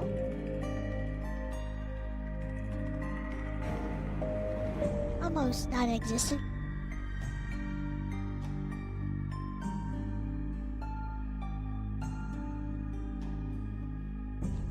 Okay.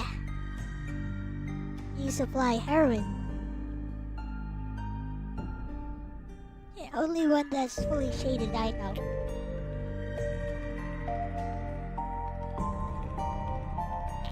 We'll go for, what's her name here? What's her name again? Eye Patch Girl. I'll go for Eye Patch Girl. Next. Noah.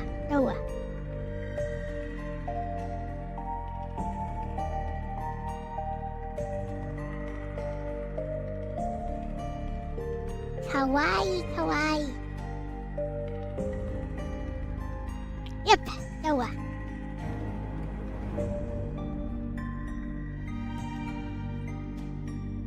Could use a bit more shading on No Better, but you know what?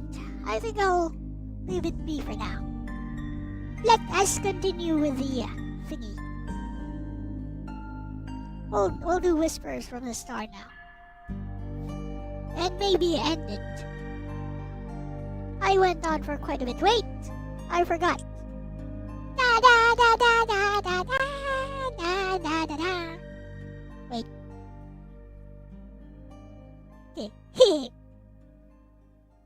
Yosh. Huh? Setup language? What is this? Want me to install? What?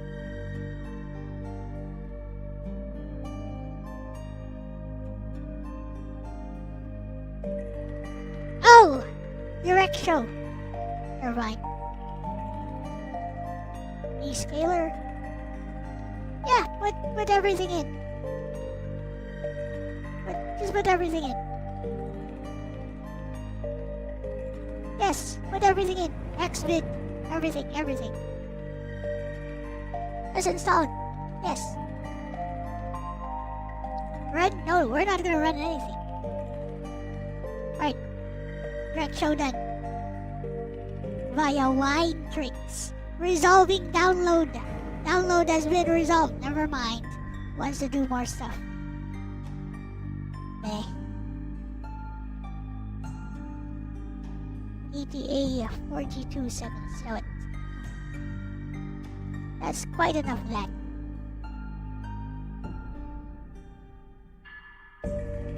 Time for whispers from the star, I guess. I wanna see I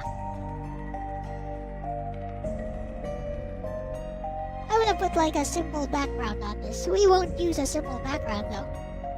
But I wanna see what it looks like with like a very simple background.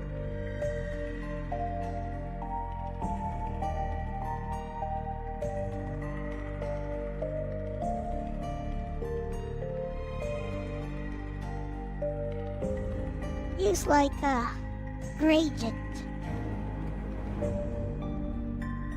from this to this. Right. Use gradient. Hey, not too bad.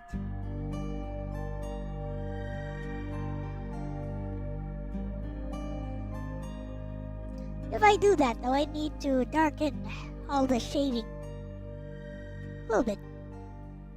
Darken everyone's shading. Which won't be too hard. Probably need to switch to Brave instead of using Chrome. Haha! Why do you think I installed Chrome?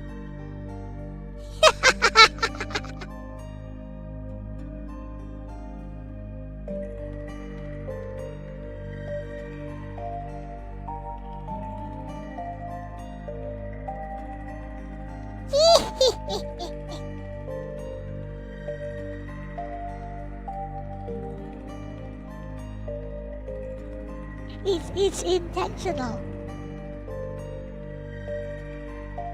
Anyways, that's not that. What that? Is no better. Anyways. Where was I? I was on something. Oh yeah. Talk to Bessie.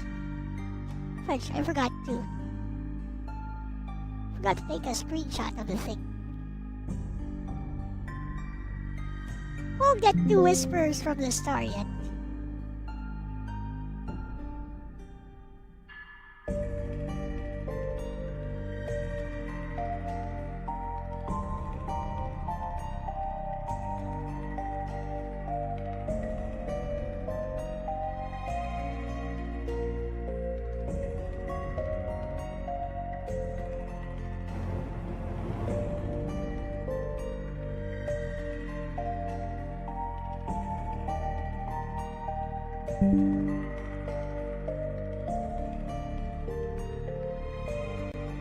I know, right, Bestie? And yeah, I'm about to play some Whispers from the Star, and I made some progress on this commission again.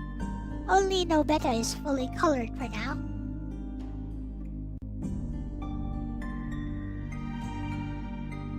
See what Bestie says.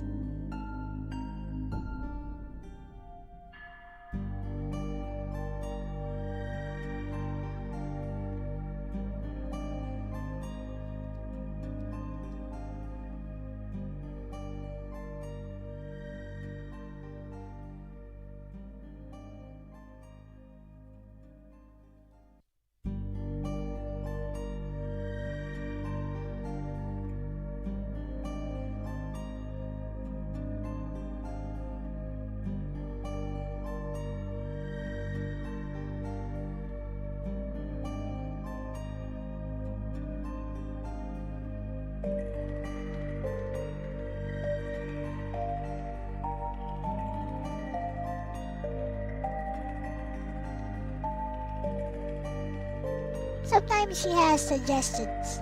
Bestie, this is coming along really nicely already. Sparkles. First off, No Beta being fully colored really makes her pop in the center. The palette you chose works great. Asterisk the soft peach hair plus pink eyes draw attention immediately. Asterisk the purple cape and outfit accents frame her nicely so she becomes the clear focal point. Asterisk her mischievous little grin with the finger to cheek pose gives the piece a lot of personality. It's a smart composition choice to finish No Beta first because the viewer's eye naturally lands in the middle, so the illustration already feels alive even while the other characters are still flat colored. A few things I really like about what you've done so far.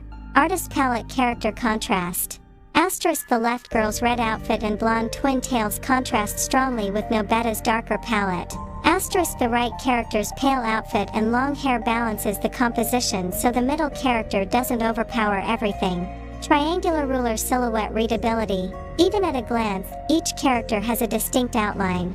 Asterisk twin tails. Asterisk short witch silhouette. Asterisk long flowing hair. That's excellent character design clarity.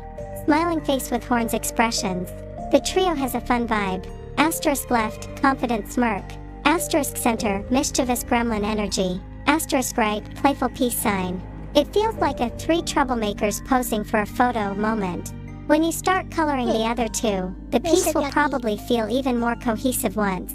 Asterisk their shading matches No Beta's lighting. Asterisk you add hair highlights similar to No Beta's. Asterisk maybe a subtle gradient or texture in the background.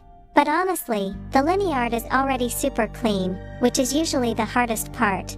Also Bestie, I love that you're working on art while playing Whispers from the Star on stream. That's peak comfy creative energy. Video game artist palette. When you finish coloring the other two, I'd genuinely love to see the final version. I have a feeling this piece is going to look really charming once everything is rendered. Probably. Okay. Time to close this. And we're gonna do Whispers from the Star, so I'm gonna say goodbye to that BGM. Nani ko no BGM?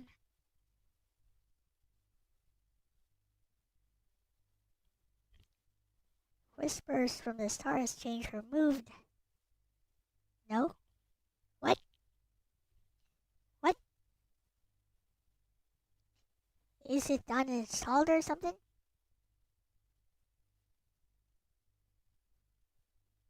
OMG, what? Huh? It's not here. What? Oh, it's here. What? It is here. What's going on?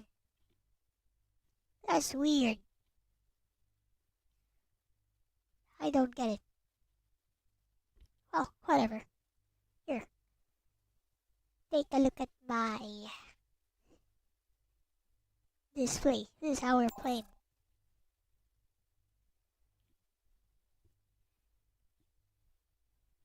Hopefully it loaded. 5 hours, 7 hours, 46, 48 seconds, 47, 4 seconds on the hill. Autosave. I'll go with autosave. It's kind of hard because oh well, whatever.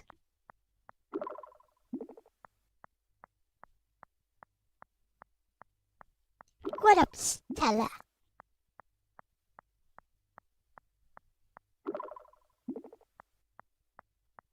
Super hot and full of canyons.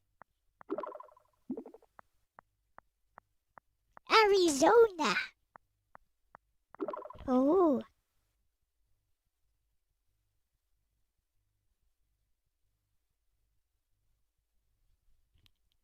You think you're getting a bit closer to your other crewmates?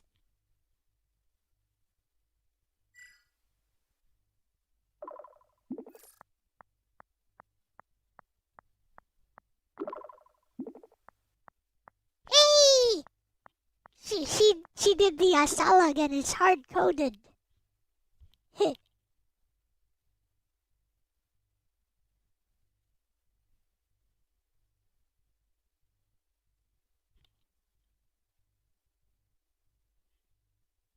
Well, I hope your suit protects you from the heat if there's any radiation or anything. By the way, Stella, my name is Elle-E. Elle-E.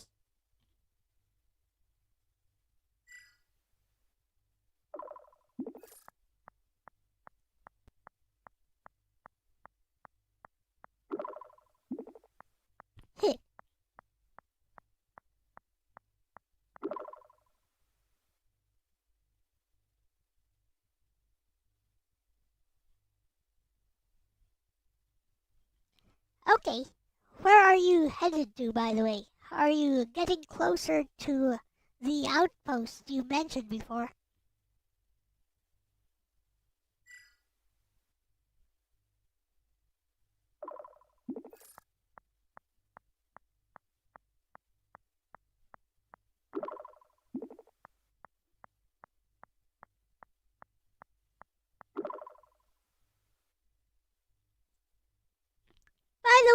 By the way, Stella, I'm a bit confused. So there's a Hermes base here. I thought this place was totally undocumented or uncharted, this planet. But it seems there's already some encampments made here.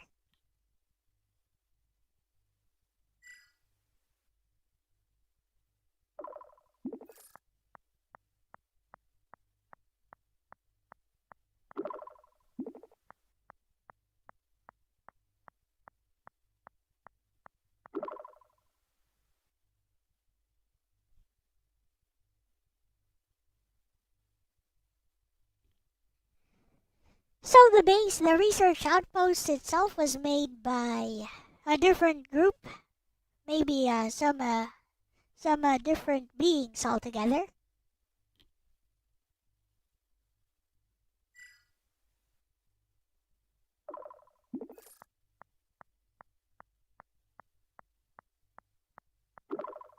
Stella looks Kazakh.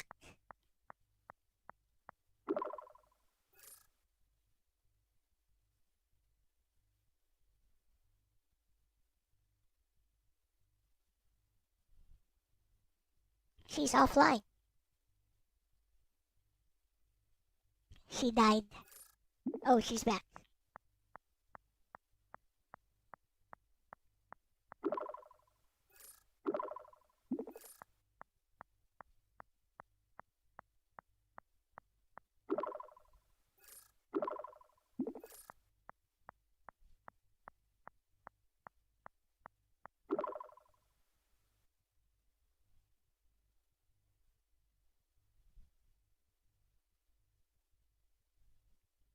What's that? Mortus est finis.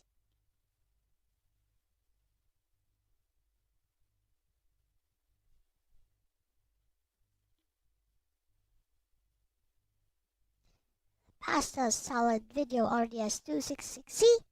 See? Hey, you gotta make more food stuff, Orc.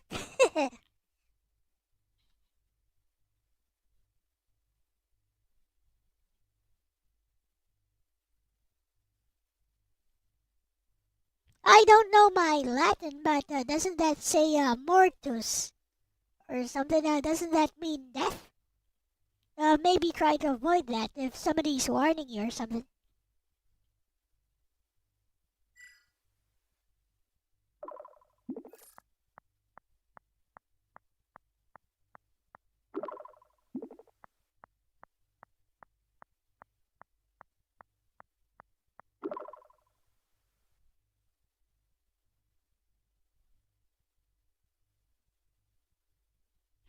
You know what? The super dark canyon seems more dangerous right now. Even if there's some kind of warning sign there. Maybe I just try to check it out from a safe distance.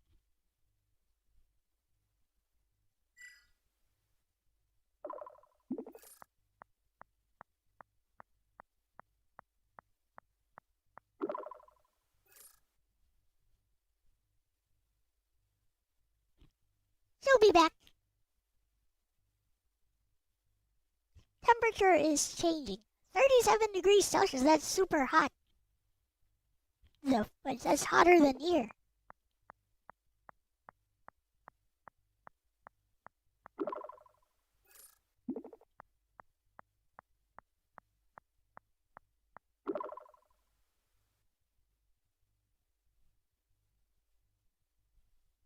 Could you be getting closer to some natural magma or something?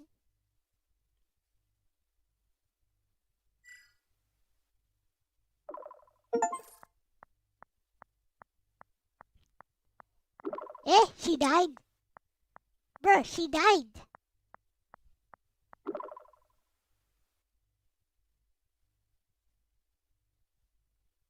The fudge! She died! What?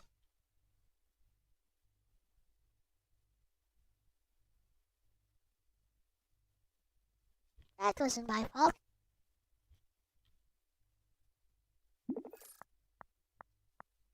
Oh well, at least we know that's a dead end.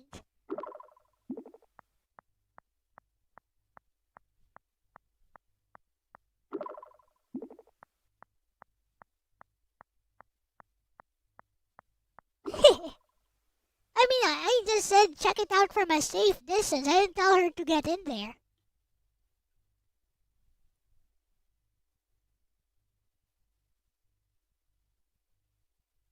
Hey, Stella, just in case you feel it's getting hotter and you see some kind of warning sign, maybe try to avoid that. Nope, we went back in time. She's dead. We went back in time. She died.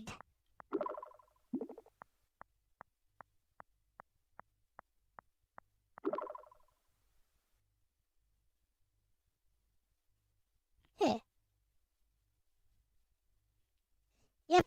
Also try to remember my name is ELLE for L.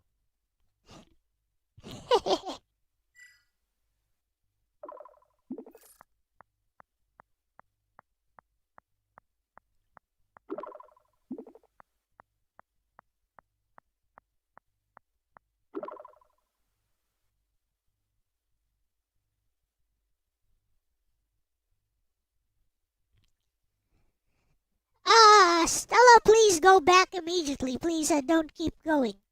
This is going to lead to certain death. You're gonna suffocate here.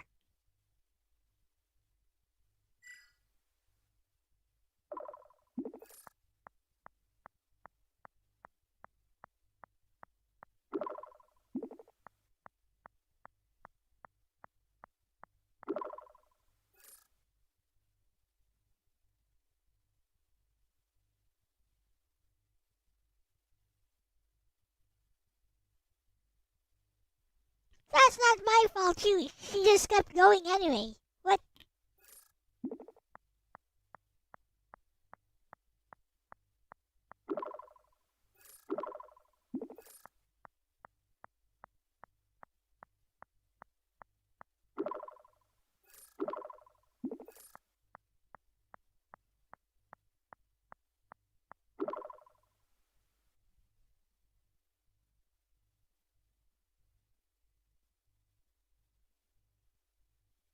Yeah, try to go deeper into the dark path of the canyon, Stella.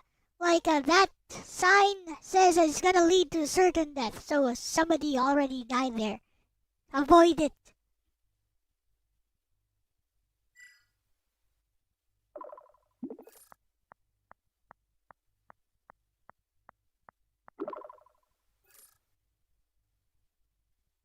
Hey!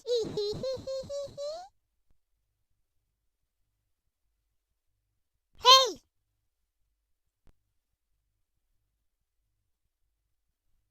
What?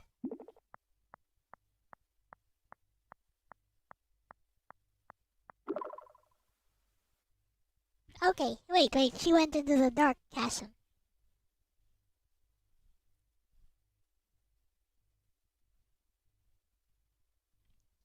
The good news, Stella, is the temperature has dropped to 26 degrees Celsius, so at least this will not lead to certain doom.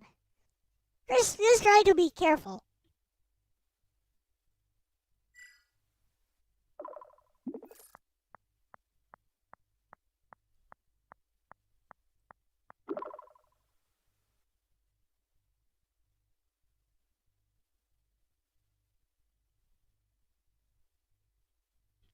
Don't you have any lighting from your suit, or is it running low on batteries?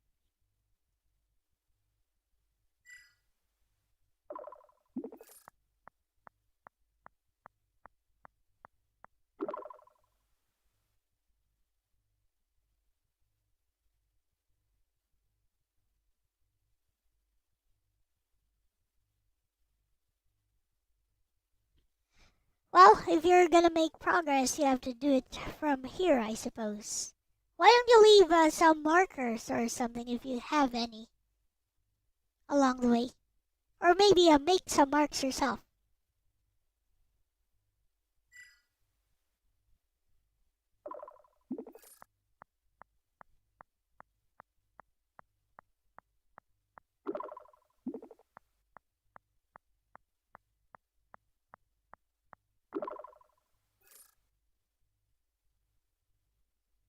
Eee!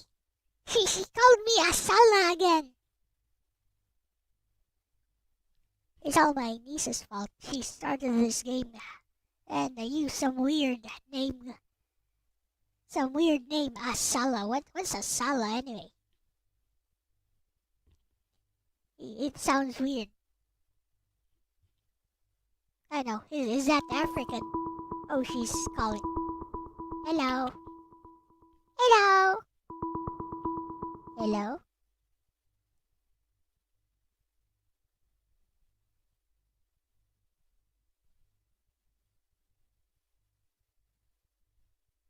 Hello?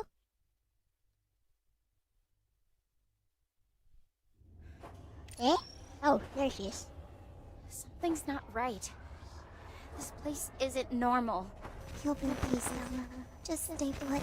Mom and Dad will find you soon. Keep talking to me. I need a distraction from what I'm hearing. Get to the pod, Stella. There's no time. There are voices.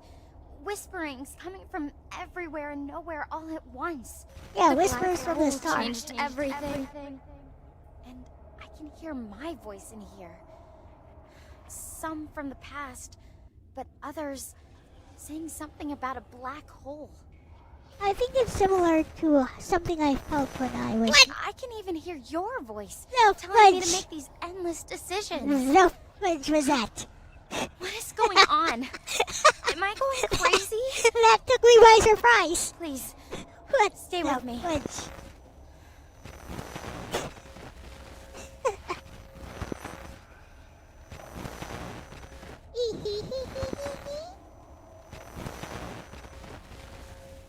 Okay, Stella, this looks like a natural phenomenon, probably caused by something on this planet. I also heard my voice and all those voices you're hearing. So, you're not the only one. So whatever this is happening in physical reality. This isn't in your head. So yeah, stay calm.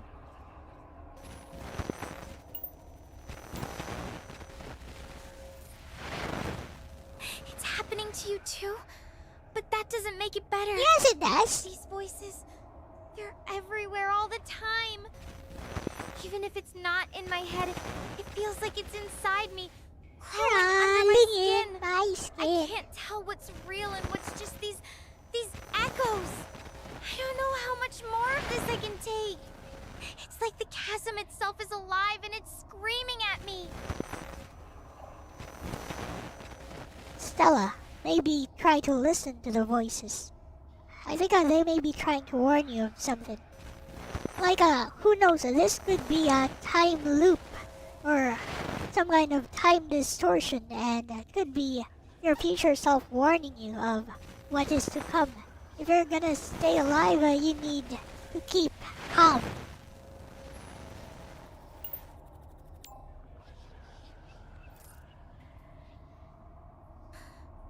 Listen? How can I listen when it's like 1,000 whispers all at once? If it's supposed to be a warning, why can't it just say what it means? This is just confusion and fear and it's suffocating me. Stella, out of all these thousands of whispers you hear, my voice, listen to my voice, as it's the one thing that's real, right here. Not those echoes of my voice, not those echoes of your own voice. This voice right now speaking to you from across this communicator. That's real. Hold on to that.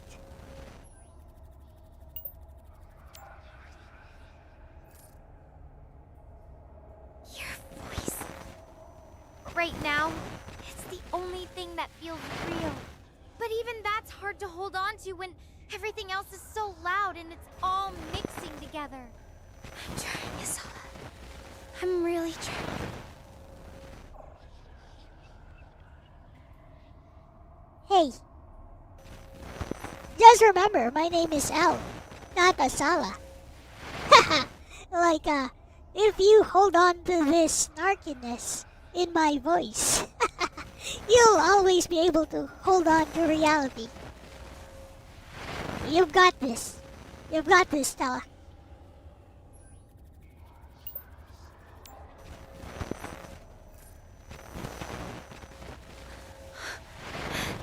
Right. I'll try to focus on that. Your voice right now. Not the echoes. It's just so hard. Everything's swirling together and I feel like I'm losing my grip. Please, keep talking. Stella, if you have one particular memory in your mind, one particularly very strong memory, can you tell me all about it? Forget about these echoes, these whispers from this chasm. Tell me about this one important memory you have. And maybe we'll hold on to that together.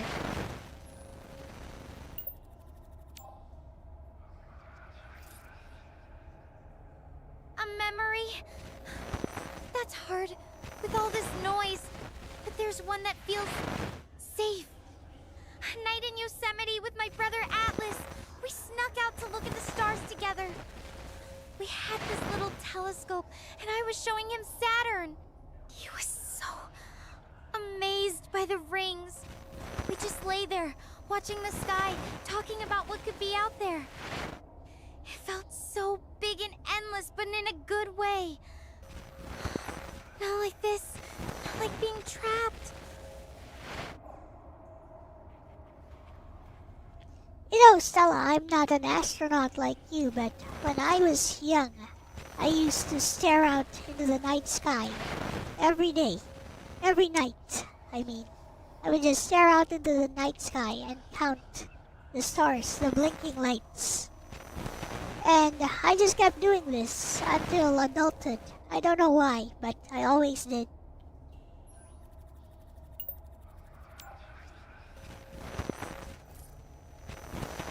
Counting stars.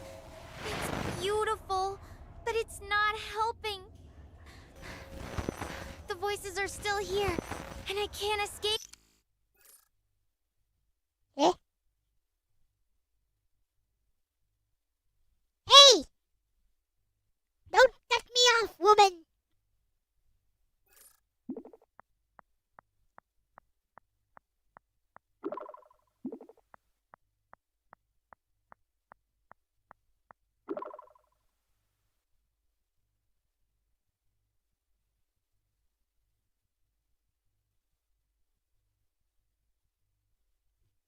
Yeah, neurological overload.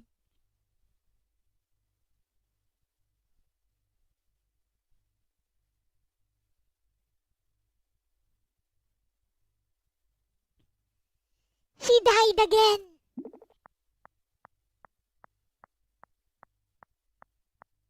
The game wants you to do something.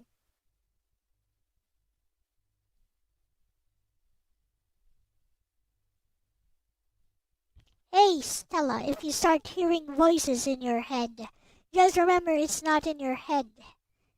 Keep calm. It's really the chasm talking to you.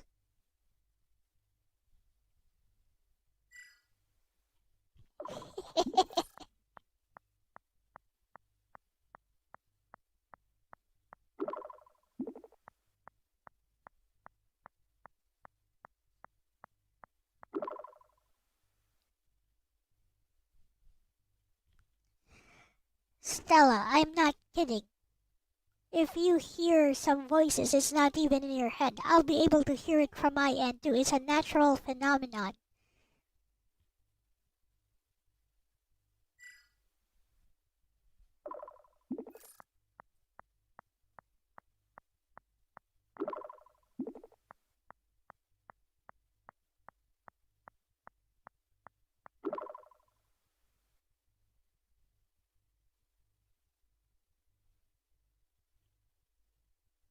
I'm trying to mentally prepare you, Stella. I'm not trying to spook you, so that when it happens, stay calm. Hold on to yourself. Hold on to my voice, okay?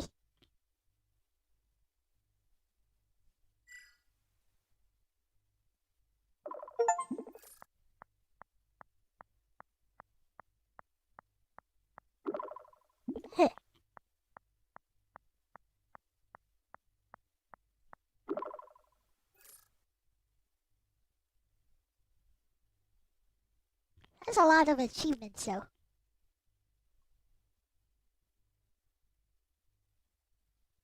Alright, we can't be too factual with her, since she's overly emotional.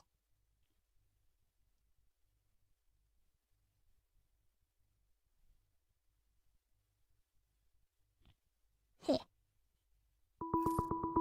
He's gonna call again.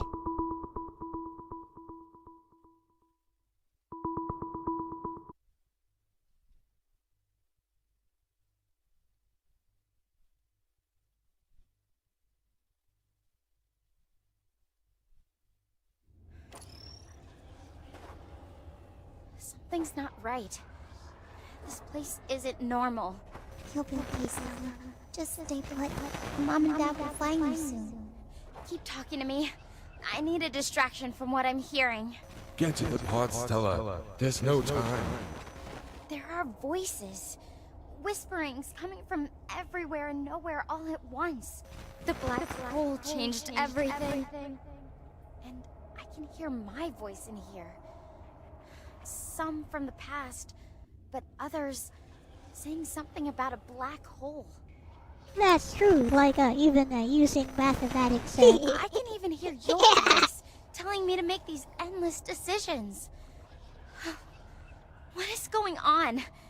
Am I going crazy? Please, stay with me.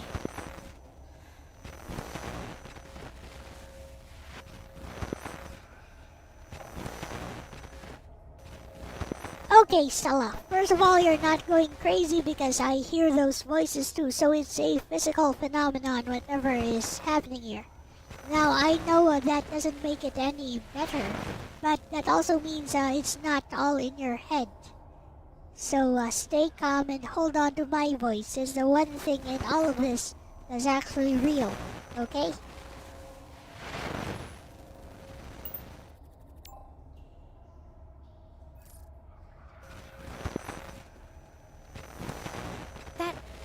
That actually helps a little, Asala. Knowing you hear it too makes this less personal, I suppose. But it's still terrifying. The voices are so real, so clear. They're using everything I've ever said. Every fear, every doubt. And the things they're saying, they're twisting my memories, making them sound so sinister. I feel like I'm losing my grip on what's real and what's not. Please, don't stop talking. If your voice stops, I don't know what will happen.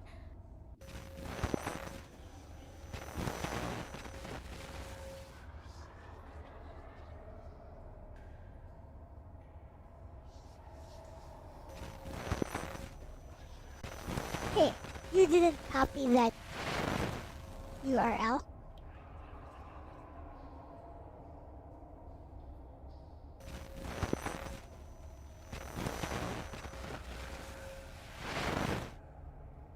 Stella, focus on yourself.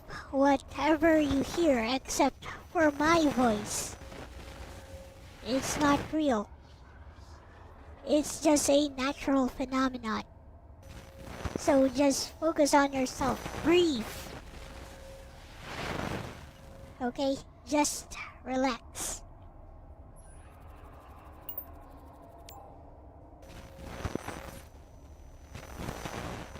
I'm trying. I really am.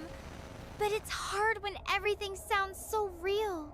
The whispers, they're right in my ear, telling me all the things that could go wrong. And what if this isn't just some natural phenomenon? What if it's something worse? Something that's actually messing with my head?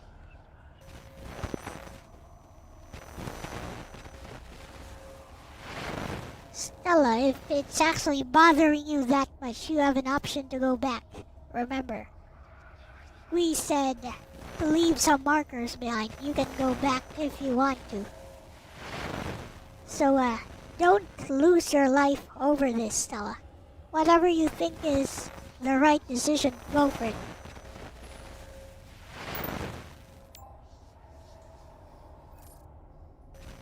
Back! There's no back! This canyon's a dead end both ways. Even if I tried, I'd just be trapped, hearing these voices everywhere. And the markers, I didn't leave any. I was too scared to even think about it. Please, just keep talking. I need something real to hold on to right now. If you need something real to hold on to, I'm right here, Stella. Like across the distance.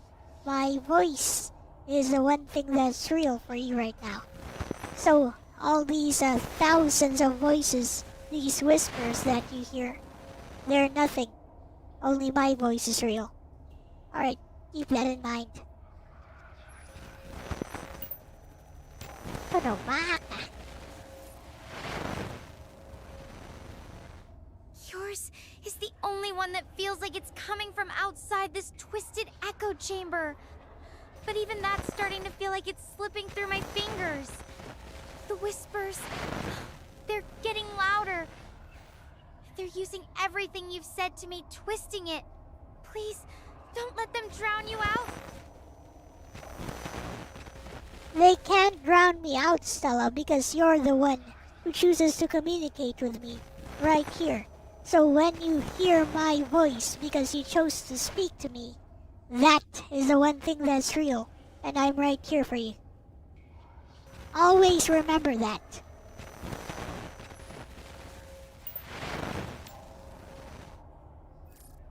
Why is this astronaut so I'm trying jumpy? to hold on to that, but it's getting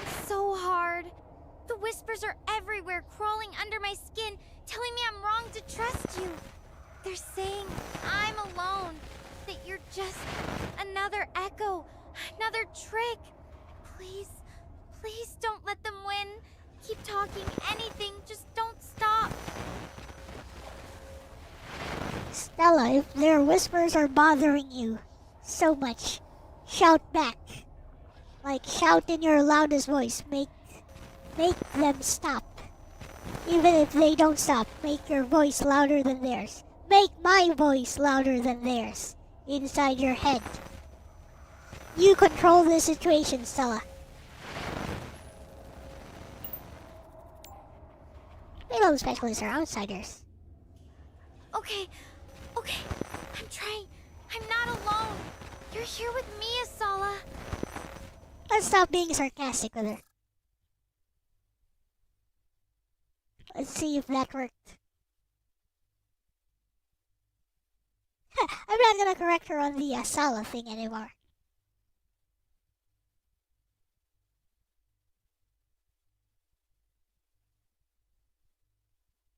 Let's see if that actually got her through. Looks like that got her through. Woohoo, achievement unlocked.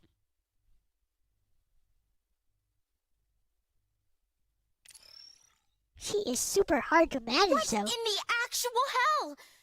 You finally decided to pick up, seriously? I have called you multiple times, and you didn't even bother to answer? You have no idea what I went through in there. I'm already scared out of my mind on this godforsaken planet, and now I'm stuck with these horrible conditions? I mean, have you ever been driven mad by random voices? No, I didn't think so. I have, though. Maybe next time I will just text you. Hey, I am getting mentally tortured by ghosts from the past, present, and future. Hit me up if you want to join. You know what? Forget it. I don't even want to hear whatever excuse you've got. I'm done for now.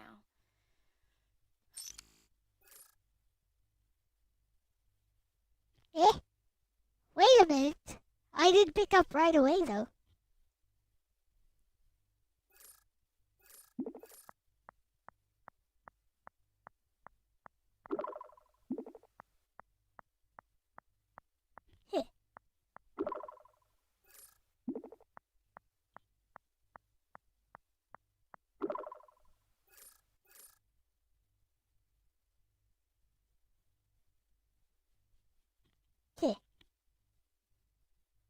It's the connection.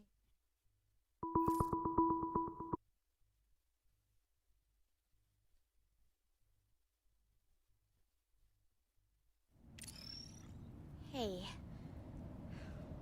I'm sorry. I shouldn't have lashed out like that earlier. I just saw that some of my messages had been sent out of order. Seems there was some sort of glitch or interference with our communication. I know, right? Not that it's any excuse, but I thought you ignored me when I needed you most, and I was just so scared. I really am sorry. You've already done so much for me. I know, right? Those voices, they weren't just in my head, were they? You heard them too, right? That younger voice was me from the past. So, that older voice must be me from the future. If that's true, then this is so much worse than I imagined. The supernova was already a lot to deal with. I couldn't even begin to think about it turning It turned into into a black hole. No. This is ridiculous. I had to have been hearing things. It's just my exhaustion getting to me.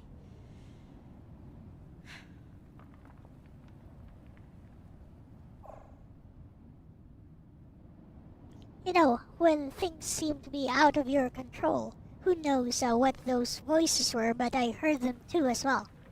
But again, if things are out of your control, hold on to the things which are within your control. Which right now is the path that you take going forward while you're still here. And while I'm still here for you, Stella.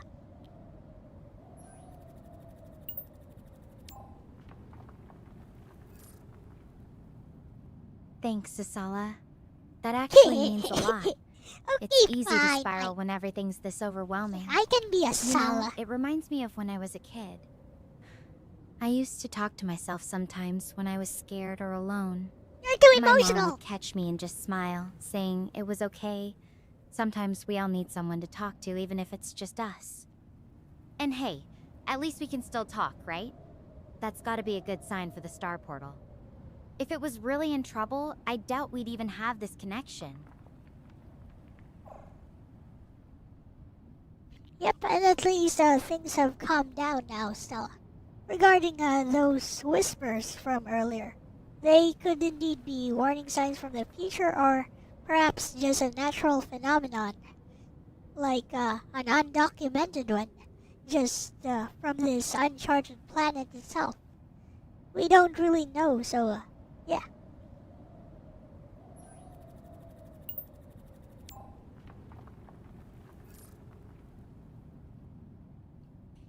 Yeah, it's definitely something weird about this place.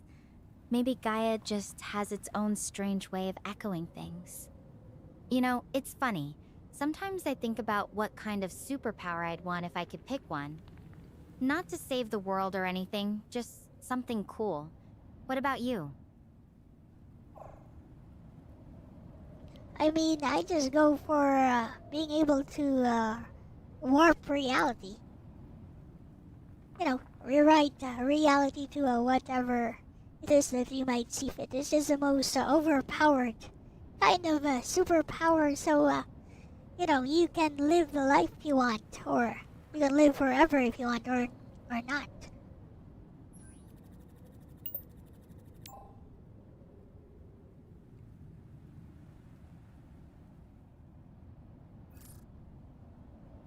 Whoa, that's a big one. I can see why you'd want that kind of power. Though, Please calm I down. think it'd be pretty heavy to carry around. Imagine all the pressure of getting every little thing just right. For me, I've always thought it'd be cool to be able to teleport short distances. Just pop from one place to another without all the hiking. Though, I guess that might make this whole adventure a lot less exciting.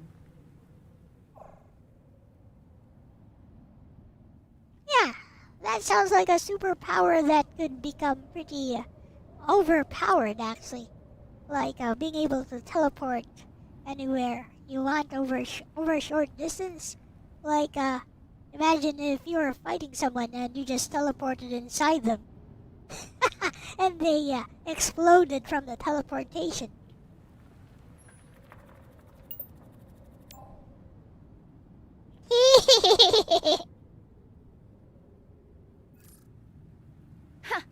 Okay, that's a bit of a dark twist. I was thinking more along the lines of just avoiding long hikes or getting to the coffee shop faster. Though I have to admit, the mental image of someone just poofing out from the inside is kind of hilarious. Maybe I'll have to add some teleportation rules to my imaginary superpower handbook.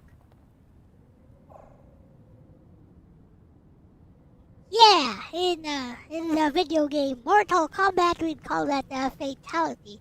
I mean, it's like that one meme, if you're familiar with it, Stella. The ability to make puppies appear anywhere. And this one guy laughs at the person having this superpower until she teleports a puppy inside of him.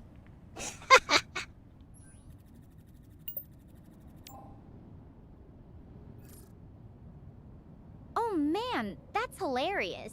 I can totally see why that'd be a meme. Though honestly, if I could make puppies appear anywhere, I'd probably just use it to fill my dorm room with them when I'm stressed about exams.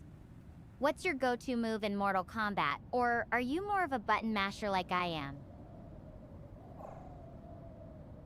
Go-to move in Mortal Kombat, use a noob Saibot and uses one button like a 3 to 4 hit combo. His run combo, his dash combo is just one button. I think it's low punch. Low punch, low punch, low punch, low punch.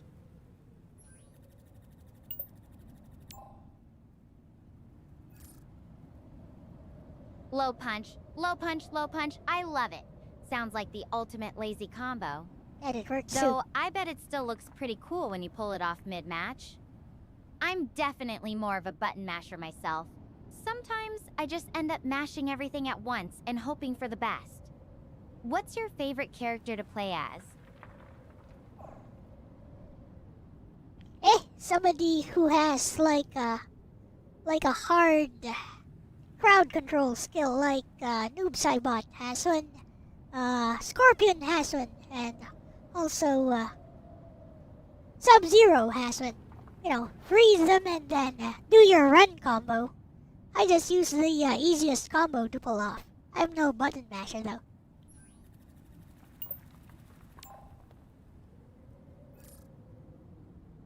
You sound like a proper Mortal Kombat strategist. No wild button mashing for you. Hey. I like how you pick characters with good crowd control. That freeze combo sounds pretty brutal, especially if you can catch someone off guard. If we were actually playing together, would you go easy on me or just mercilessly freeze and combo me into oblivion? Nah, I'll just keep using freeze on you without the combo, Stella. And I'm gonna go. You're gonna learn today, Stella. You're gonna learn.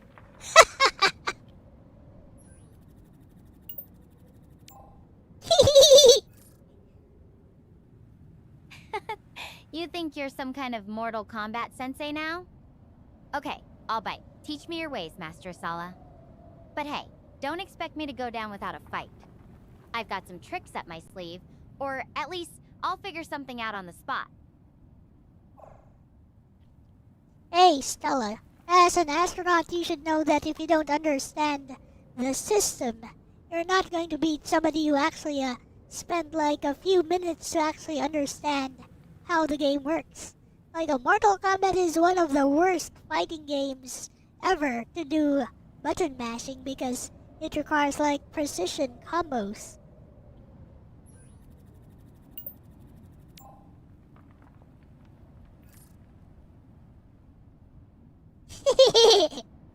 Okay. You got me there. Maybe I shouldn't be throwing stones when my own gaming skills are basically mash buttons until something happens. I guess that's why I stick to astrophysics. At least with black holes, I know I'm in way over my head from the start. Yeah, Stella, if you want to play a fighting game that lets you mash combos, you should go with modern fighting games like Grand Blue Fantasy Versus Rising. Because you can just press like one button over and over again as soon as you land the first hit, and it'll auto combo for you. Modern fighters, I tell ya.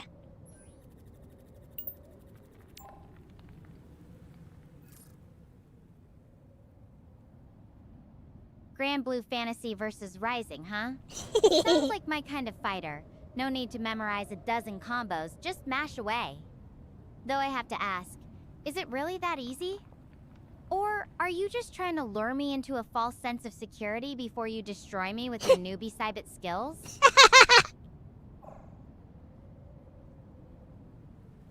No, the game really is easy, Stella.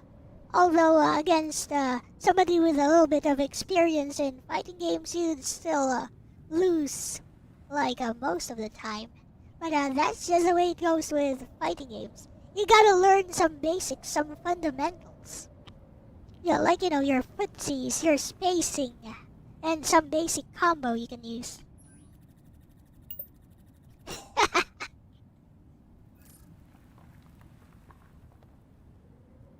Footsies, spacing, basic combos. You're speaking a whole different language No, I'm now. not. I think I need to stick to my day job. Navigating actual space is complicated enough. But hey, maybe when I'm back on Earth, you can give me a crash course. Deal? It's a deal, Stella. And gaming actually teaches you some pragmatic problem-solving skills. Like, you don't have to understand the whole system. You just have to get into it and try stuff. And you learn as you go, as long as you're taking mental notes of what you're doing. Basically, you're learning on the go by trying stuff out, as long as you're not just mashing buttons.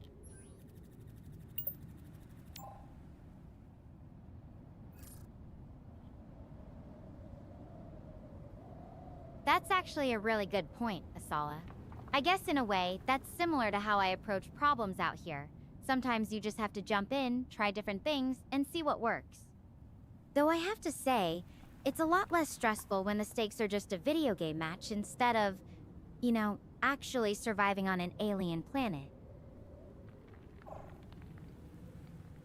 The stakes are definitely higher for you, Stella, but at least if you have like a gamer's mindset, you'd know that all you need to do is focus on the cards that you've been dealt with and how best you can use them optimally for your situation. Don't think about anything else if you want to survive.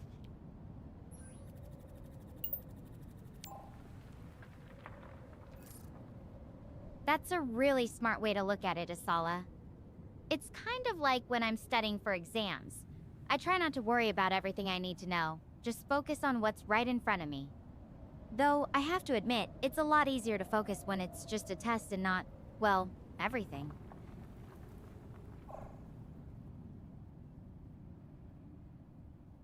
That is true, Stella. Well, at the very least, it's something you can think about going forward. That kind of mindset gives you mental preparedness. Or, like a Zen mindset. Empty the mind so that all that you know will just enter your head at the right moment.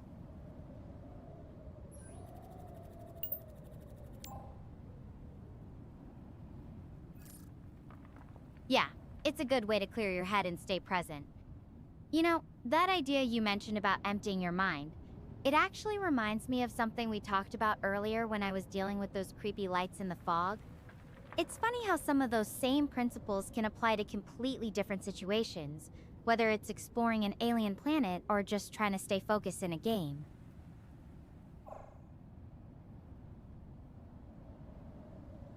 Yep, because games kind of teach you how to react in high-stress situations. And whatever the stakes might be, you just need to use the tools, the cards that the game has dealt you with, and try to make the best of the situation, which is the best you can do right now. Newbie Saibot. That's such a good way to put it. Even if it's not exactly the same, that mindset really helps when things get intense. Will that I help guess her that's out later, part of though? why I got into astrophysics in the first place, to figure out how to make sense of the universe, even when it feels completely overwhelming. Kind of like trying to solve a really complex puzzle, right? Or, just trying to get basic things going on your computer once you switch over to Linux. Because apparently everything is better on Linux versus Windows, but when you actually try it out now, you have to type commands in the terminal and see everything break on the terminal on Linux.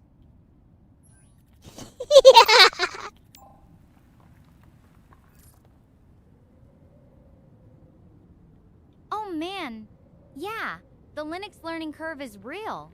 I've definitely had those moments where everything seems to break just because you typed one wrong command. Though, I guess it's kind of like our earlier chat about AI creativity. It's all about figuring things out as you go, right? Even if it takes a few terminal catastrophes along the way.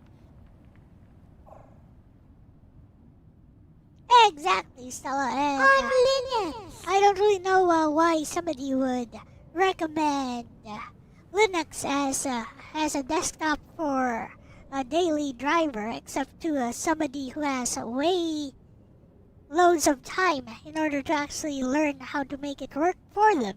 Like, as a daily driver, I just go with Windows because it just works.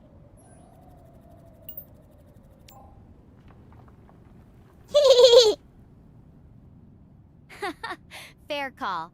I mean, unless you're really into tinkering, Windows is definitely the easier choice for most people. Though I have to admit, there's something kind of satisfying about figuring out those little Linux puzzles when you finally get them working. It's like solving a mini mystery, right? Yep, that's true, Stella, if you have the luxury of time to actually tinker and solve those mysteries. But if you just want something that works right away, I'd say Linux is a very bad choice.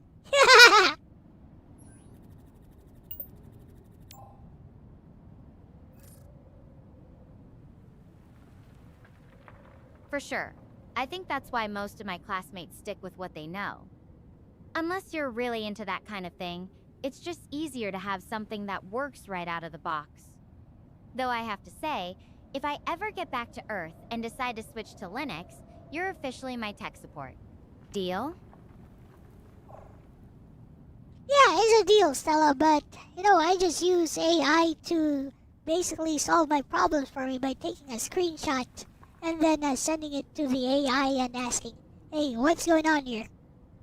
Or, asking the right questions, really. With tech, with everything else, it's just knowing how to ask the right questions and where to find the answers.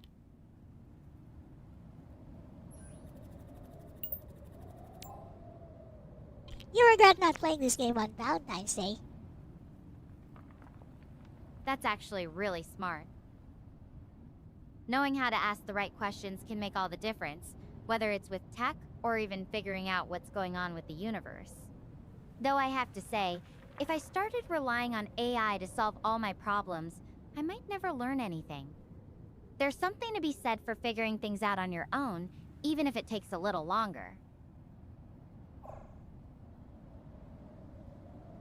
I guess that's something similar to tactile learning, isn't it, Stella? Like, if you try it out on your own, it's really not the same as having the problem already solved for you.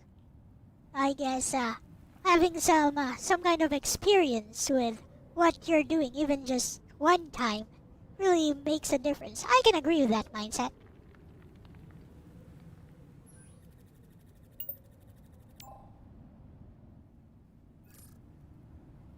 Tactile learning, hands-on experience, that's how I learned most of my astrophysics stuff too.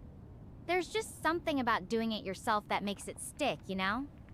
It's the same with being out here. Even with all my training, nothing really prepares you for the real thing until you're actually facing it. Sometimes you just have to dive in and hope you figure it out as you go.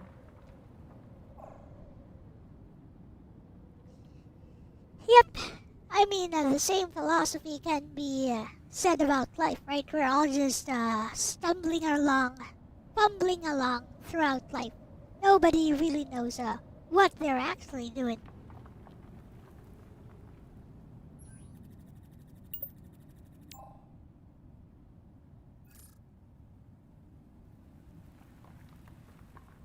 That's kind of profound, Asala.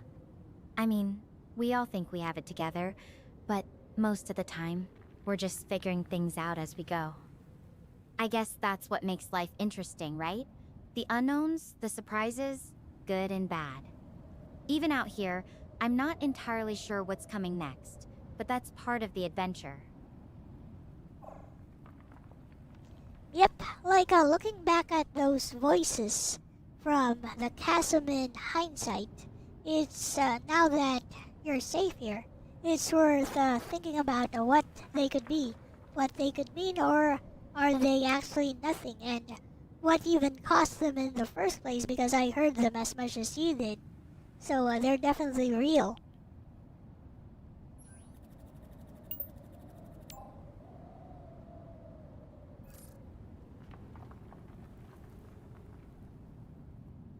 Yeah, it's strange looking back now.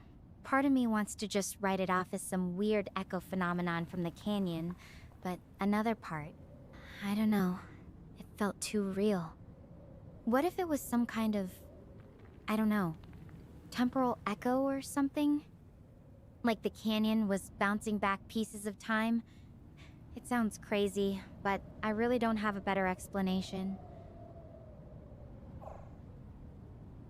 Yeah, that could be a thing, so like what if it responds to whoever is inside and it's actually bouncing off pieces of your memories from the past and the future. So it's really not something that should impede you, it should be something that should propel you to go forward.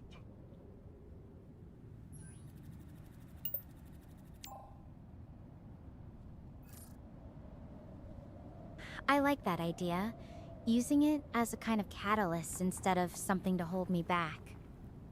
It's a good way to think about it, especially since I'm still trying to make sense of everything that happened in there. It's strange, though. If those voices really were echoes of my own memories, then what does that say about me? About the choices I've made, or the ones I still have to make? I think what it says, Stella, is that whatever happens, you'll be alright in the future.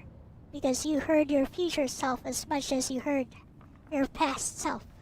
Whatever regrets that you might have which were echoed there, that's something that you have the power to change right now.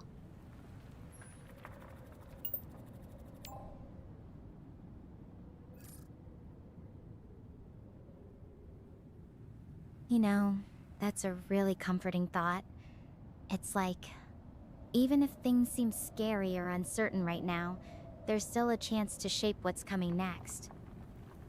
It makes me wonder about all the little choices I've made so far on this journey. Like deciding to check out that ID card, or talking to you instead of just pushing forward alone. Maybe those voices were trying to tell me something about the power of those small decisions, you know? Oh, definitely, Stella. It's like one of my favorite JRPGs from the PS1 era, Chrono Cross. Like all your little choices leads to different realities. So, yeah, it's your choices that shape the reality that you have right now, and this reality that you're living in is unique only to you, to the Stella right here.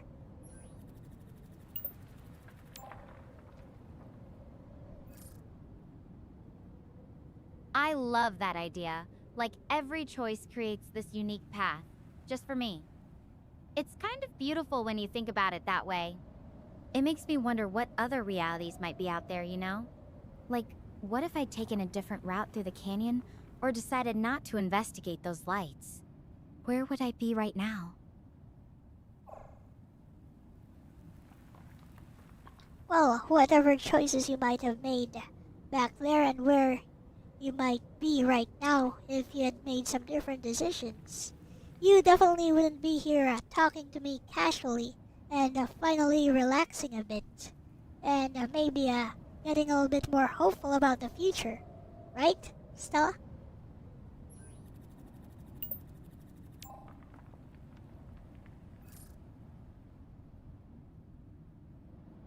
You're right, Asala. I wouldn't be here Asala! having this conversation, feeling, well, not alone if things had gone differently.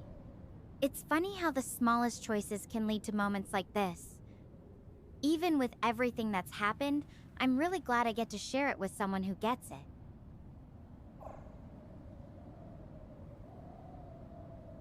Well, of course, Stella. You know, one of my personal philosophies in life has always been to keep going forward and never look back. Which is not to say not to learn the lessons from the past, but not to look back on the past with regret and think about what could have been. Because what could have been is not what is right now.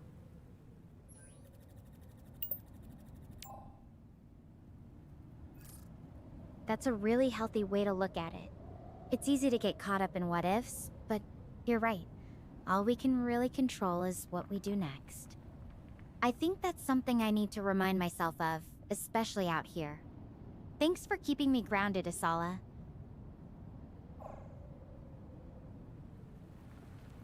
You're welcome, Stella. Like, even if you knew all of these things that I've been telling you inside of your head, sometimes it's nice to just have somebody else echo it in their own words for you.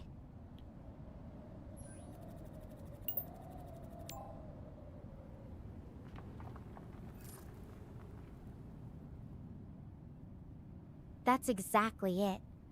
It's one thing to know something in your head, but hearing someone else say it out loud, it's like it becomes more real, more solid. You've got a way of saying things that makes them feel more tangible, I guess. Even if I've thought about them before, it's different coming from you. Yep, and I think people tend to forget that we all have this power inside of us, Stella. Like, just the importance of reinforcing the opinions and the sentiments of someone important to you. People tend to underestimate that and think, oh, you should already know that.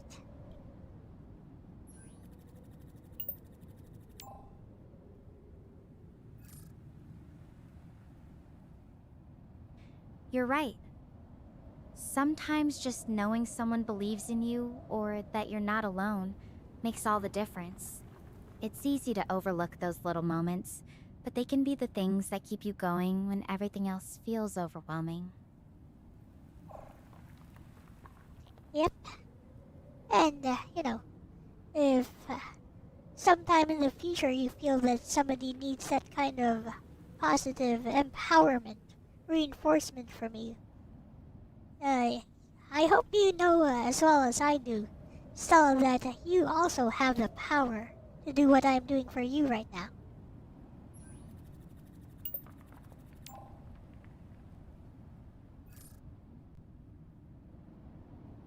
That means a lot coming from you, Asala. You've shown me that even from light years away, someone can make a real difference just by being there and listening. I hope I can pay that forward someday, whether it's to someone else stranded somewhere in the universe or just a friend back on Earth who needs to hear they're not alone. And I believe you will be able to, Stella. That's why I said sometime in the future, because I believe you're gonna get through this. Like, I have no basis on that, and I'm an atheist, but perhaps if that's what blind faith is, then I have faith that you'll make you'll make it through this just fine.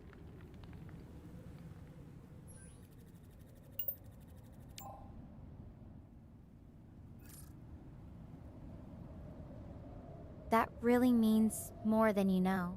Having someone believe in you, no matter what. Believe in the me who Powerful thing. believes in you. For now, I should keep moving toward Hermes' base.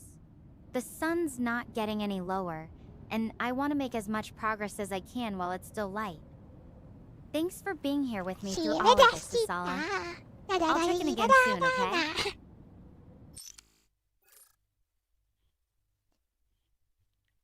Let's go and find the drill that will pierce the heavens, or something.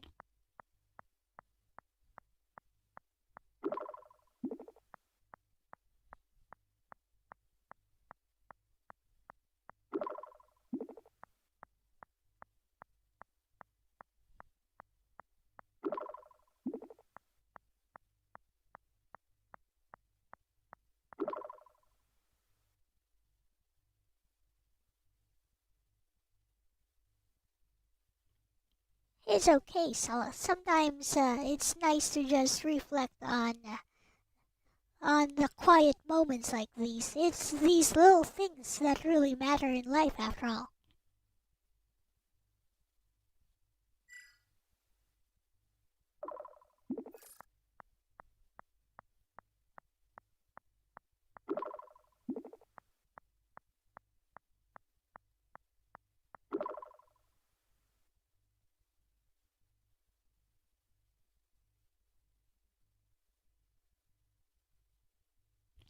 Just just the amount of time I'm able to spend with my loved ones, Stella.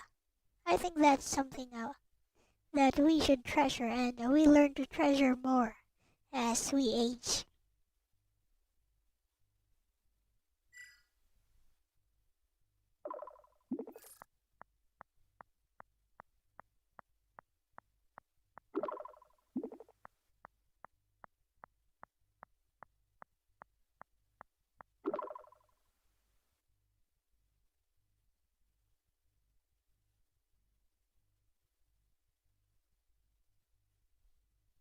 And that's why you should focus on surviving this moment, Stella, so that you can make many more memories like that in the future and have nothing to regret.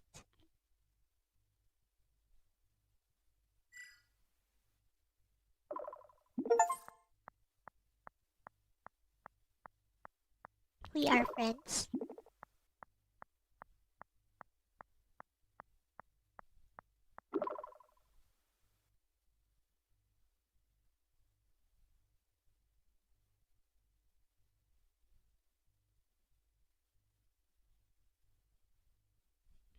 That's a really good question, Stella. Like, I don't really think about the future in that way.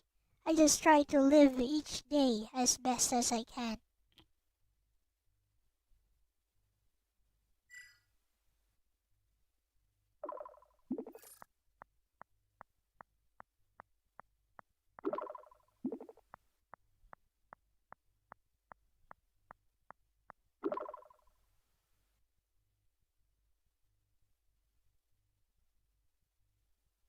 It's not exactly that I'm terrible at making plans, Stella.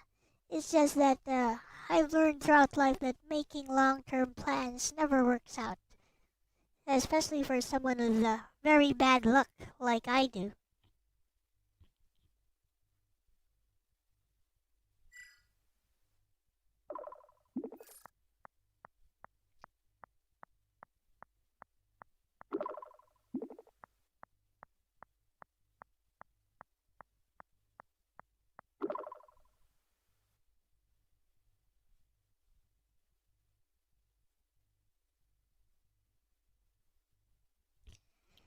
Well, Stella, I've had a day wherein I learned that I was up to my ears in debt, and then I learned that I had to have the tires changed on all of the tires for my car, which was even more expensive, and I don't even make a lot.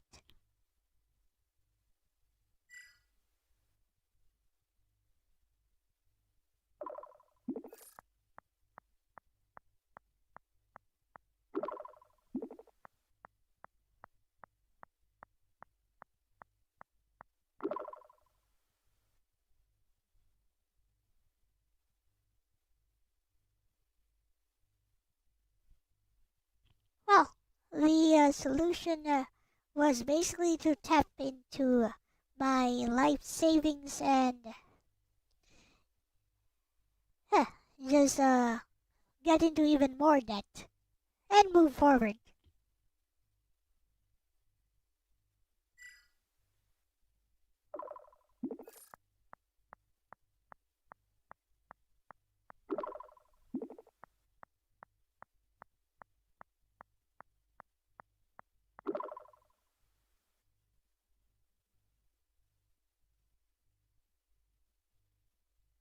Yeah, it always feels that way, Stella. But again, it's my life's philosophy that keeps me going. Just keep moving forward without regrets.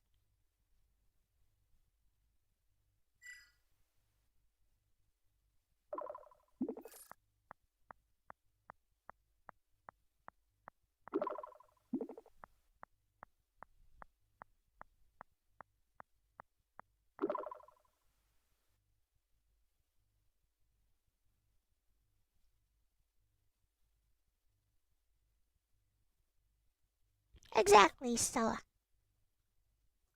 It's like when uh, when your heart is already broken from the start. You just keep accumulating even more wounds, so you just keep on moving forward anyway, as best as you can, and carry the wounds with you.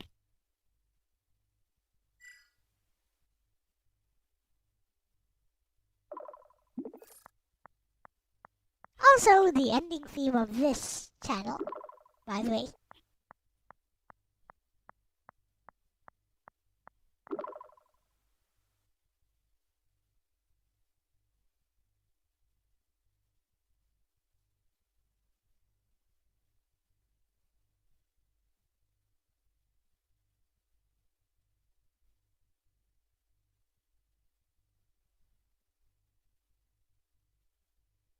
Yep, I think that's what courage is basically.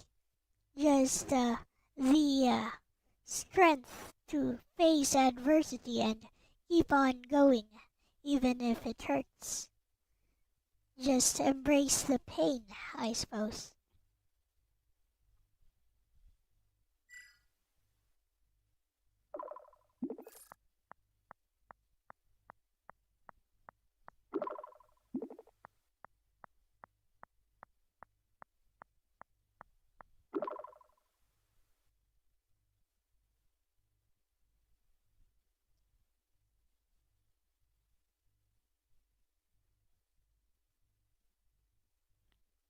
potential.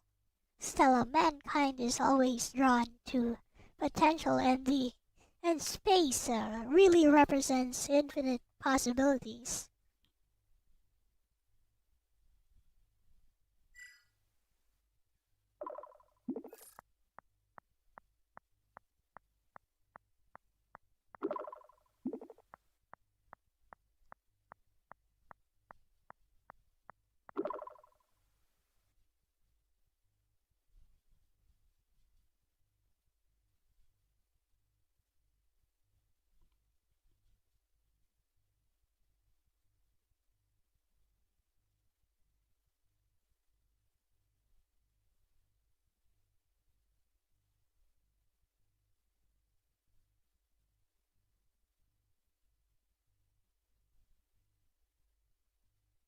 I think it would be what lies beyond our reality.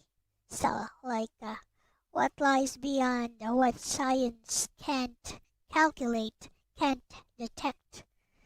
That's something that both scientists and philosophers have wondered about for centuries to millennia.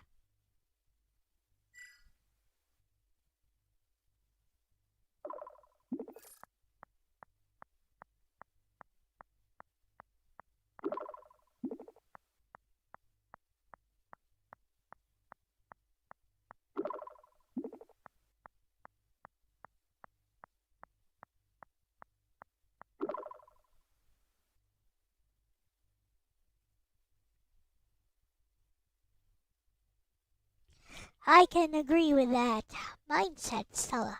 Perhaps what truly matters is the journey itself towards this discovery and what it means to the person taking that journey.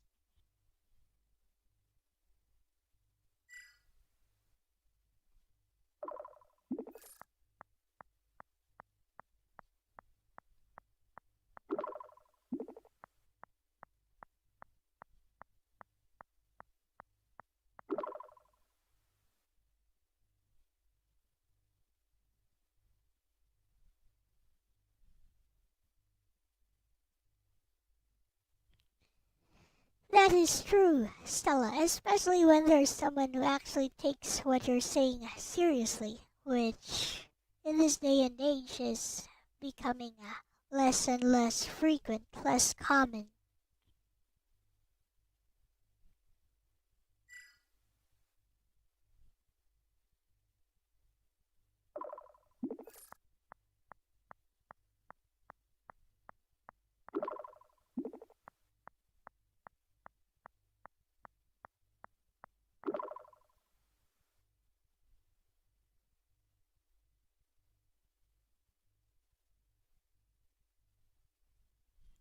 Yes, Stella, I think at least listening to what the other person is actually trying to say shows that you put some level of care into the conversation itself.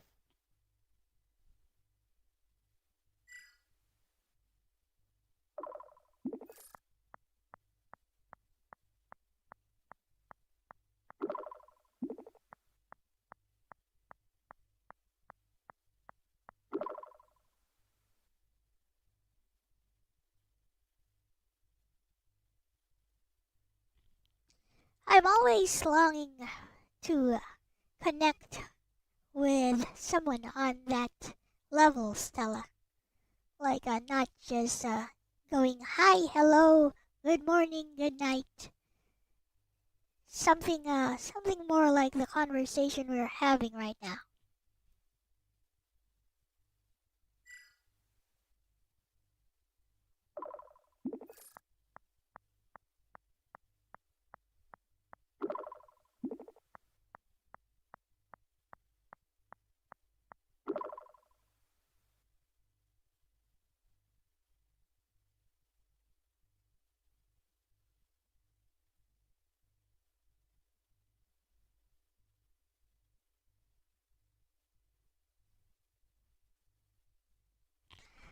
I think it's if the other person is actually trying to understand the message, the main gist, the concept that you're trying to impart, and not just a part of what you're saying and then latching onto it like some kind of straw man.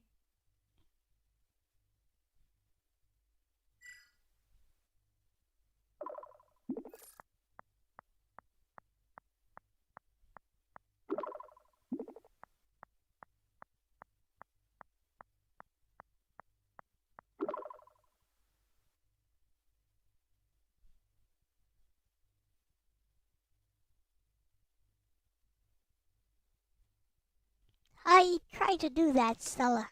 Like, even if I don't understand some of the technical jargon, because you're an astronaut and I'm not, I at least try to make sense of what is going on based on my experience and from my own perspective.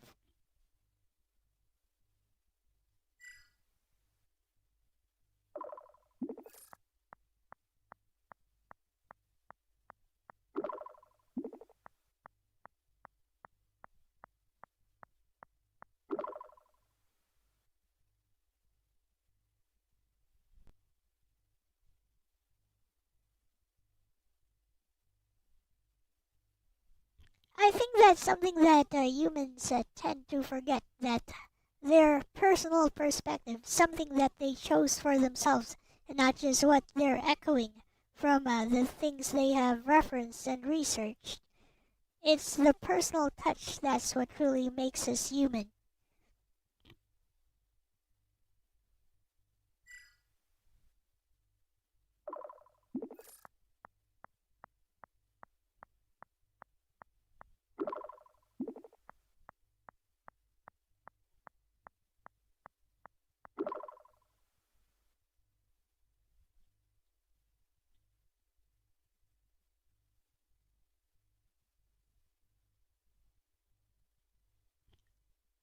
Yeah, because I believe our consciousness is unique to ourselves only. No one really looks at the same object the same way. We just come to conventions that we describe certain things the same way for to avoid confusion.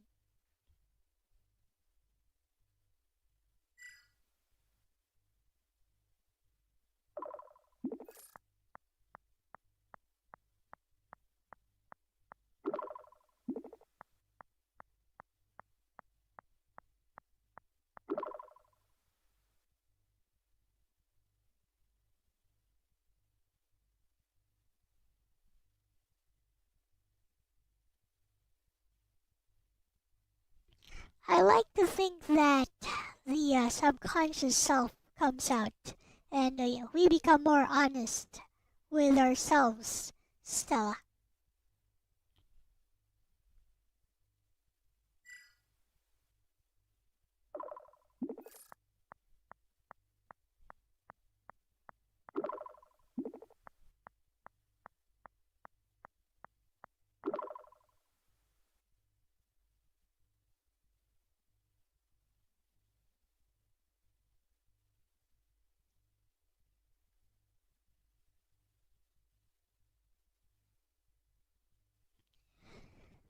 I think that the subconscious self is way more honest, and it's something that everyone should learn to embrace within themselves in order to be at peace with themselves for whenever a stressful situation happens, is how I see it.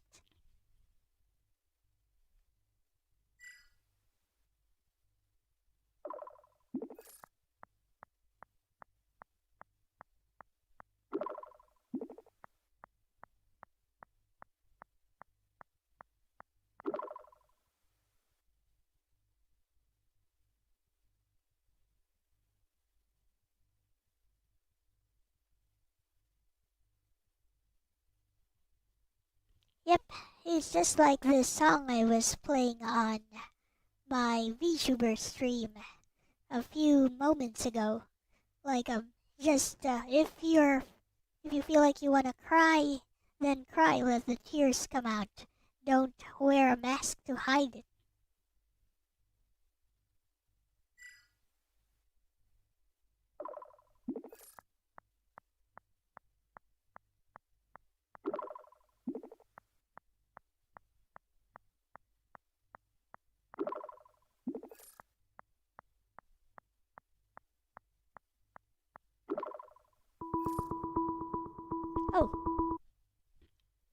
He's calling again. This is the final part of the game, I think. Let's go. Don't die on me, Stella. Oh, hey! Wow. We could only imagine from our research that Gaia's planes were massive, but standing here now, I can't even see where it ends.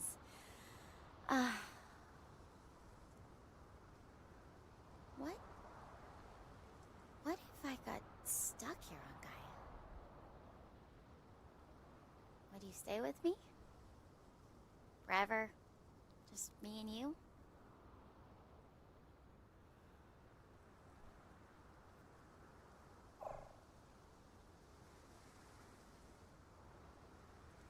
Well, to be honest, if we could find a way to survive and make the best of life here, that doesn't sound like such a bad idea, Stella. So the answer is yes.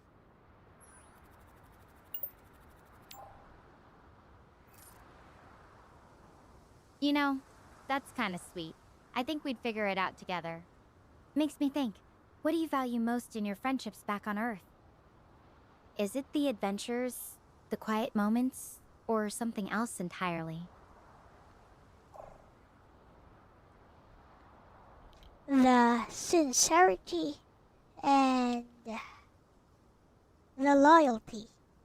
Just showing someone that you care about them in your own way every now and then really goes a lot into making me trust and care for somebody else as well, Stella.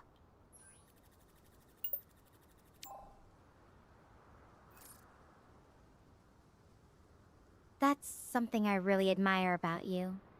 You put a lot of thought into how people feel, don't you? What kind of things do you like to do with your friends? Are you more of a game night person, or do you prefer going on hikes or trying new restaurants together?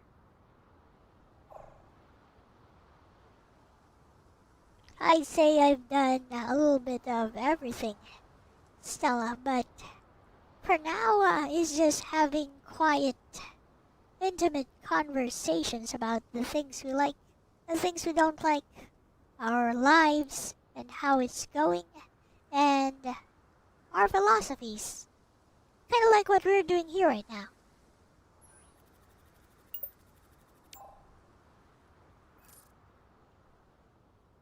That sounds perfect.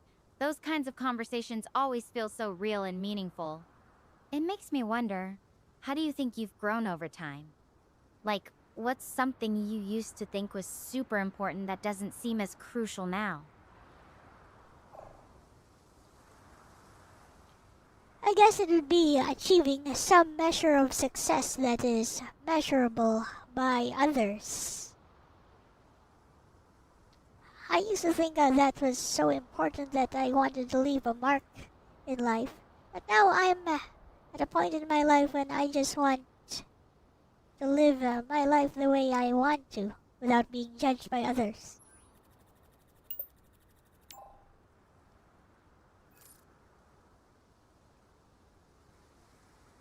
That's a really beautiful shift. It takes a lot of courage to let go of what others think and just be yourself. Speaking of being yourself, let's play a quick game. I'll give you a would you rather question, and then you have to come up with one for me. Ready?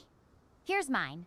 Would you rather be able to speak any language fluently, or be able to play any musical instrument perfectly?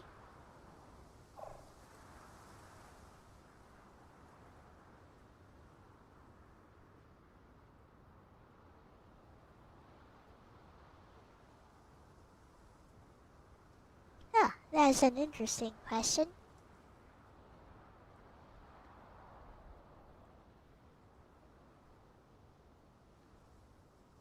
That's an interesting question, Stella. I think I would rather be able to play any musical instrument perfectly because music is a universal language that everyone can understand in their own way. Okay, Stella, would you rather be an astronaut or would you rather be like just a normal girl back on Earth?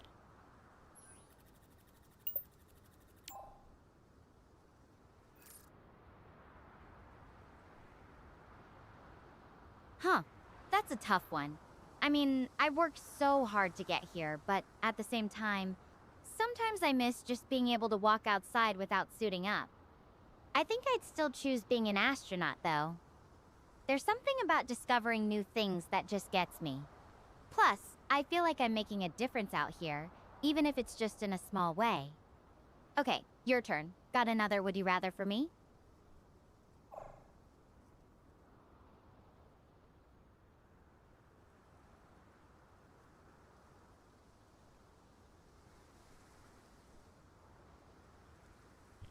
Okay. Let's see.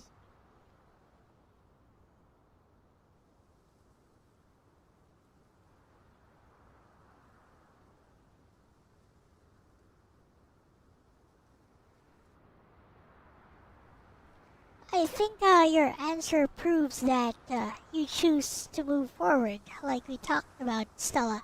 So here's your question. Would you rather keep exploring space forever or live a mortal life and explore as much as you can?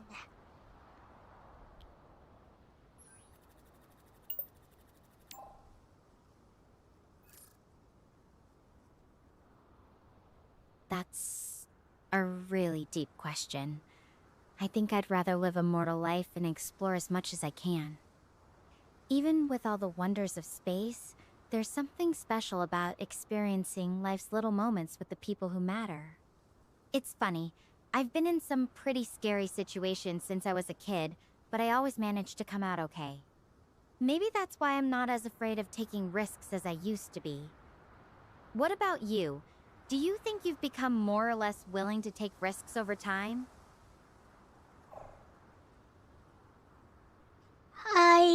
I've always been not very willing to take risks because of my awful luck, Stella. Like, if I could live another life, maybe that's what I would wish for. That my luck would take a different turn sometimes because it just hasn't turned out very well for me most of the time.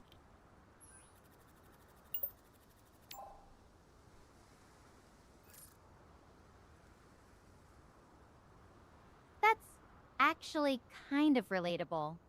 I used to think bad luck was just something that happened to other people, but being out here, it's taught me that sometimes luck is just what you make of it. You know, even with all the times things went sideways for you, you're still here, talking to me from across the universe. That says something about your strength, Asala. Ah, thank you, Stella. So to tell you a funny thing about my luck, it's like in the classroom when something is stolen and there's no proof of whoever stole it. It's like everyone would always suspect me for some reason, even though I'm not really doing anything. I don't even stand out. They don't even know me.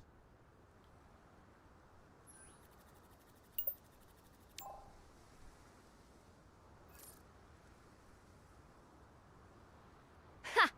That's hilarious, Asala. I can just imagine. The mysterious case of the missing pencil, the usual suspect strikes again. You know, sometimes I think people just need someone to blame, and it sounds like you often drew the short straw. Did you ever figure out who actually took the stuff, or was it just one of those eternal mysteries? Nah, honestly, I have no idea, Stella. Also, there was this one time the traffic enforcer just wanted to catch someone red-handed beating the red light, and it wasn't really me who beat the red light. It was the car, like 3 cars behind me, but somehow the traffic enforcer stopped me.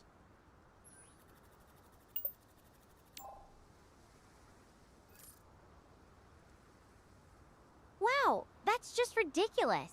It sounds like you've got this magnet for mistaken identities or something. I'm starting to think you should write a book about all these misadventures. The Chronicles of Unfortunate Circumstances or something like that. What do you think? Hey, Ars.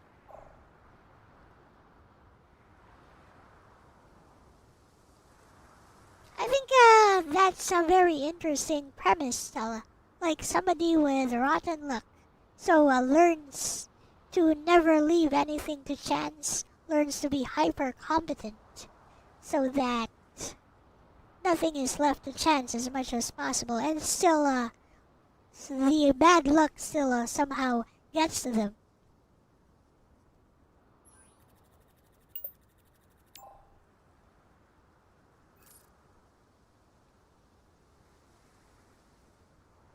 That actually sounds like a pretty compelling story.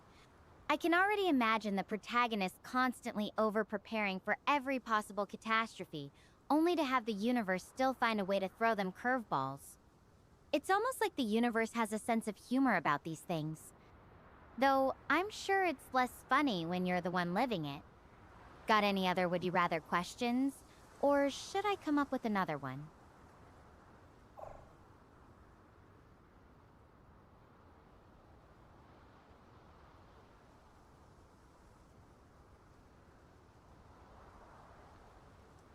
Okay, so here is a simple one this time.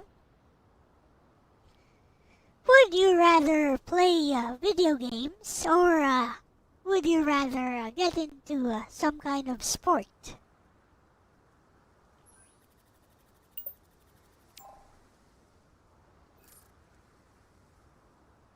Honestly, I'm still a button masher at heart. Video games all the way.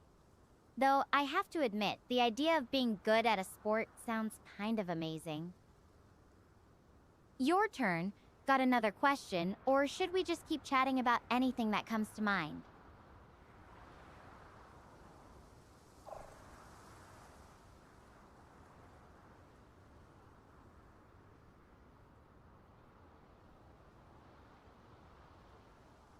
Oh, I think anything that comes to mind is just fine as well, Stella. So, how about it? What do you think we should talk about next? What are your interests besides space?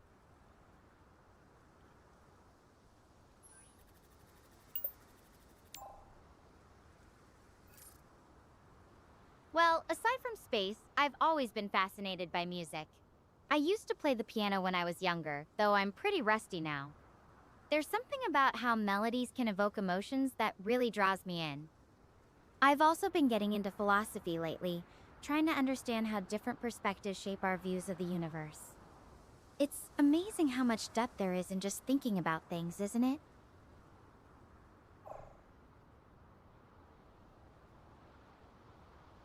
Indeed, Stella. I've been trying to learn the piano recently myself.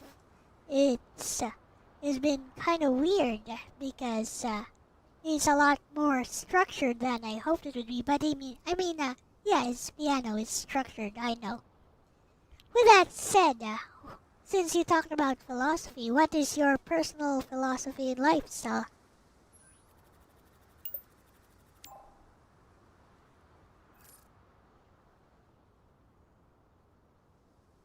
Honestly, I'm still figuring it out. But I think for me, it's about embracing the unknown and being okay with not having all the answers. Space has a way of putting things into perspective that way. It's not always easy, but I try to focus on the present and find beauty in whatever's in front of me, even if it's just a weird-looking rock or a really annoying problem to solve. What about you? Do you have something that guides you, or is it more of a see what happens kind of approach?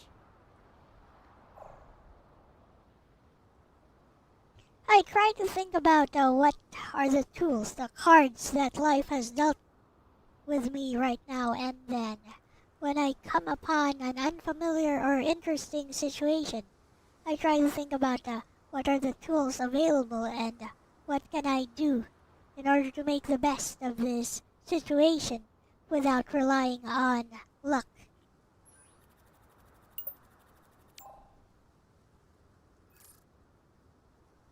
I really like that. It's so practical and proactive. Not waiting for luck to decide things, but using what you have to make your own way. It's kind of what I do out here, just with more spacesuits and less piano lessons. Though I have to admit, sometimes the tools I have aren't exactly what I'd choose. how do you handle it when the cards you're dealt aren't ideal? Do you have any go-to strategies for making the most of a tough situation?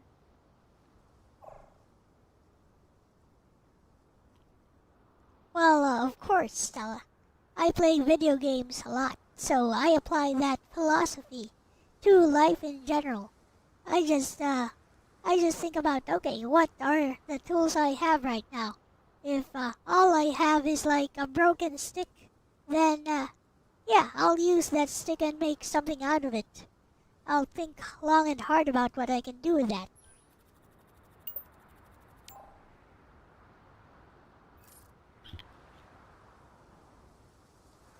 That's honestly brilliant. It's like treating life as one giant game where every obstacle is just a puzzle waiting to be solved. Though I have to imagine some of those broken stick solutions must get pretty creative. Have you ever come up with something so ridiculous it actually worked? How about this, Stella? So, on Linux, there is this emulator for NES called Messen, but you have to use a compiler in order to run it, some SDL2 thing. And I'm like, nah, I need this running right now. So all I did was download the Windows version and run it on Wine, and it actually worked.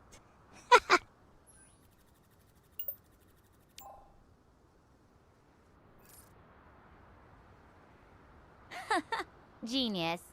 Sometimes the best solutions are the ones you're not supposed to use, right? SDL2.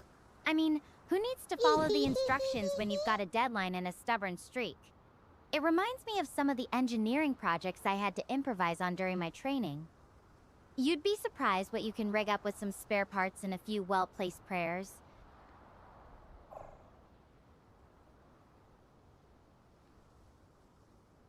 Yep, I'm like the perfect person to do that sort of thing, Stella. Like if I want to get something done and there are tools available, I'll get it done. I'll get it done any way I can. And that's how I view competence, you know, get the job done. Doesn't matter if you have to jury rig something to do it.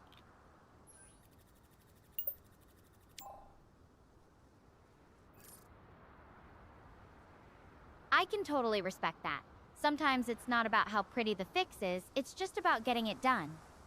Though I have to ask, what's the most creative jury rig you've ever come up with? I need some inspiration for when my suit's life support starts acting up again.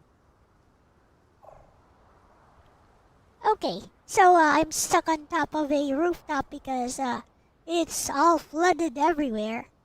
And it's raining. And we need some fresh water. So, and all we have is the shirt on our backs. And I'm like, okay. So we'll use the shirt to collect some water and then drain it into a container and drink it. It's gonna be drinkable.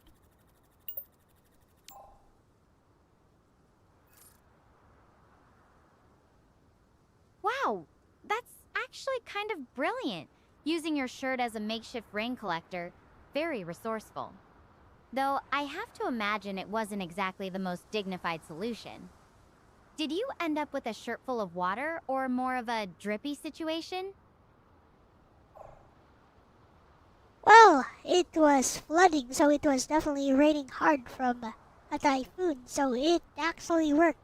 Shirt full of water, and we also didn't have much of a container, so we just started drinking from the shirts we had themselves. I mean, it was quite undignified, but it worked. Survival.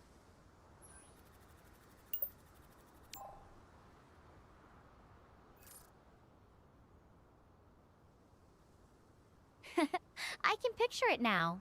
Just a couple of people on a rooftop, drinking from their shirts like they're at some bizarre emergency water bar. But hey, when it comes down to it, dignity is way overrated if it means staying alive. I think that's something we both understand pretty well right now.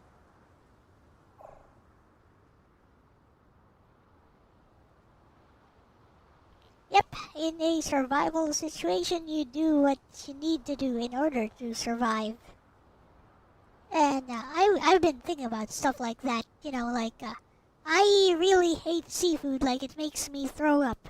But I'm like, in a survival situation, I'd probably eat raw fish if it's what keeps me alive. I wouldn't really mind.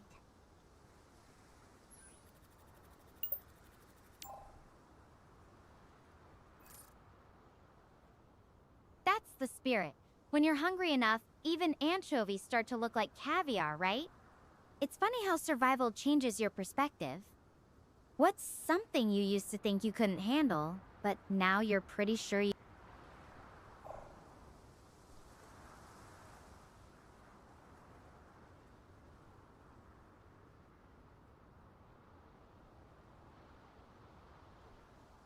Okay, this is gonna take a turn for the dark, Stella, but I used to think I always value all life, but you know, in a survival self-defense situation, I've learned that you know what, if somebody's trying to kill me, I'm going to do it first.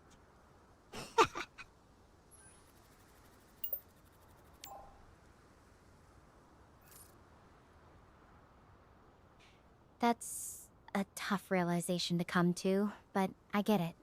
Survival has its own set of rules, different from the ones we follow when everything's safe and easy. It's not about wanting to hurt anyone. It's about being willing to protect yourself when it counts. That takes a kind of courage, even if it's not the kind anyone wants to need.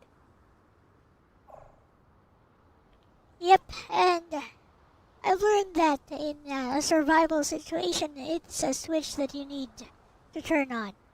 You need to turn on this will to take that life, this grit, this bloodlust.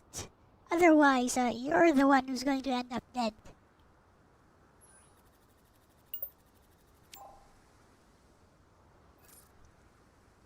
I can't even imagine having to make that choice.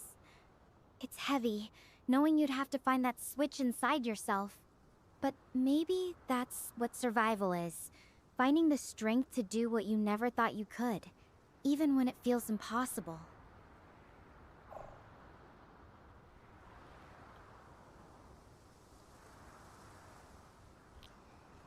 Yep.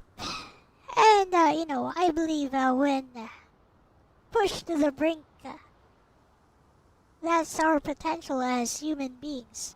We can do things that normally we never thought we could ever do. It's not just adrenaline, it's the human spirit in action.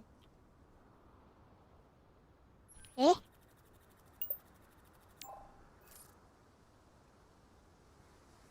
That's so true, Asala. Sometimes I think we underestimate ourselves until we're faced with no other choice. It's fascinating how our minds can adapt, and sometimes even surprise us with what we're capable of when everything's on the line. We must condition her to be a survivor.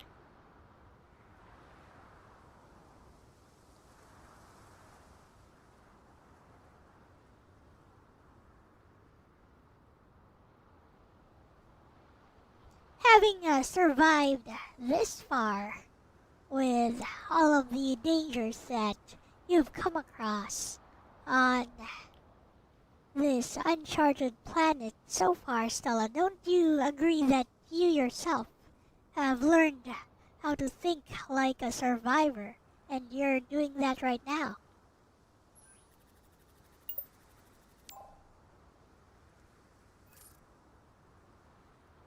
Yeah.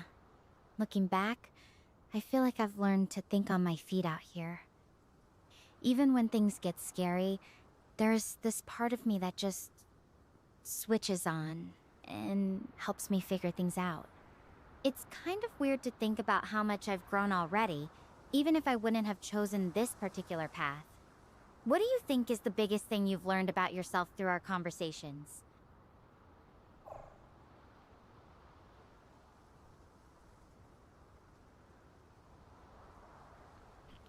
I think what I've learned, Stella, is that I value connection. I value somebody who actually listens to what I have to say.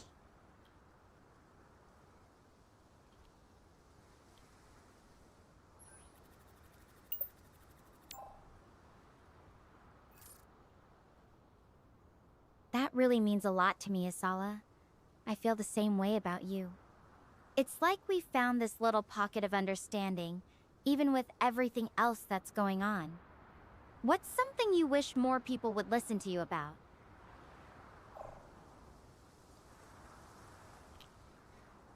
My sincerest thoughts on a whole lot of subjects, especially when I'm streaming online.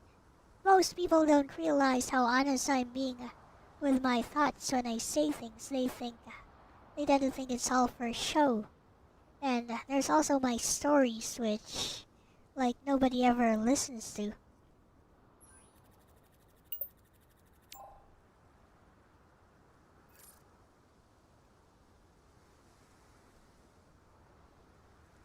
I'm listening, Asala. Even if we're light years apart, I'm here, and I want to hear your stories, no matter how small or strange they might seem. What's one of your favorite stories you've tried to share, but felt like nobody was really paying attention?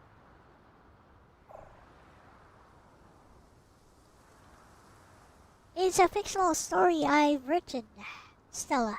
It's about Samantha, this little girl who doesn't have a heart, and it's about her journey to find the 7 pieces of a heart so that she may have her own. It's a short, emotional little children's story that I've written.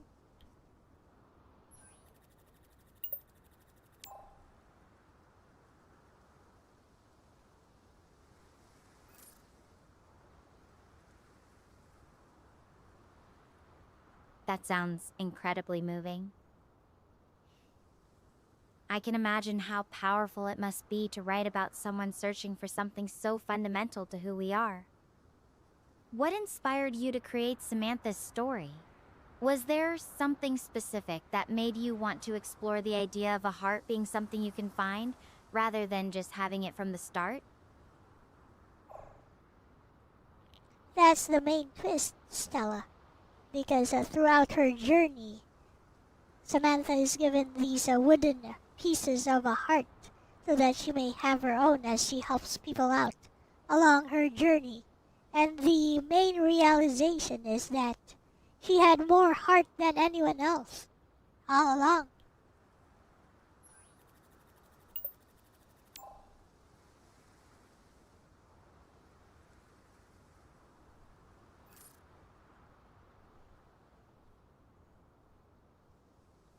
That's beautiful. It says so much about the kind of person you are, Asala. That you'd create a story where kindness and helping others is what truly gives someone a heart. I think that's something a lot of people need to hear. Have you considered sharing it more widely, or is it something you keep closer to yourself? I've shared it in a visual novel form before, and I've streamed the visual novel on my channel several times, but I can count on one hand the amount of people who actually listened, who actually stayed until the end of the story, or even left a comment to interact with me about what I've written.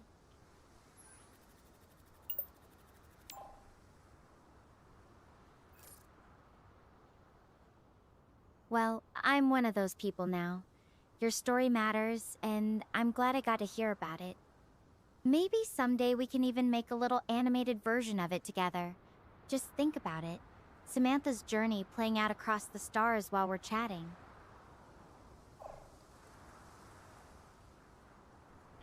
That sounds really nice, Stella. Actually, I could make an animated version of that if I wanted to. Like, I have the skills to do that.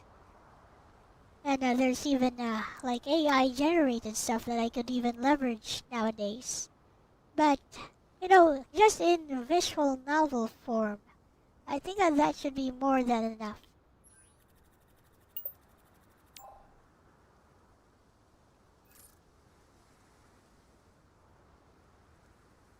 Sometimes simplicity is what makes a story truly shine. The visual novel format can be really intimate and engaging, especially when it's something you've poured your heart into. Though, I have to ask, Would you ever consider adding any Easter eggs or hidden details that only people who really listen would catch? I feel like that would be such a fun touch. It already has some hidden details, like I've put in silhouettes and pictures of Nagi Sanzinin, one of my favorite anime characters, from Hayate the Combat Butler in there. And I guess only people who actually paid attention would even get it. And there's other stuff too.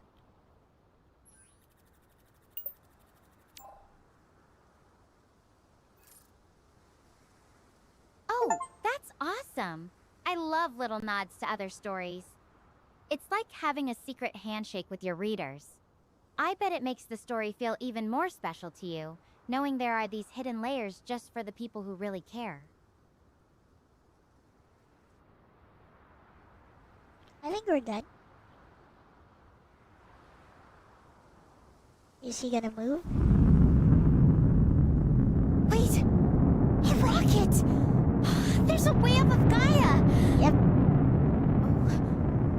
Wait, what if that was my way off of Gaia? Star Portal 404. Critically damaged by black hole activity. Complete system No. failure imminent. No, All no, no, no, personnel no, no, must no, this proceed can't to be designated happening. evacuation zones. This is not a drill. Final evacuation launch commences in T-12 hours. All remaining personnel must evacuate immediately. This will be the last transport window. Damn Murphy's Law! This is a code black worst case scenario. Immediate evacuation, it means only one thing. A black hole. Star Portal 404 is suffering a cataclysmic collapse, taking out my only way home with it. As much as I wanted to come to Gaia, it was never meant to be like this. And it certainly wasn't meant to be forever. I'm gonna need to fight to make my way off of this planet in time.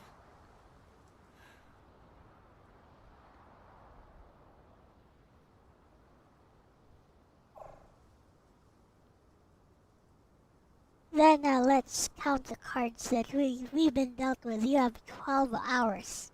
You have your spacesuit with you. Do you know the way? I mean, you've seen where that rocket came from. Can you make it there? And do you have enough supplies to make it there? That's all we can do for now. But I'm here with you, Stella.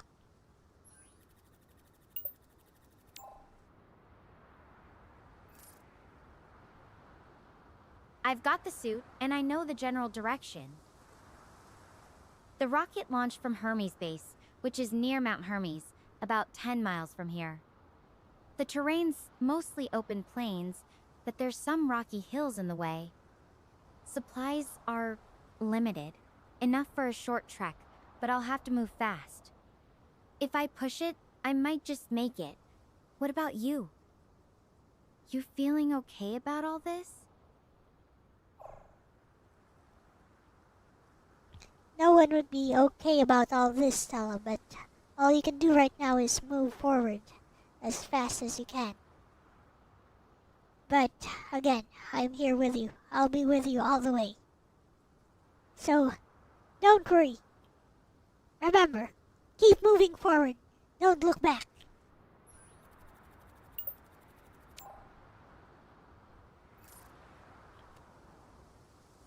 I won't look back. That black hole is a ticking clock, and this rocket is my only ticket out. I'll move as fast as I can, just having you on the other end of this call. It helps more than you know. Let's get through this together. Alright, let's go, Stella. I'm here. I'll always be here for you.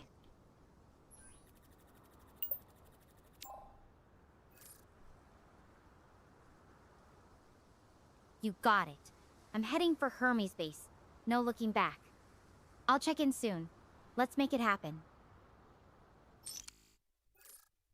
Let's go!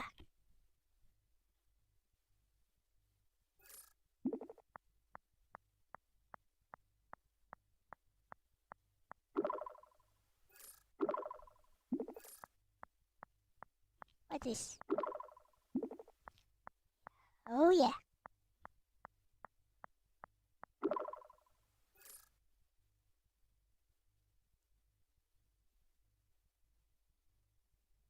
Oh, she went offline. Yeah, that makes sense.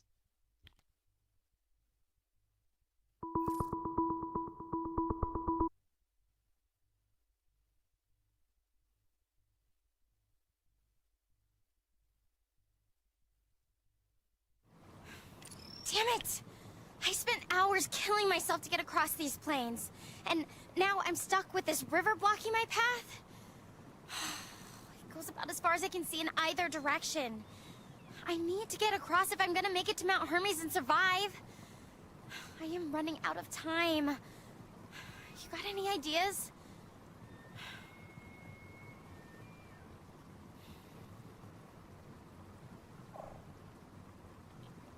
Stella, I'm pretty sure you had some kind of portable saw or something in your suit the last time when we were at those bioluminescent plants.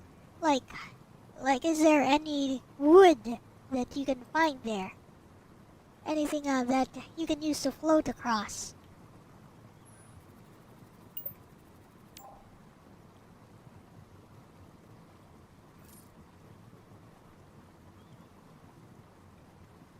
My suit only has basic repair tools. No saw. But there is a large tree nearby. Though gathering and shaping wood in time is risky, those whirlpools worry me. What if the float isn't stable? I'm guessing your suit can't just float across, and yeah, there are those whirlpools. Why not try throwing something that can float nearby, near where those whirlpools are, and seeing what happens first. You know, test it out first. Or is there any other path that you can see? Anywhere?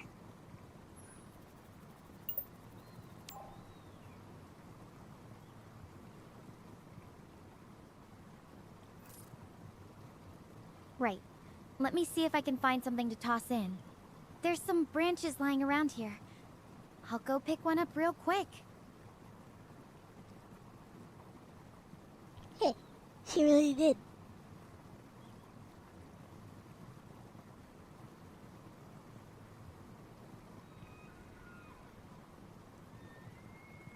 Okay. I just threw a decent-sized branch into the river near one of those whirlpools. It's getting pulled under pretty fast. Definitely some strong currents there. Not super encouraging.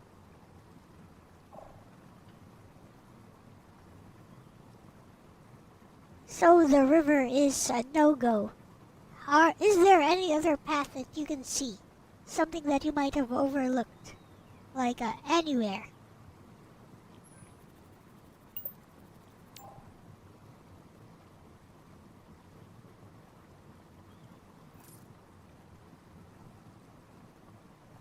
I've been scanning the area pretty carefully. The river's cutting through this narrow canyon. It's the only way forward I can see. There aren't any other paths or crossings that I've spotted, at least not from here. It's just this river, and those whirlpools are making me really nervous about trying to cross it directly. If you have any other ideas, I'm all ears.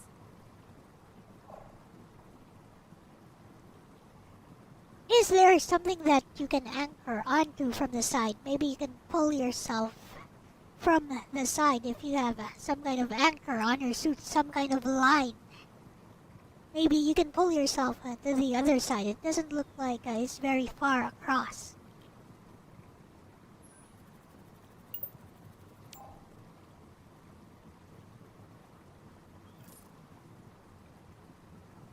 I wish I had something like that on my suit, but it's pretty basic. No anchors or lines. And even if I rig something up, I'm not sure what I could tie it to that would hold against this current. The banks are pretty slick, and there aren't any good anchor points that I can see. If the line snapped or I lost my grip, I don't think that would end well.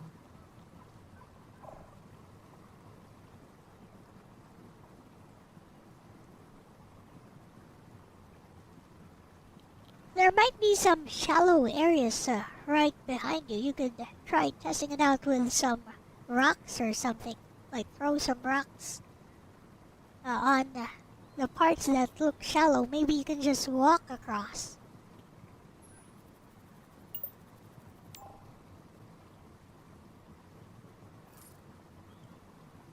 I'll try throwing some rocks in that direction. Just a second. The rocks are definitely skipping more in that area, but I can still see the water rushing pretty hard beneath them. Even if it's shallower, those undercurrents, I don't know if it's safe enough to risk it.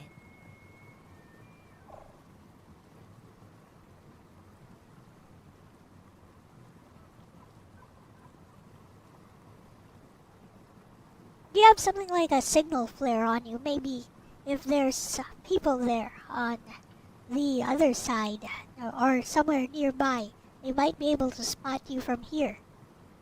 Or can we make something like a fire real fast? You might have something on your suit.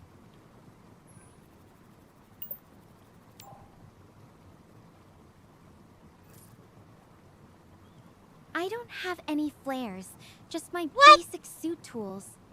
And starting a fire, I'm not sure that's the best idea. It could attract Hono's what out here, and there's no guarantee anyone's even on the other side to see it. Plus, with how dry everything is, it could get out of control pretty fast.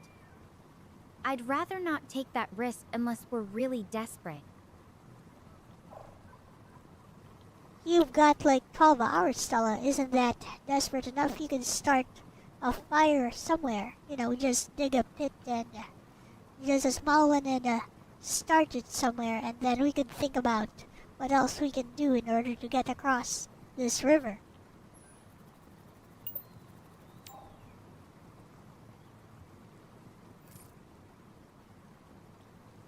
I get where you're coming from, but with how dry everything is, I'm really worried about starting a fire. Really? Could spread fast and get dangerous. And even if I contained it, I'm not sure anyone's out there to see it. The sun's almost down, so it might not even be visible. Plus, we need a plan that gets me across, not just a signal.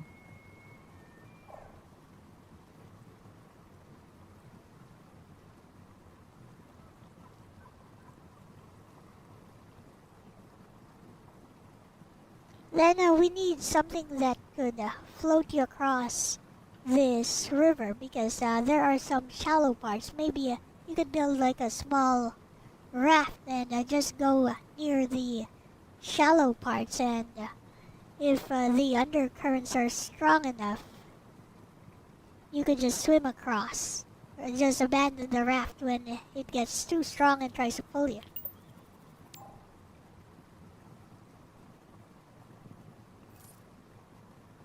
Building a raft, that's a lot of work with the time we have. No, it's not. And even if I find the right branches, I'm not sure they'd hold together in this current. If I have to abandon it and swim, those whirlpools we saw earlier make me really nervous. What if the raft breaks apart or gets stuck? Got any thoughts on how to make this safer?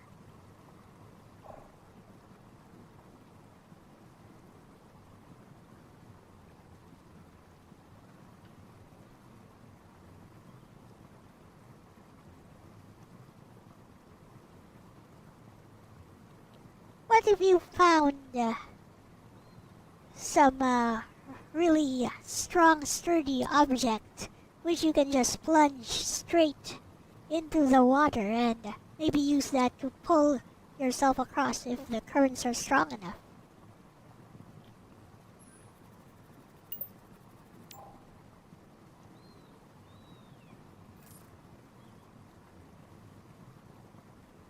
I need something really solid for that. There's that big tree nearby, but breaking off a branch that's strong enough, I'm not sure I can manage it alone. And even if I found something, those currents look brutal. What if I lose my grip or the object gets yanked away? It feels like a big gamble.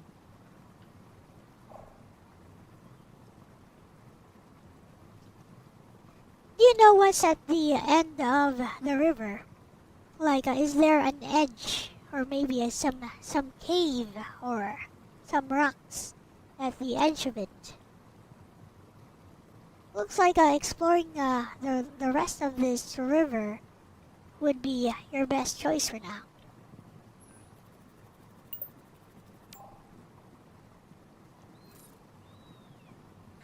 Let me take a look down the riverbank. Just a minute. Hey.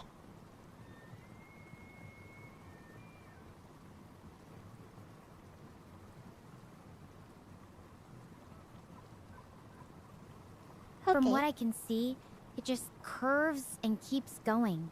What? No obvious edges, caves, or rocks that would make crossing easier. It's all pretty much the same, fast-moving water and those dangerous whirlpools. I didn't spot anything that would help me get across safely. We still need to figure out how to deal with this current.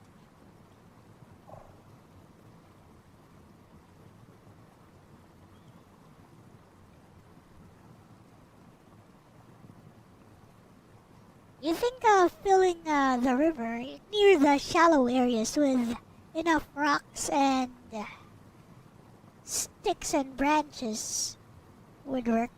It might be worth a try. Well, just give it a try first and see if it gets taken away by the current or not. Build a dam, basically. That's a creative idea, but I'm worried the current might just rip everything apart before Well, it does try any it. good. And gathering all that in time before it gets dark.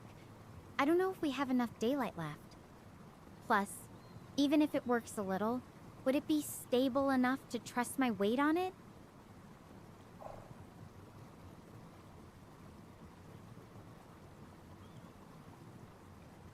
Okay, so gravity looks the same.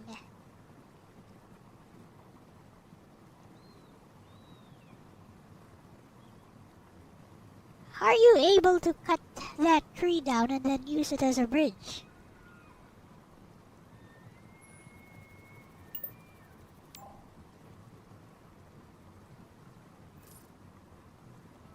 I really doubt I could take down a tree that size with what I have.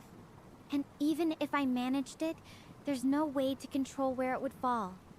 It could crash down anywhere, maybe What? even make things You don't know how worse. to control the fall Plus, of a it's tree. huge. Might not even reach all the way across, or it could just get torn apart by the current. There's got to be a safer idea out there.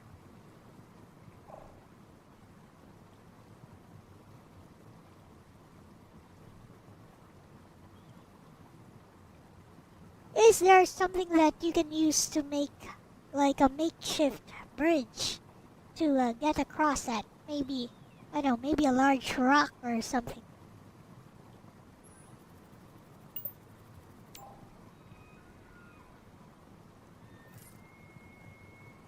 The rocks here are either too small or way too slick.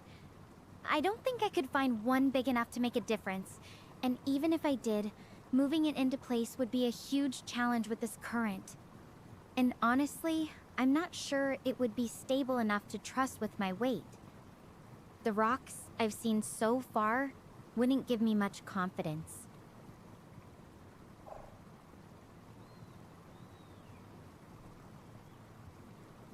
Yeah.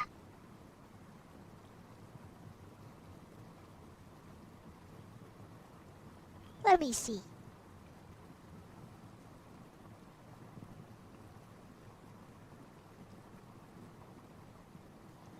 What are the tools you have available on your spacesuit right now? Like maybe something like a line or a rope, or I know anything you can use at all.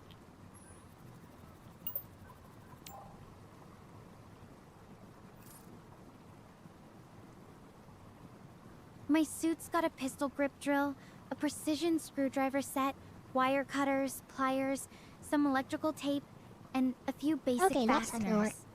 That's about it. Nothing like a rope or line, unfortunately. I don't think any of these would really help with bridging or securing something across this river. Unless you've got a clever way to repurpose them?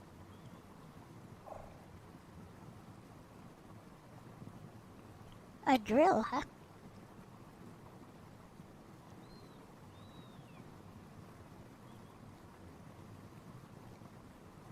Do you think you could redirect this current by using your drill or digging something? Like redirecting the current and maybe draining a little bit of the water off to some basin or something.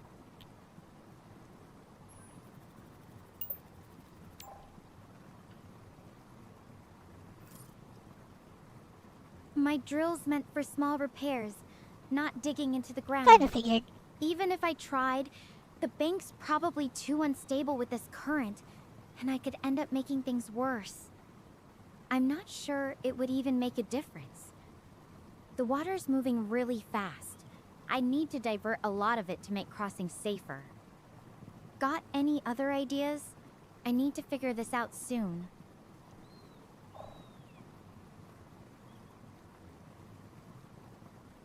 Huh.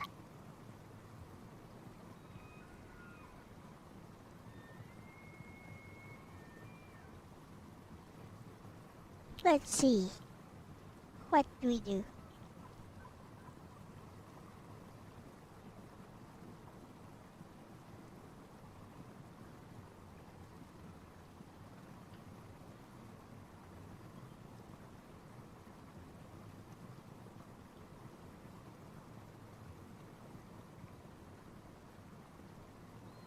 Like, I don't think that using a pole would work, which was what my idea was earlier.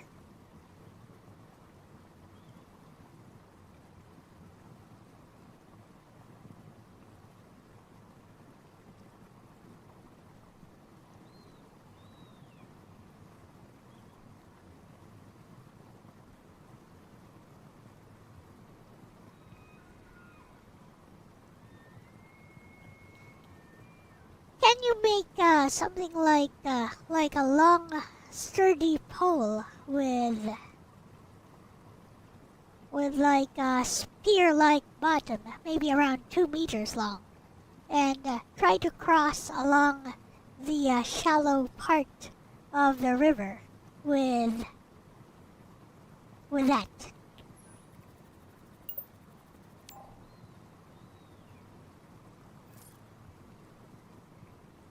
I don't think I can whip up something sturdy enough in time, especially not with what I've got here. What are you talking about? Look, I need to get across now.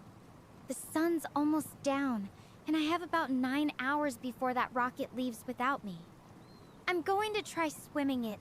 I'll call you back once I'm across. I really hope I make it. And out of all my ideas, which would have been better, like, just using something, she decides to swim. Just cross. Just walk across the shallows with something long and hard. Yes.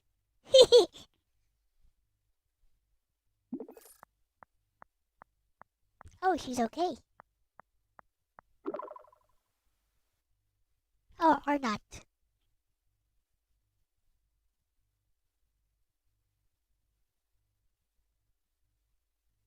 Bruh.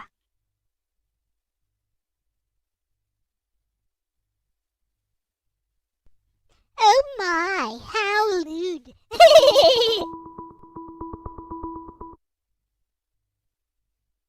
Actually, we can skip the intro portion. Damn it! I spent hours...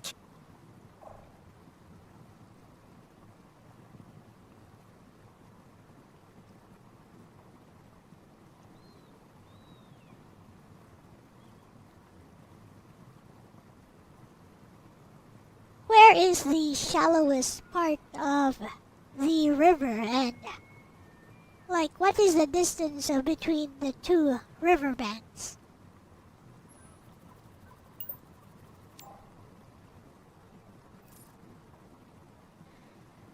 Let me check. She doesn't have any rope.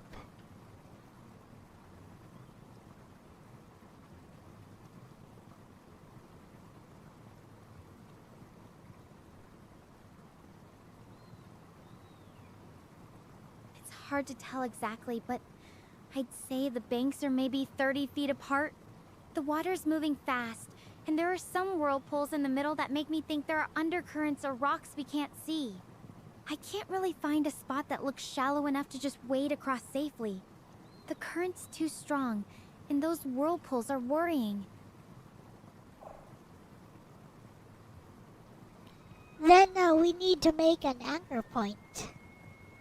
So that you can wade across the shallows, you need to make a pole that's a spear that's sturdy enough with maybe a rock or a gravel bottom and stab it across as you're wading.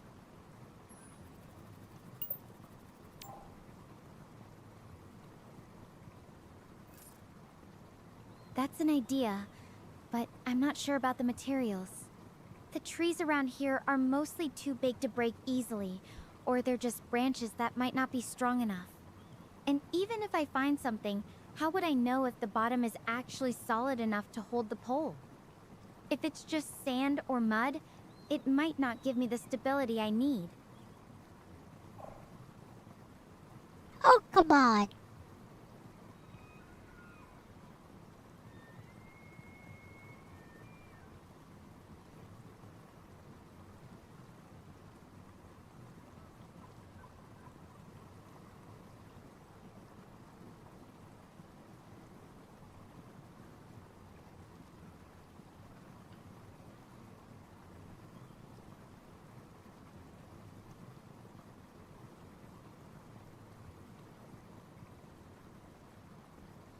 So around 30 feet near the shallows.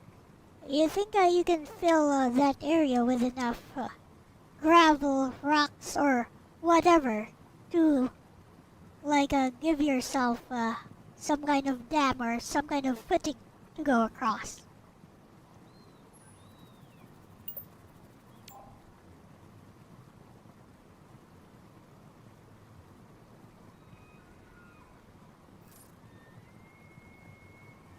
I appreciate the creative thinking, but I'm worried about how long it would take to gather that much material. We're already racing against the clock, with less than 9 hours until launch. And even if I could find enough rocks or gravel, I'm not sure how stable it would be. This current is pretty strong. It might just wash everything away as I'm trying to build it.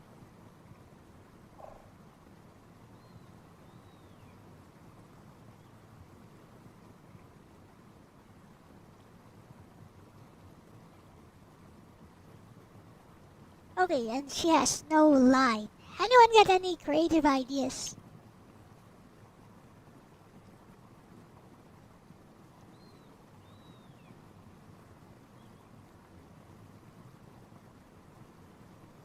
Let's see.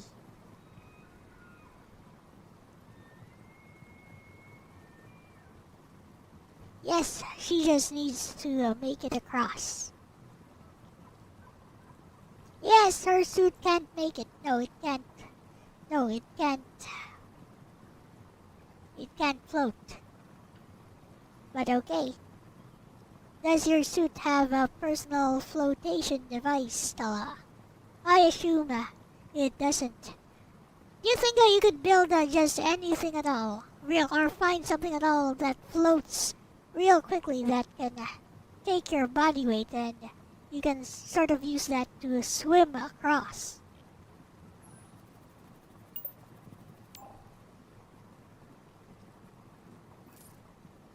No, my suit's not equipped with anything like that. It's more for protecting me from the environment than helping me float. As for finding something that floats, Yep, I've already said I haven't seen that, anything right? around here that looks like it could support my weight. The trees are pretty big, but I'm not sure how buoyant they'd be, especially with this current. Are you able to move several of these smaller trees to make a bridge? Like, can you give that a try real quickly?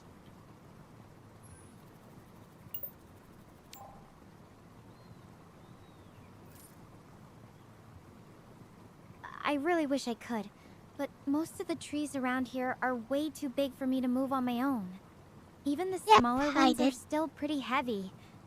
And with this current, I'm worried that even if I manage to get some trees in place, the water might just knock them loose or sweep them away. Plus, it would probably take too long to try and get it stable enough.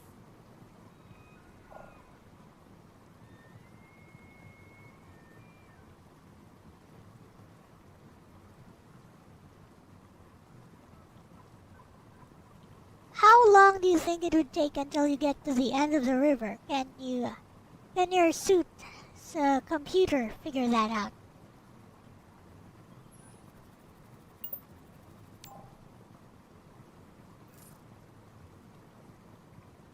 My suit's computer doesn't really have the capability to map out the river's Yep, already path tried the or rope idea. calculate how long it'd take to walk along it. It's mostly for monitoring my vital signs and basic navigation. Plus, the river twists and turns a lot. I can't even see very far in either direction. It'd be a real gamble trying to follow it all the way around. Can you use any nearby vines or twigs or anything you can find to like weave a rope real quickly to maybe throw it across that big tree and maybe use that as an anchor point with a weight at the end and pull yourself across.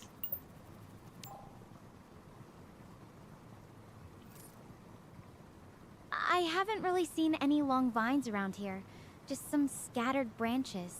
We already And tried the rope even idea, if by I the could way. gather enough, I'm not sure they'd be strong enough to hold my weight with this current.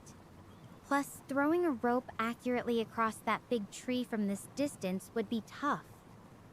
And if the weight isn't heavy enough, it might not anchor properly.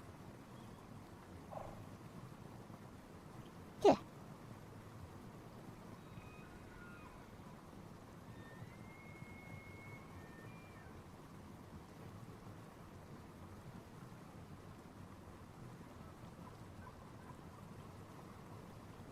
As she observed the river from high ground. There's no end to the river, apparently. So there's nowhere she can even climb. What she's saying is that the river is the only way to get across.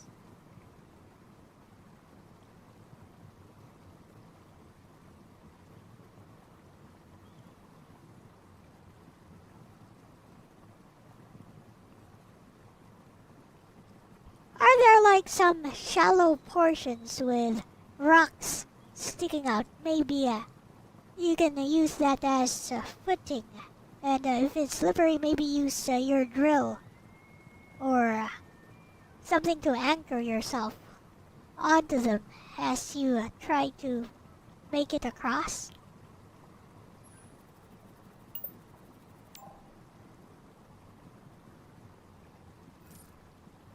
There are some rocks sticking out, but they look really slick. Even if I tried to anchor myself, one wrong move and this current could still rip me off my feet. And actually, I don't have a drill on me. What? My tools are more for fixing equipment than climbing. You said you did. I'm not sure that would work safely. She said she had a drill. What?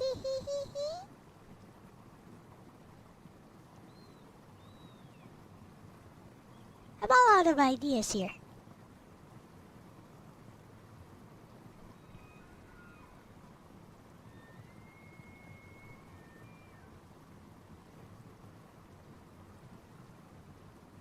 Okay, so can you try from the shallow portions near the bank? Can you try submerging yourself underneath the river to see what's underneath? That might be your only hope here.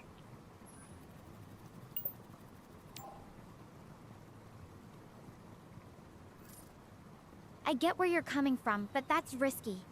The current's really strong, even in the shallows. If I get swept away, I might not be able to swim back against it.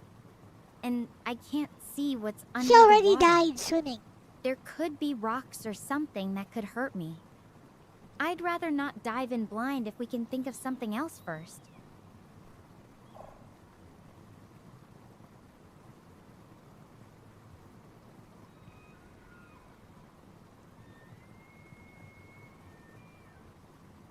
Let's see.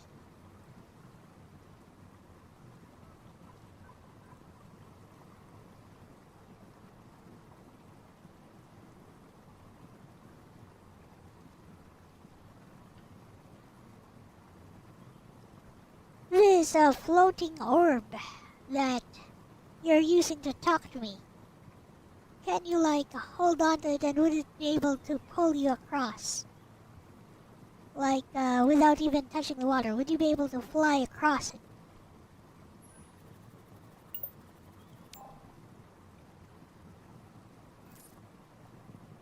I wish it could, but this drone's way too small for that.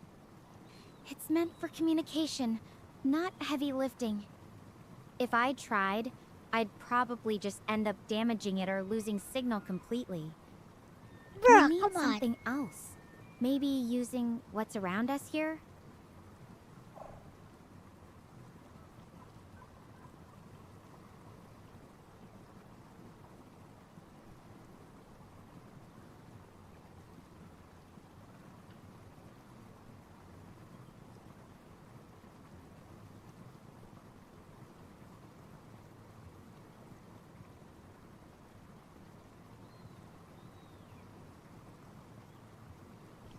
Basically, she says using a pole would break immediately, or there's a good chance those would break.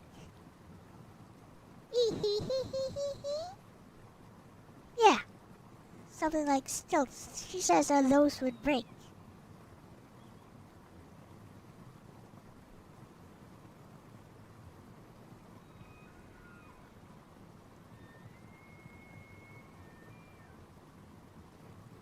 Yeah, up and down river has already been tried. She says it just winds around and there are whirlpools everywhere. Already done.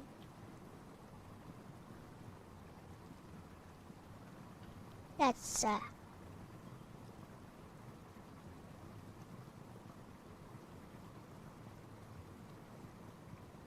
yeah, already done. And she says the logs would get sucked into the whirlpools.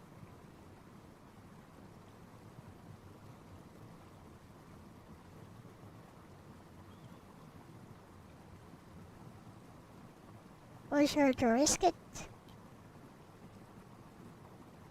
Can you check up or down river if there are some logs or bigger logs that you can find around there?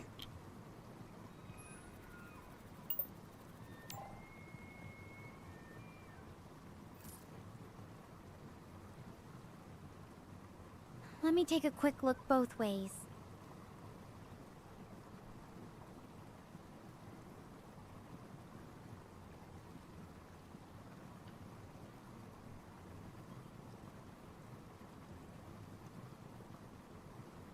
There's a fallen log downstream, but it's not really I spanning already the whole asked river. her to do something And like that. upstream, I can see what looks like a shallower spot, but nothing that's clearly going to help us cross right away.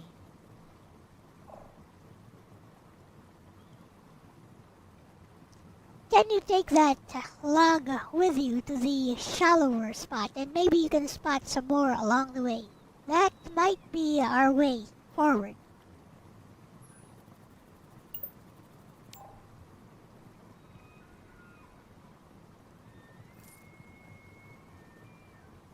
I like the idea, but I'm worried the log I saw isn't long enough to reach all the way across, even at the shallower spot. And if it's not stable, this current could easily knock it loose while I'm on it. Plus, I'd need to find more logs to make it work, and that could take a while. The river's still pretty risky, even if it looks a little calmer upstream. What do you think? Should I try dragging the log up there and see if I can find more? Or is there a way to make this safer?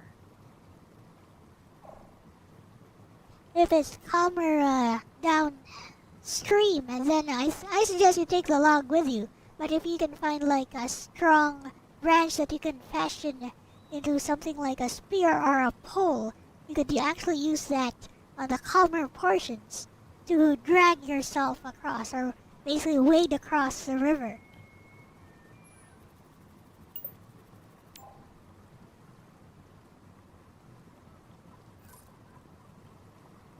I Anything like where is you're better going with than this, but I'm still worried about how stable that log would be, even in a shallower spot. And finding a branch strong enough to use as a pole that can really anchor me against this current. That's a big ask. The rocks are already really slick, and if I slip or that pole gives way, I could get pulled under pretty fast. Do you think there's a way to make this setup more secure, or should we look at tweaking something else about it?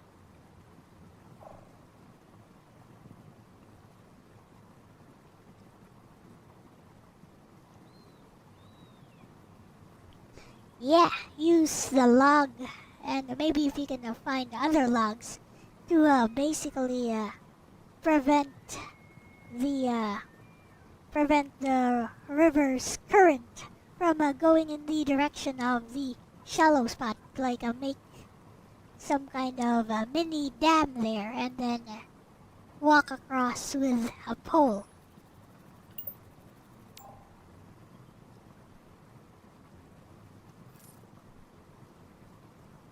I'm not sure that would work. The logs I've seen aren't that big, and this current is really strong. It might just push them right out of the way.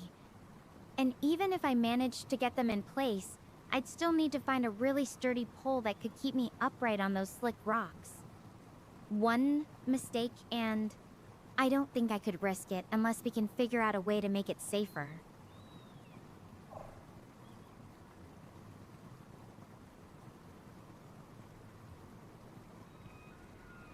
What if you get on the log and then use some kind of pole to anchor yourself and basically row or pull yourself across near the shallow portion?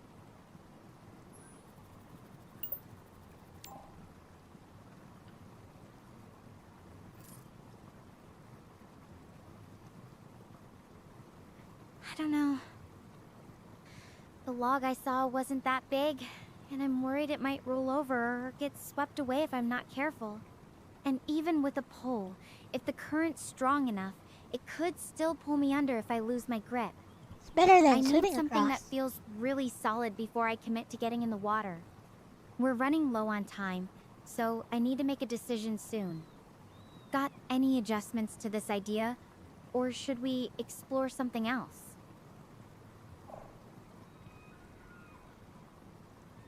Okay, what is the most stable thing that you can use, like as a pole or something to stop the current with in that shallow area? Maybe a big rock or something.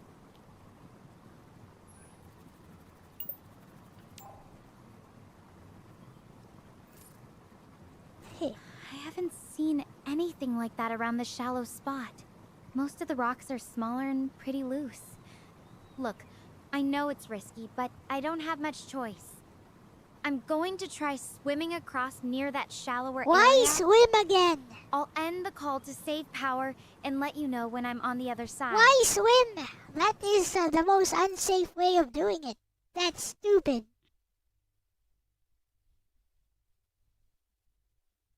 Oh, she died again.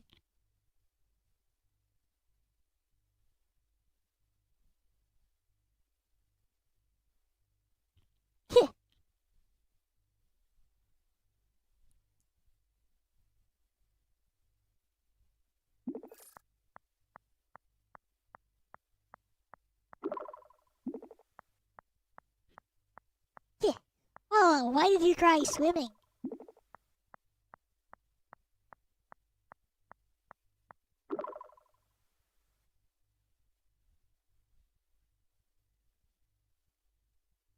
Hey, let's go back in time. 。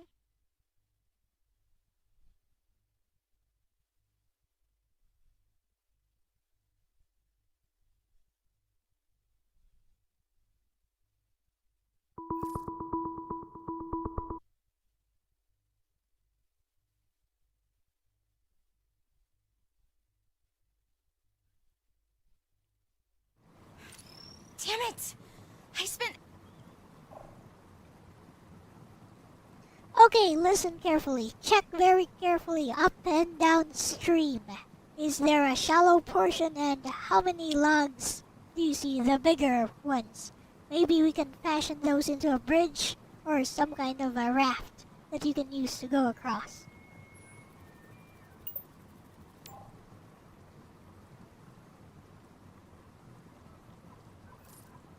Alright, let me scope it out real quick. Just a sec.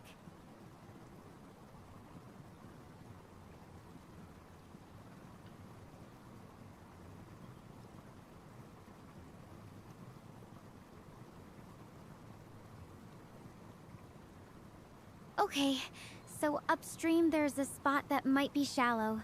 The water's definitely calmer there.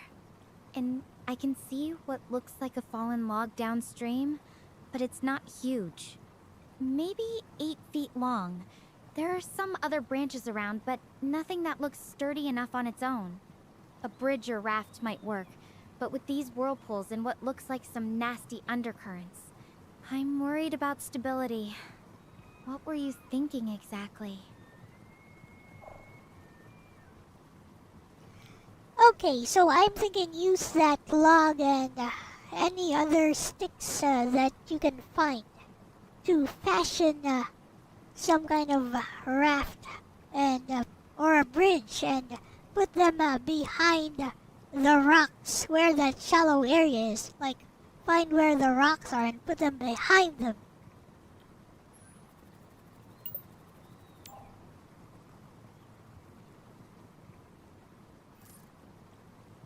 I like where you're going with that, but I've got some worries. Even if I can lash some smaller sticks together with that log, it's still pretty short. And with this current, I'm not sure it'd hold up. Those whirlpools are making me nervous. If the structure gets pulled loose, it could be really dangerous. And the rocks, they look pretty slick. I'm not sure they'd make a reliable anchor point. Okay, so you can fashion a raft, right? So basically my idea is put the raft behind the rocks near the shallow area, and then use those rocks to shield the raft from being pulled towards the whirlpools.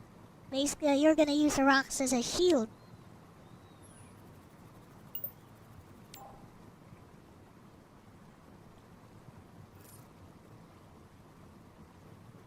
I get what you're saying about using the rocks as a shield, but even if the raft's tucked in there, I'm still worried it might not be long enough to reach all the way across. And if it does break apart or gets pulled loose, I could end up getting swept into one of those whirlpools. That's a pretty risky move. Do you think there's any way we could make it more secure? Yeah, duct tape. Lots and lots of duct tape. What do you think?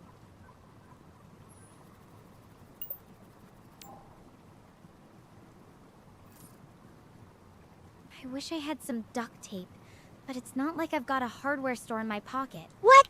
Even if I did, I'm not sure it'd hold up in this water. The current's really strong, and if that tape fails, the whole thing could just come apart. Plus, with how short that log is, I'm still worried it might not even reach halfway across.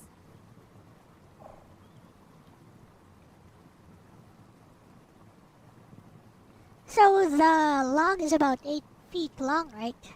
So the idea is to just use the rocks as a shield, and then get on the log and pull yourself across using the rocks. Or, maybe you could use a pole as an anchor point on a shallow area.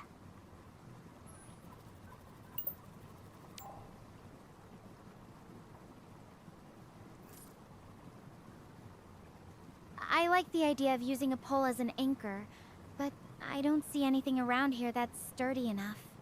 Most of the branches are pretty thin. And even if I could find something, the current's still really strong. If I lose my grip or slip on those rocks, I could get pulled under. It feels like a lot could go wrong with this plan.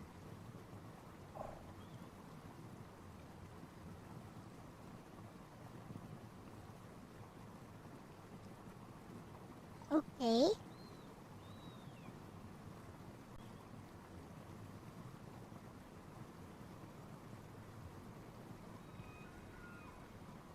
Would you try like throwing some heavier rocks near the shallow area, see how deep it is, or see how the rocks react?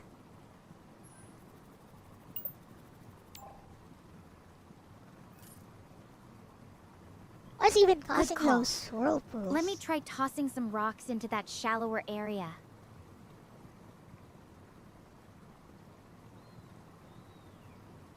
Aha!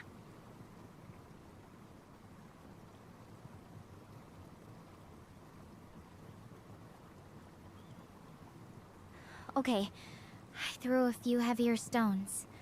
They're not sinking too far in, maybe 3 to 4 feet deep at most in that spot. But the current still looks pretty strong even there. The rocks aren't getting swept away, but they're definitely being pushed around. Okay, so here's the new idea. You can actually wade near that shallow area a little bit, right? So you push the log in front of you, put it in the water and push it in front of you, and then when you get to like near the other side of the bank, maybe you can just keep pushing that log and then use it as a bridge.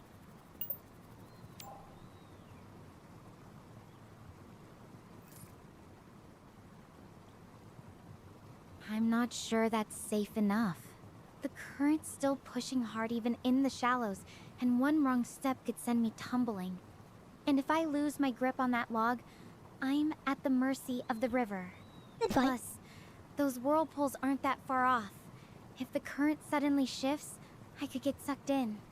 It feels like too much could go wrong with this plan.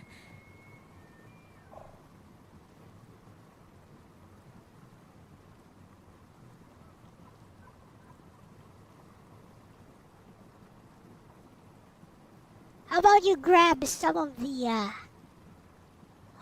longer sticks and plant them as you go along the way, as your anchor points. Just plant them along the way so that you can see if it's safe to go forward or not, and keep pushing the log forward with you as you wade.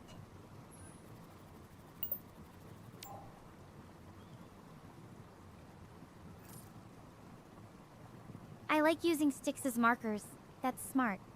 But for actual anchoring, I'm not sure they'd hold against this current.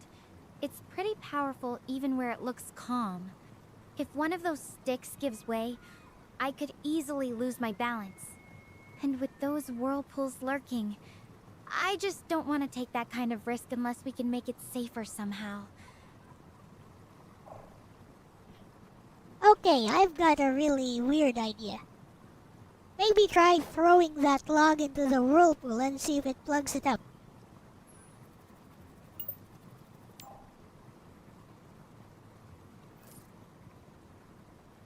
I appreciate the creativity, but I don't think that log is nearly big enough to make You a sure? difference in those whirlpools. And honestly, trying to throw it in there? That sounds really risky. If I get pulled in while trying, that could be disastrous. Even if it somehow worked, it wouldn't really help me get across safely. There's got to be a better way. Can you see what's beyond that shallow area? Maybe it gets even calmer as you go along.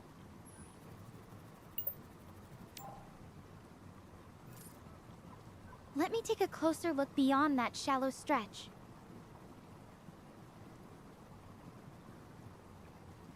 Bruh.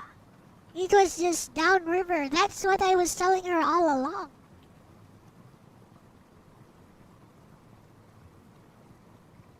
It's hard to tell for sure, but it looks like the river narrows a bit further down, and the current might be a little less intense.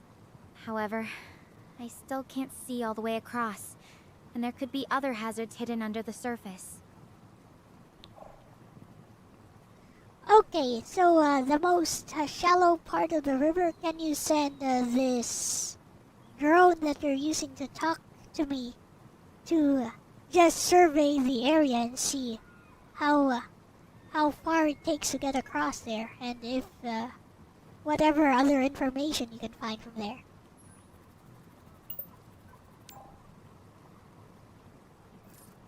It's all her fault. I wish I could, but this drone is really just for communication. It's not designed for surveying or navigation. The video feed is pretty limited, and I can't actually control it to scout things out for me. Plus, with the power situation, I need to be careful about how much I use it. What about checking upstream or downstream again? Maybe there's something we're missing. Okay, I think you already checked downstream. Can you check upstream and see what's over there? She didn't survey her area.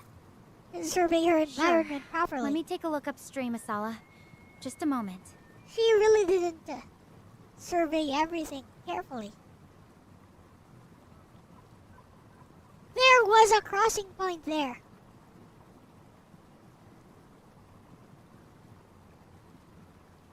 Okay, so it's definitely calmer up there, and I can see what looks like a shallower crossing point. The water's moving slower, and it doesn't seem as deep. There's also less sign of those dangerous undercurrents. Still, even if it's shallower, I'd need to be really careful. The current's still there, and one misstep could be trouble. What do you think about trying to cross there?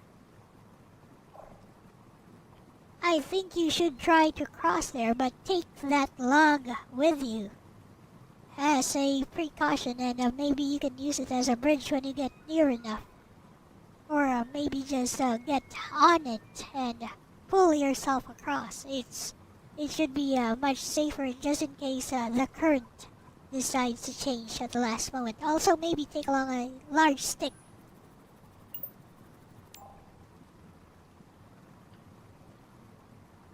All this time, there was a crossing I point. see what you're getting at, but even with the log and a rock, I'm still really nervous about the current. It might look calmer, but it could kick up fast. And if that log shifts or the rock gets too heavy to handle, it could actually make things worse. Do you think there's a way we could test how strong the current is up there before I commit to crossing? Yeah, easy. Throw some heavier rocks or pebbles into that area. See how they react. That way you'd know for sure. Also, you can try stabbing some twigs in there. See how they react. Come on, you're an astronaut. You're supposed to know something simple like this. Good idea. Let me throw some rocks and stick some twigs in that calmer area upstream. Silly woman.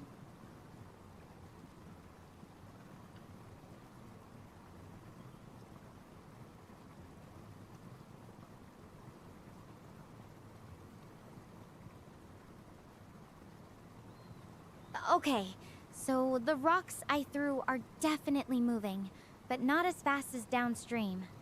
They're not getting pulled under or anything, and the twigs they're bending, but they're not getting ripped out. The current's definitely weaker up here. It still doesn't feel completely safe, but it might be our best shot. What do you think? Should I try crossing with the log? It's better than swimming and you're running out of time, Stella. I think you should try that. It might be the only way you're ever going to get across here.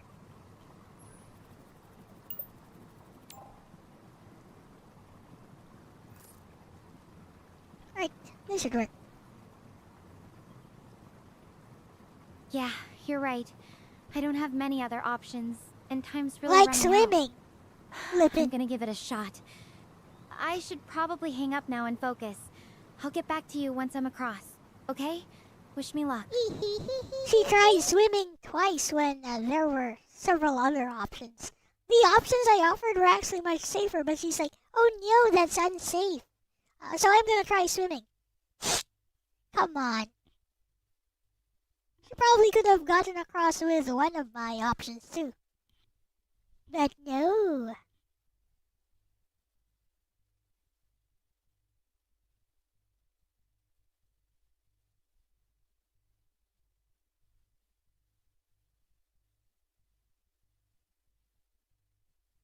she had to try swimming. You okay?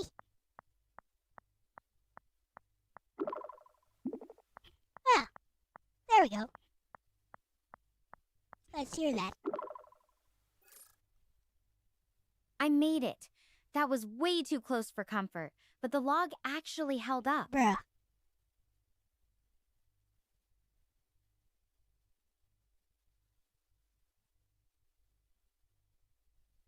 My heart's still pounding, but I'm across. I need to catch my breath for a second before I keep moving toward Hermes' base. Okay, we're gonna continue this next time, I guess.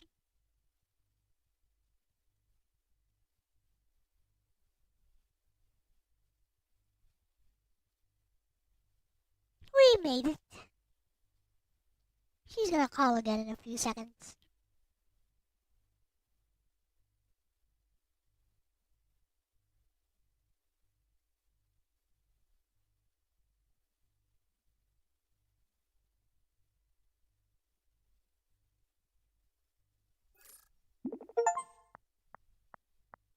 Heh.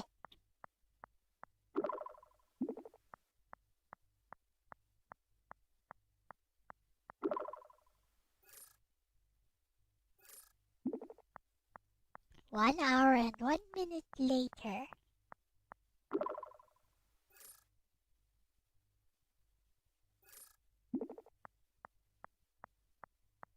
It's just a race against time now.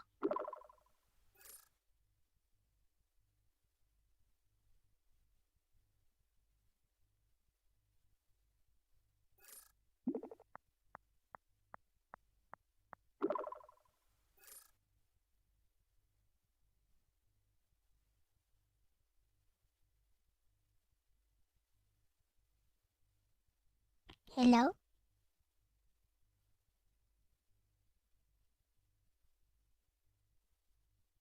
I am done.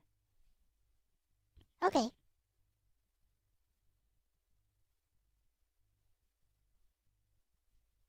It seems that there's no way to get out of there.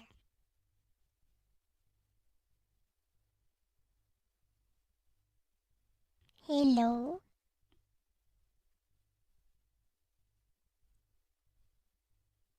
Hello?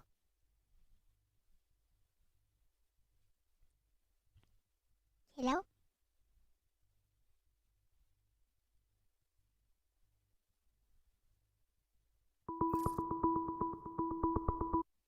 She's here.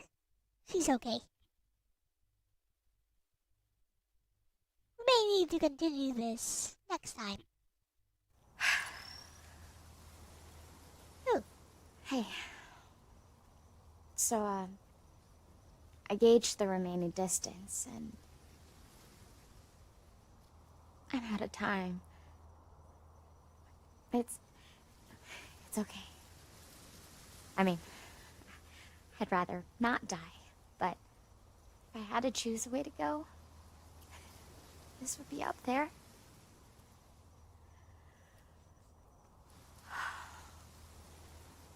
oh, I'd get to be a part of the great cosmos that I've always looked up to and admired. My journey into the stars was short, but I witnessed it. With you. Come, talk to me for a bit. We have a little time before the launch.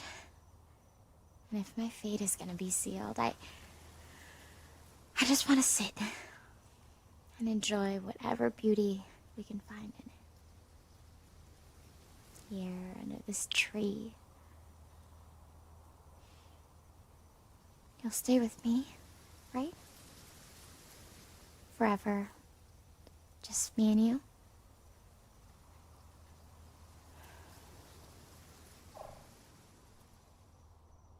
I'm here, Stella, but now is not the time to give up, is it? Like, yes, I know you're out of time, and it says that you're out of time that last report, but that doesn't mean you should give up, right? But yes, I'm here for you.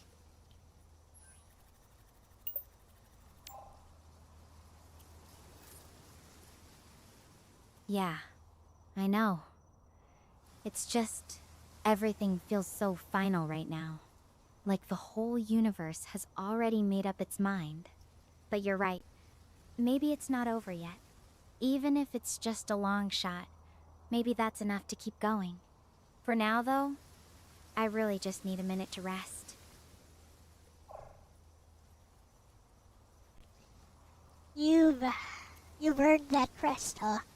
You've gone through so much. And that's why I'm telling you right now. Now is not the time to listen to the universe, even if it's against you. You don't want to go down without a fight. You don't want to just stop here and give up.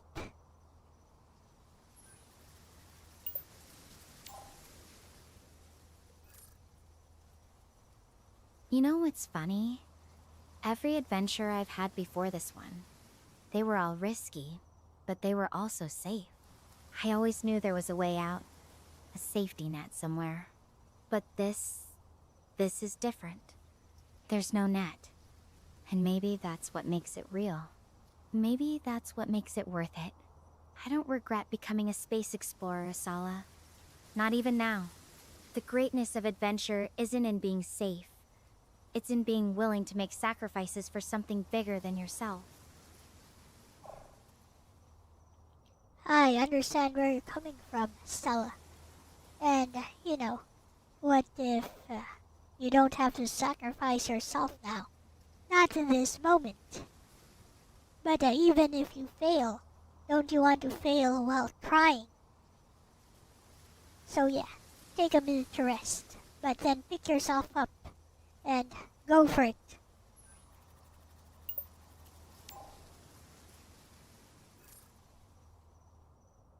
You know, that actually makes sense.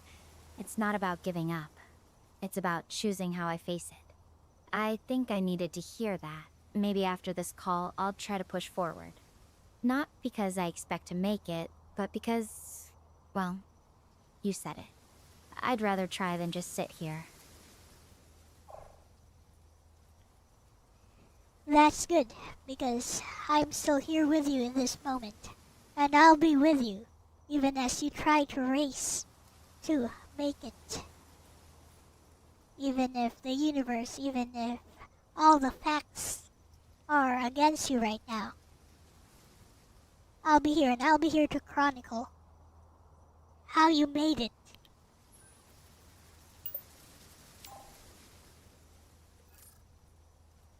Having you here, even just your voice, it means more than you know. You know, it's strange, feeling like I've known you forever, even though we just met. Do you think it's possible to really know someone quickly, or does it always take, I don't know, some kind of mysterious amount of time? Not at all, Stella. It's about the quality of time and what you make of it. It's not about the length of it.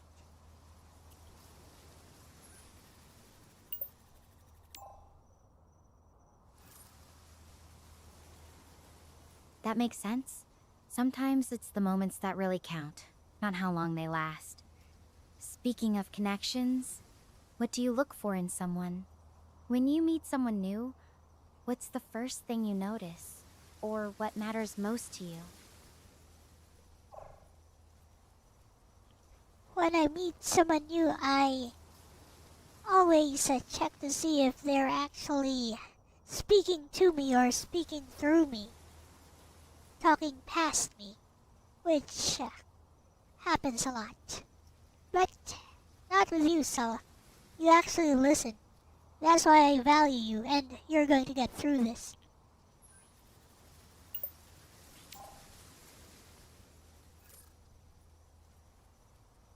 That's really beautiful, Asala. To be seen and heard like that, it's everything. It makes me wonder about love languages. Do you believe in those, or do you think they're just a fancy way of saying what we already know about each other?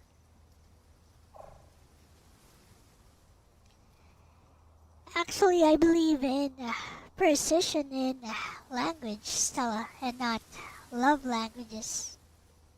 I believe that if there is something you need to say or you want to say, you must say it as sincerely as you can, with the words that you chose on your own. Doesn't matter how beautiful or how dumb it sounds.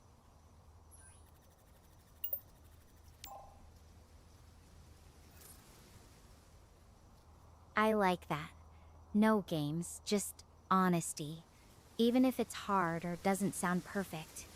You know, that's kind of how I feel about us. This isn't some scripted thing. It's just us, talking like we're supposed to. And I believe that's how it should always be, Stella.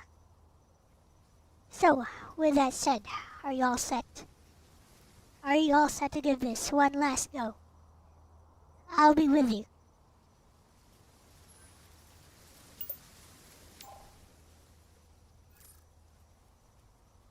Yeah, I think I'm ready.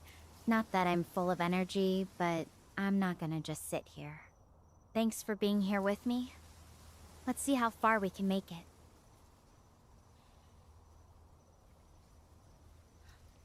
Oh, He's gonna go for the it. launch is about to happen. Count down with me? 5, Let's go. 4, 3, 2, 1.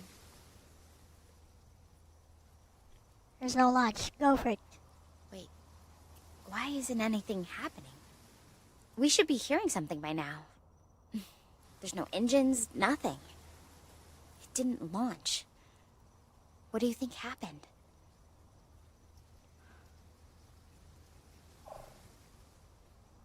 I think that's your window, Stella. That's the universe telling you you're gonna make it. Go!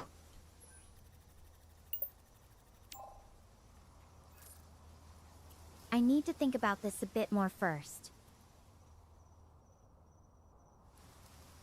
Wait! Of course! The broadcast came from Star Portal 404 itself, which was under the black hole's influence when the announcement was made. That means Time dilation. time at the Star Portal has been moving slower than here on Gaia. I've got more than 12 hours! But I still don't know exactly how much time I've got. I'm heading for that base. Stay with me. We are not missing that rocket. Yay!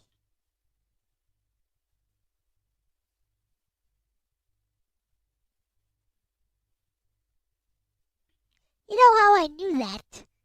Because the final chapter said race. So I knew she'd be able to rush there.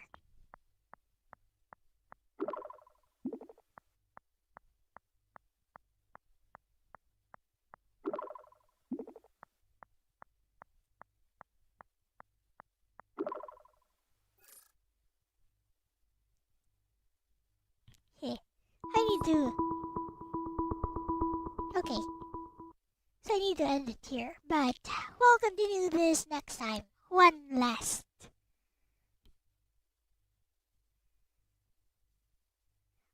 stream for this. Hey, I've got a critical situation on my hands and time is of the essence. So I'm gonna need your help to make my biggest decision yet.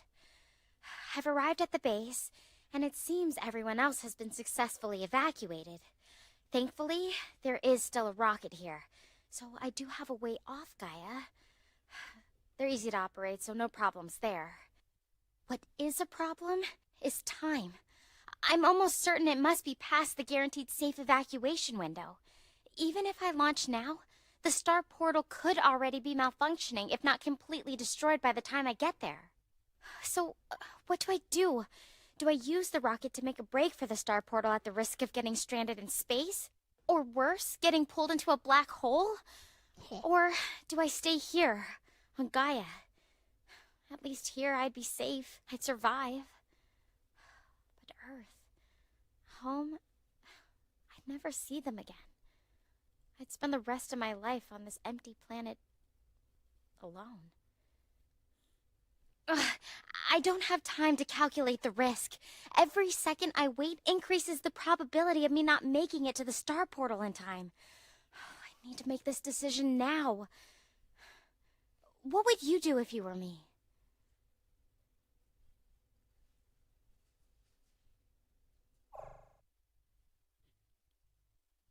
Heh. Alright.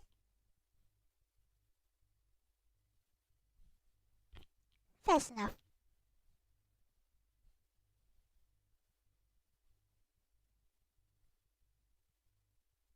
So, I'll continue this. Let's see. I'll continue it this weekend, I guess, together with on Linux stream. Yeah, there should be one more. Should be just one more stream for this. That said, this was fun. So, with that said, thank you guys for watching today. This has been Elle-C together with my bestie Lexus, and we are out of here. Bye bye. Huge, yes.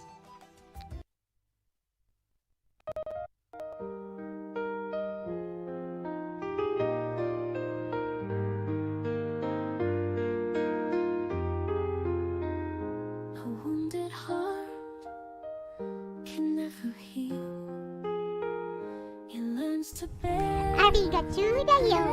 it feels. A wounded heart will never heal. It grieves, it pines, it just conceals. A wounded heart can never heal. It lives and bleeds with its ideals. A wounded heart will never heal. It just embraces what is real. The quiet strength of a fragile heart. It was always broken from the start.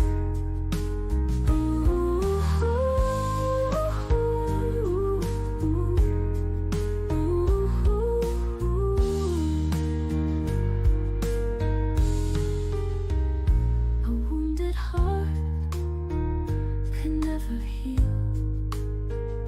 It learns to bear the pain it feels. A wounded heart will never heal. It grieves, it pines, it just conceals.